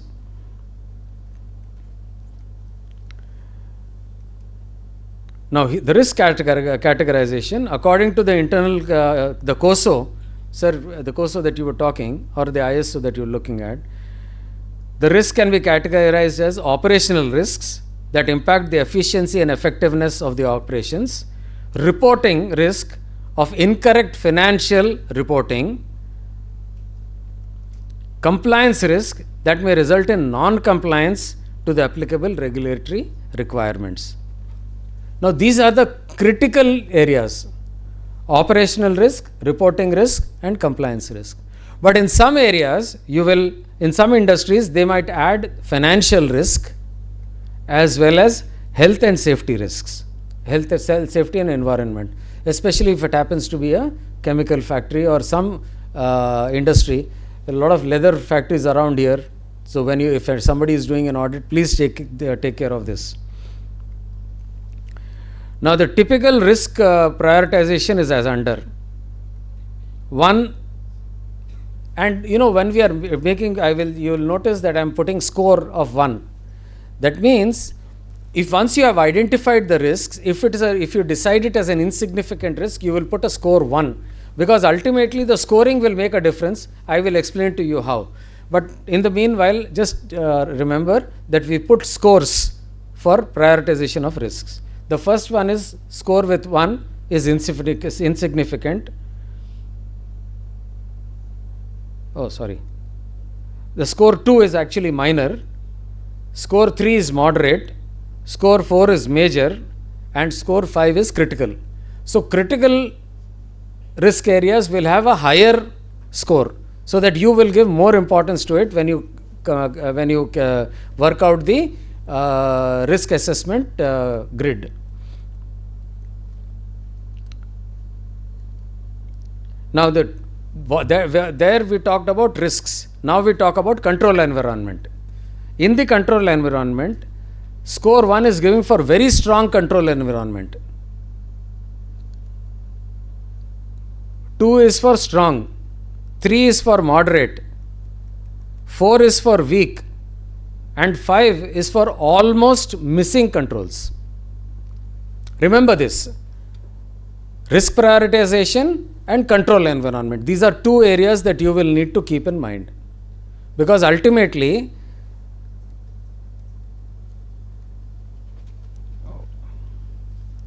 okay, I'm sorry, can you just read it?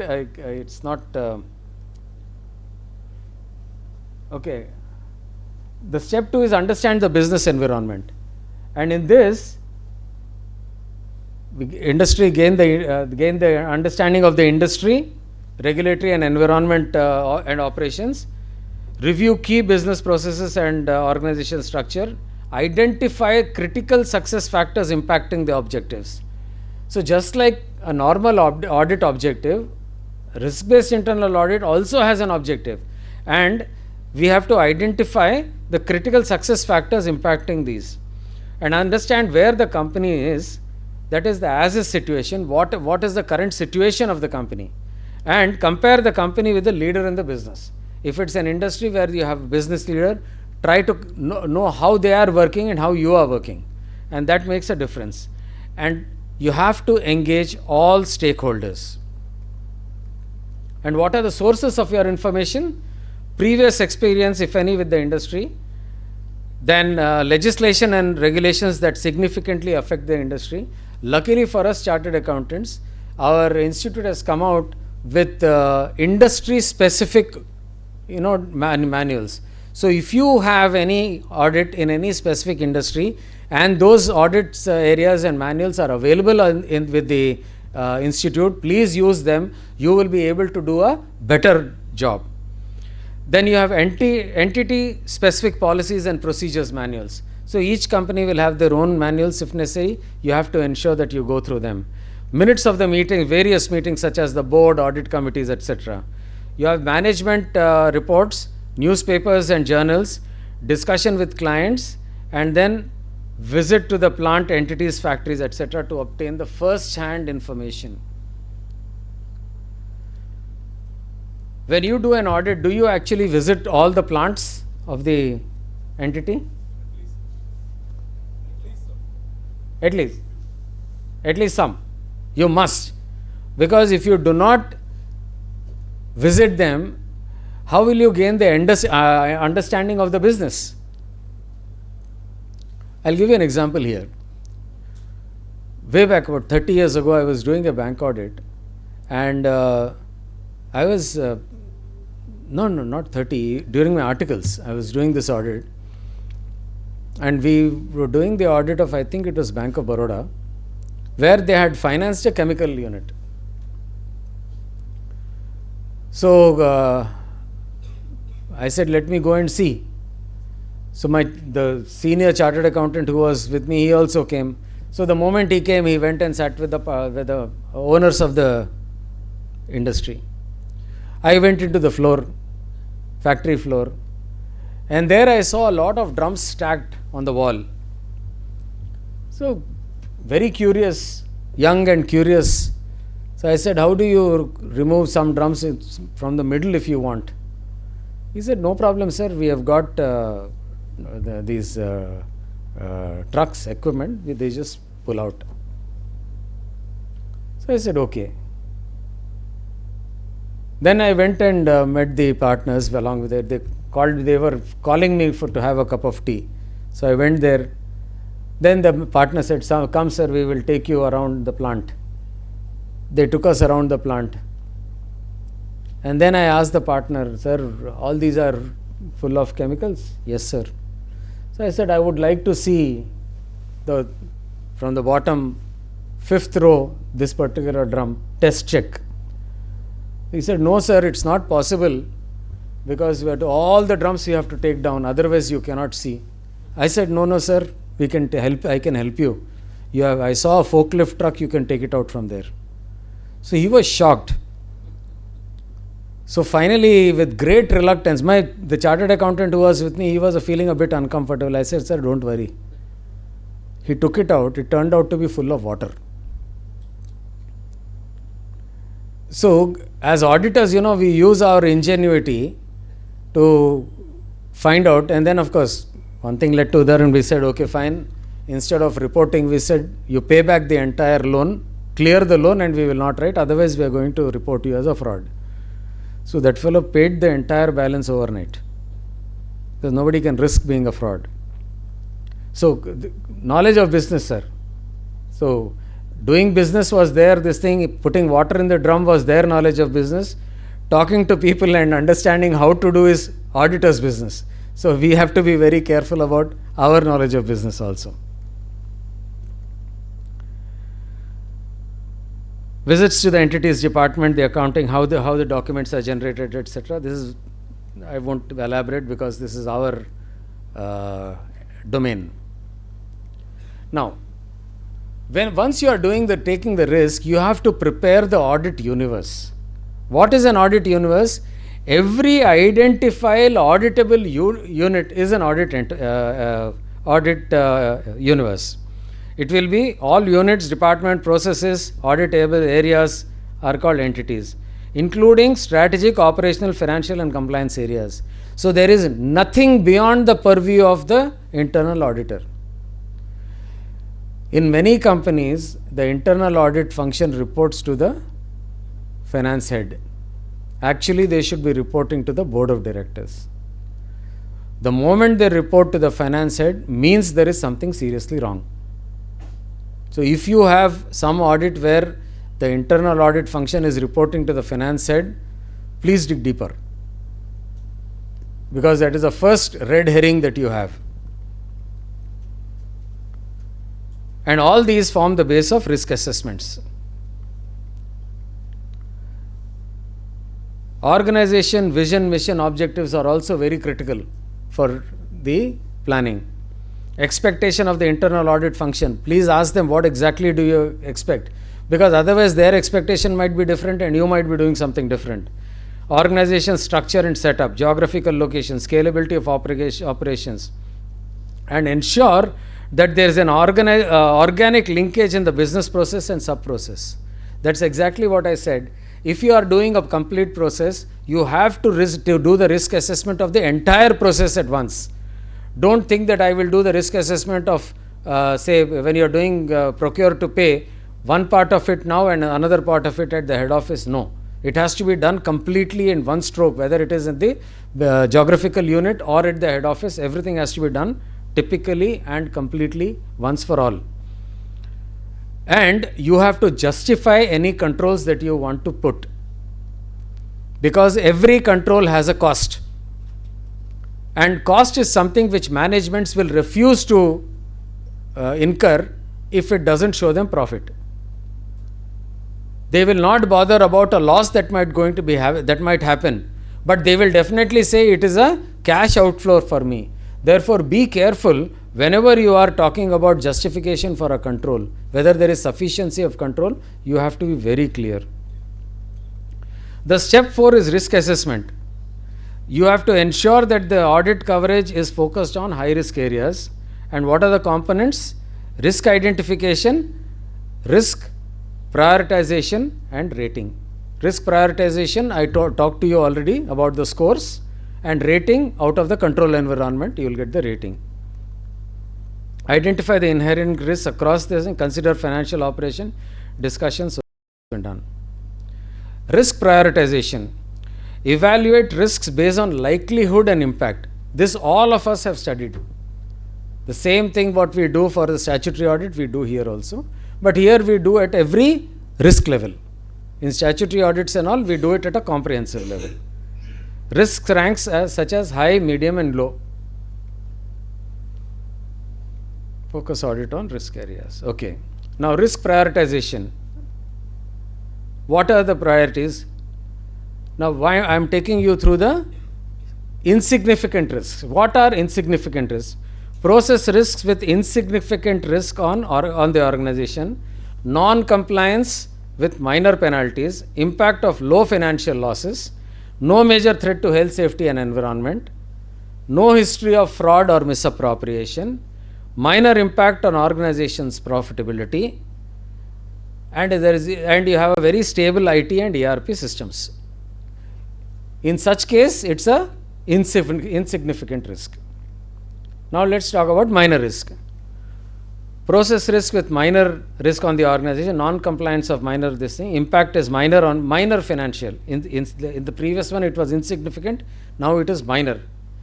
no significant threat. There is no threat there. Here it is no significant threat. Minor fraud, small things. Minor impact on the organization, stable IT systems. Still be considered minor. Moderate risk, sir. Score 1, I think it should be without penalties. Minor penalties, very minor penalty. Suppose minor penalty is somebody is Penalty will be considered as a serious as long as long. it is minor. I agreed. For example, the company is sending a staff from one to suppose to deposit in the bank. That fellow has a traffic violation. Nothing to do with the company. Small thing, so that you can ignore.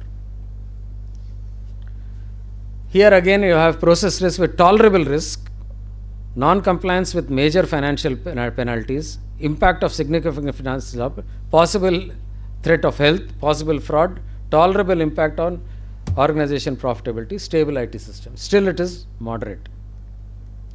Major will be process risk with major risks to the organization. Now from here, major and the critical ones you are going to audit every year. In fact, I would say critical audit every 6 months, major audit every year. Risk of reputational impact on the organization, non-compliance with major financial penalties and prosecutions, impact of major financial losses, significant threat, repeated fraud and misappropriation, major impact on organizational profitability, deficient IT and ERP systems. These are considered major. Now let's talk about critical. Process risk with critical risk of the organization, all these things will come.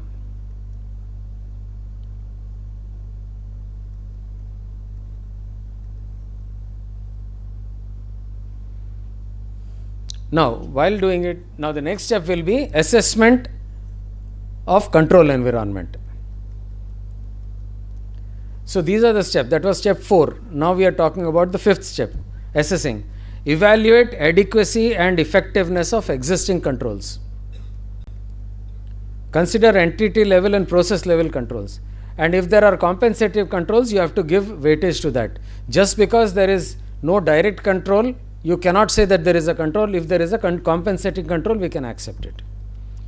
Identify control gaps and weaknesses. And how do you do the risk assessments? Through interviews, surveys, workshops, past events, and your past experience. And for this, what are the factors that you need to keep in mind? Existence of preventive and detective controls to mitigate the risk associated with the business process, entity or location. Legal compliance framework. See, one of the reasons why even if you take an NBFC or a bank or any insurance, they have a very strong legal department, because that is where they perceive the risk to be, and therefore they have a strong. They are not fools to maintain such huge law departments, because they perceive it to be a risk not to have a legal department. Appropriate and established IT control environment. All of us are using IT in our office. What is the control environment? To the best of my knowledge, 0. Start the risk assessment in your own office and you will thank me for it. That's the best place to start. Today, if you start working on it, it'll probably, I don't want you to spend more time on it. Spend at least 1 hour every day for the next 10 days. Identify all the risk areas and do the prioritization as I have done it. What I will do is I will leave a copy of this presentation here. I will ask them to please send it to all of you so that you know exactly how to go about it. And once you do it, you will thank me for it. Governance structure, monitoring and monitoring mechanism, documented policies and procedures. Now, thanks to our peer review, how many of you have got peer reviewed already? 1, 2, 3. All of you have to get it done now. If you are looking at bank audits, you have to get it done immediately. Otherwise, in the next phase, all of us have to get it done anyway. So in the peer review, all of us have to have manual for our work. Now I've been doing peer review now for more than 10, 12 years, and every time I go to the audit, they said, "What is this manual, sir?" I mean, the excuses are there. It's a tool for us. From the tool, you make your own manual, and people make their manuals depending on some big four like PwC or Deloitte, and then make it a huge one. And then when a peer reviewer like me goes there, said, "Okay, fine. You have defined your audit procedures in such a way, but your documentation doesn't even show 5% of it. So when you are making your manual, please make it to what you are doing, so that you can better it every time. Don't try to copy anyone else. The controls and the audit procedures that might be there in my office might not be relevant to you. So just do what is relevant to you, and you'll be fine. Don't worry about the rest of it. If you overdo it, then you are in problem. If you just keep it plain and simple, you are fine." Past incidents and trends, organization sensitivity towards health, etc., fraud detection, balance of this. Okay. Now you derive residual rating. Now you have got your risk rating, control environment, risk prioritization. Now you are talking about residual rating. So how do you derive the residual risk rating? Assess risk remaining after considering controls, determine residual risk levels, and use residual risk as a basis of audit prioritization. And what is a residual risk rating score? It is preliminary risk assessment into control environment rating. So in the preliminary risk, you decide them on whatever is the rating 1, 2, 3, 4, 5. You know your control environment rating again 1, 2, 3, 4, 5. Preliminary risk into control rating will give you the residual risk. And once you have done this, you develop an audit plan based on the risk. Define the frequency, because taking critical, major, minor, insignificant into consideration. Obtain overall approval of the audit committee and the management. And consider the following while you are doing it. Availability of audit resources over a period of 3 years. Because audit resources is critical. If you don't have the staff, how will you do it? Feasibility of conducting the audit. Now, for example, if you are talking in terms of, say, mines, and if you don't have any facility of staying in those near the mines, or if, like for example, in Singareni, we have to stay about 25-30 kilometers away, and if you have to go and visit the mines every day for the next 1 month and there is no transport facility, how are you going to do it? So you have to understand the feasibility of conducting the audit. Conduct of other reviews providing insight. Mandated audit projects. See, risk-based audit is one, but there are mandated audit projects also, because the management might have asked you to do certain specific things as an audit requirement, or you might have mandated audit might be for some other regulatory purposes. So you can't stop them and say, you're going to do this. So you have to take those into consideration. Suddenly you will have management requests saying that, we think there is a problem here, why don't you do it? So in such a case, you have to let go the risk-based audit plan for the time being. Audit and evaluation committee recommendations and directions. You implement the and update the audit. This phase ensures effective execution and continuous relevance of the risk-based internal audit. And while you are doing the audit, you have to continuously assess the risk and keep updating it. Because as I told you, if the risk has been mitigated, it changes its characterization. The objective is to respond dynamically to changes in the risk control. And then you derive the internal audit plan. You break the plan into annual audit engagements, select audits based on residual risk priorities, and ensure alignment with the approved risk-based internal plan. Ultimately, everything will revolve around the approval of the plan. And then once you have done this, you have to allocate resources. Allocate appropriate audit resources and skills, schedule engagement and perform audits. This is we all know, and ensure timely reporting. I have also come across companies where they have a beautiful audit department staffed with many people, but when I ask for reporting, he said, sir, they are doing continuously. What is the use of an audit department without a report? Will your client pay you any money without a report? That is the basic, that is the final product for us, right? So therefore, you need to have reporting. Not only reporting, it should be timely reporting. And as we go on, reassess risk and controls. The most important thing is once you have assessed the risk, the categorization might change, it is fine. But what is more important is the emerging risk. So you as auditors have a very important role to play when you have to tell your client that these are the risks that I foresee will impact your business. Again, it's a marketing technique. If you want money, you have to use marketing. What is the reason why you are doing an audit, say for a company with a 500 crore turnover, let us assume, your audit fee will only be 5 lakhs. But one fine day, this same company will say, I am now going public and my international partner has asked me to get this audited by the Big Four. What will be the fees? 3 crores.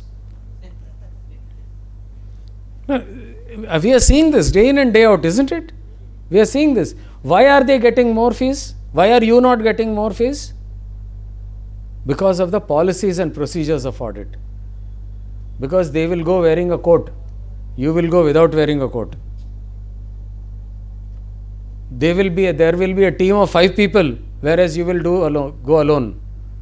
Everything matters. Packaging matters. And they are masters in packaging.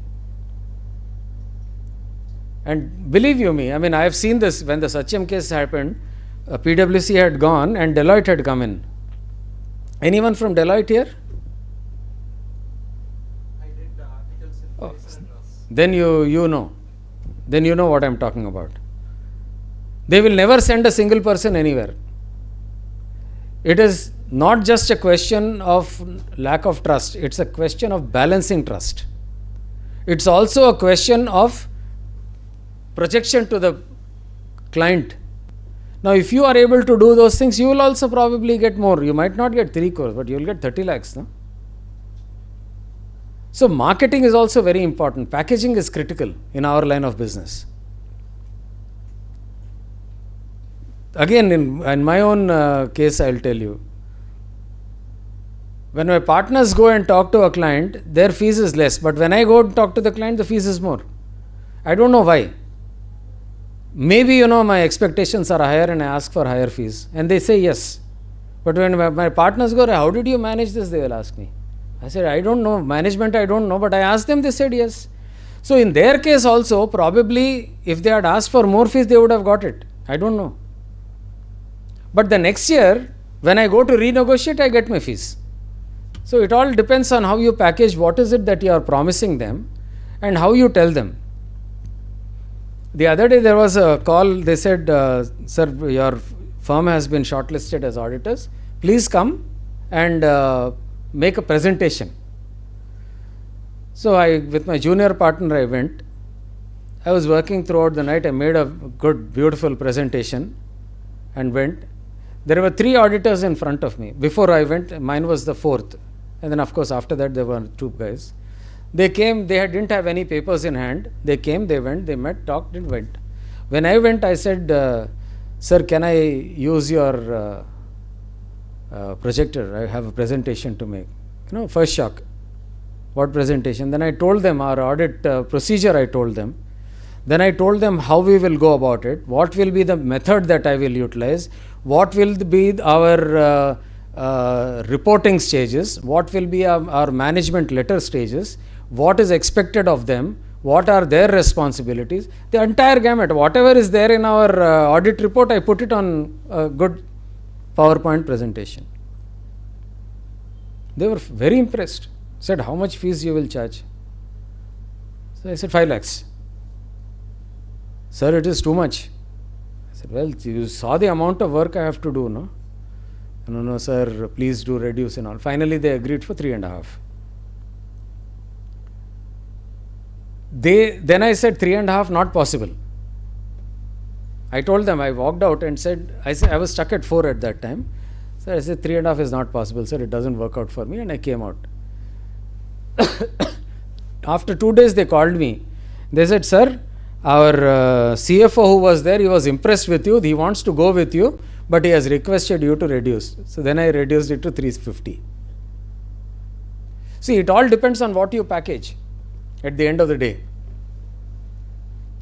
And you can do this because of your exposure. You can tell them about the emerging trends and how controls can be made and the effectiveness of the controls. And while you are doing it, you have to incorporate the management feedback. Remember, everybody loves to see their ideas on paper. This is again packaging. Your idea may be 10 times better than his. But if you put his idea on paper and say, look, I have taken your idea into consideration, you have won. This is human psychology. Why do they say, if you want to disagree with someone, why do they say, yeah, but we do that? All of us do that, right? Why do you say, yeah, when you actually know that you don't disagree? You don't agree? Because you don't want to hurt the feeling. The same thing here. Use human psychology. Update the audit plan on the revised risk assessment, adjust coverage, ensure remains current and this thing. What are the acceptable range of risks? Prepare a grid, as I told you, with the control environment and the risk prioritization. You will have a grid. Everywhere where you have closer to 25, because 5 is the highest in both, 1 to 5, 1 to 5. So if you prepare a grid, 25 is the maximum. All those between 15 and 25 are major and critical areas. Those have to be audited on an annual basis. Lesser than that, 8 to 15 or 10 to 15, once in say 2 years. Less than that, once in 3 years or 5 years or whatever. So if you prepare a grid, it will be very easy for you to make. And believe me friends, when you make a grid and you make a presentation, there is a scientific method of assessing risks. And when there is a scientific method, nobody can question you on them, including our own QRB or NFRA. If they come, they will say, why are you spending more time on these risks? You have a control grid, and that says that this has got a higher risk element involved, and therefore your priority is more, and therefore you are spending more time. This also you'll be sharing it with the those charged with governance. It will help them also to align their opinion with yours.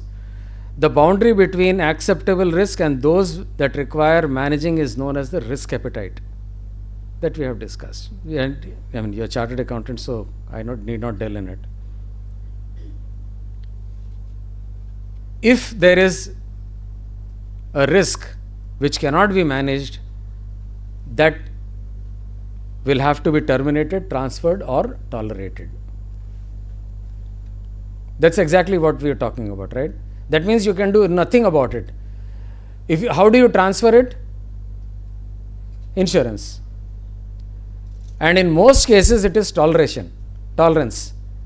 I cannot do anything about it. I will see if there is a risk. I will take care of it.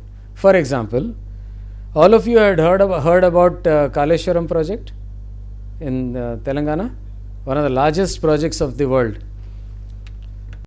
When this was being constructed, we went and gave a proposal saying that, sir, why don't you insure it? They said this project cost 1 lakh crores. Now, if I have to insure it,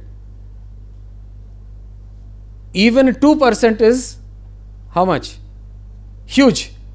for premium? 20 crores.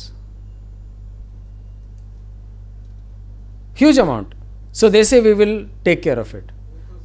2000 crores, sorry, 2000 crores. We'll take it. You're right. But finally, the 3 barrages had a problem. What happened ultimately is they are perceiving that even today, after 3 years, it is going to cost them only 1200 crores to rectify their mistake. So the decision of tolerating the risk was correct. Otherwise, imagine every year 2000 crores if they pay, they would have paid 6000 crores, which is far, far higher than repairing it. So that is the kind of a tolerance limit. You understand what are the things that you tolerate. What is termination? Risk termination. You decide that this is no longer a risk, we will remove it from our risk, this thing. You terminate that risk totally. It's considered as a no risk. No risk at all.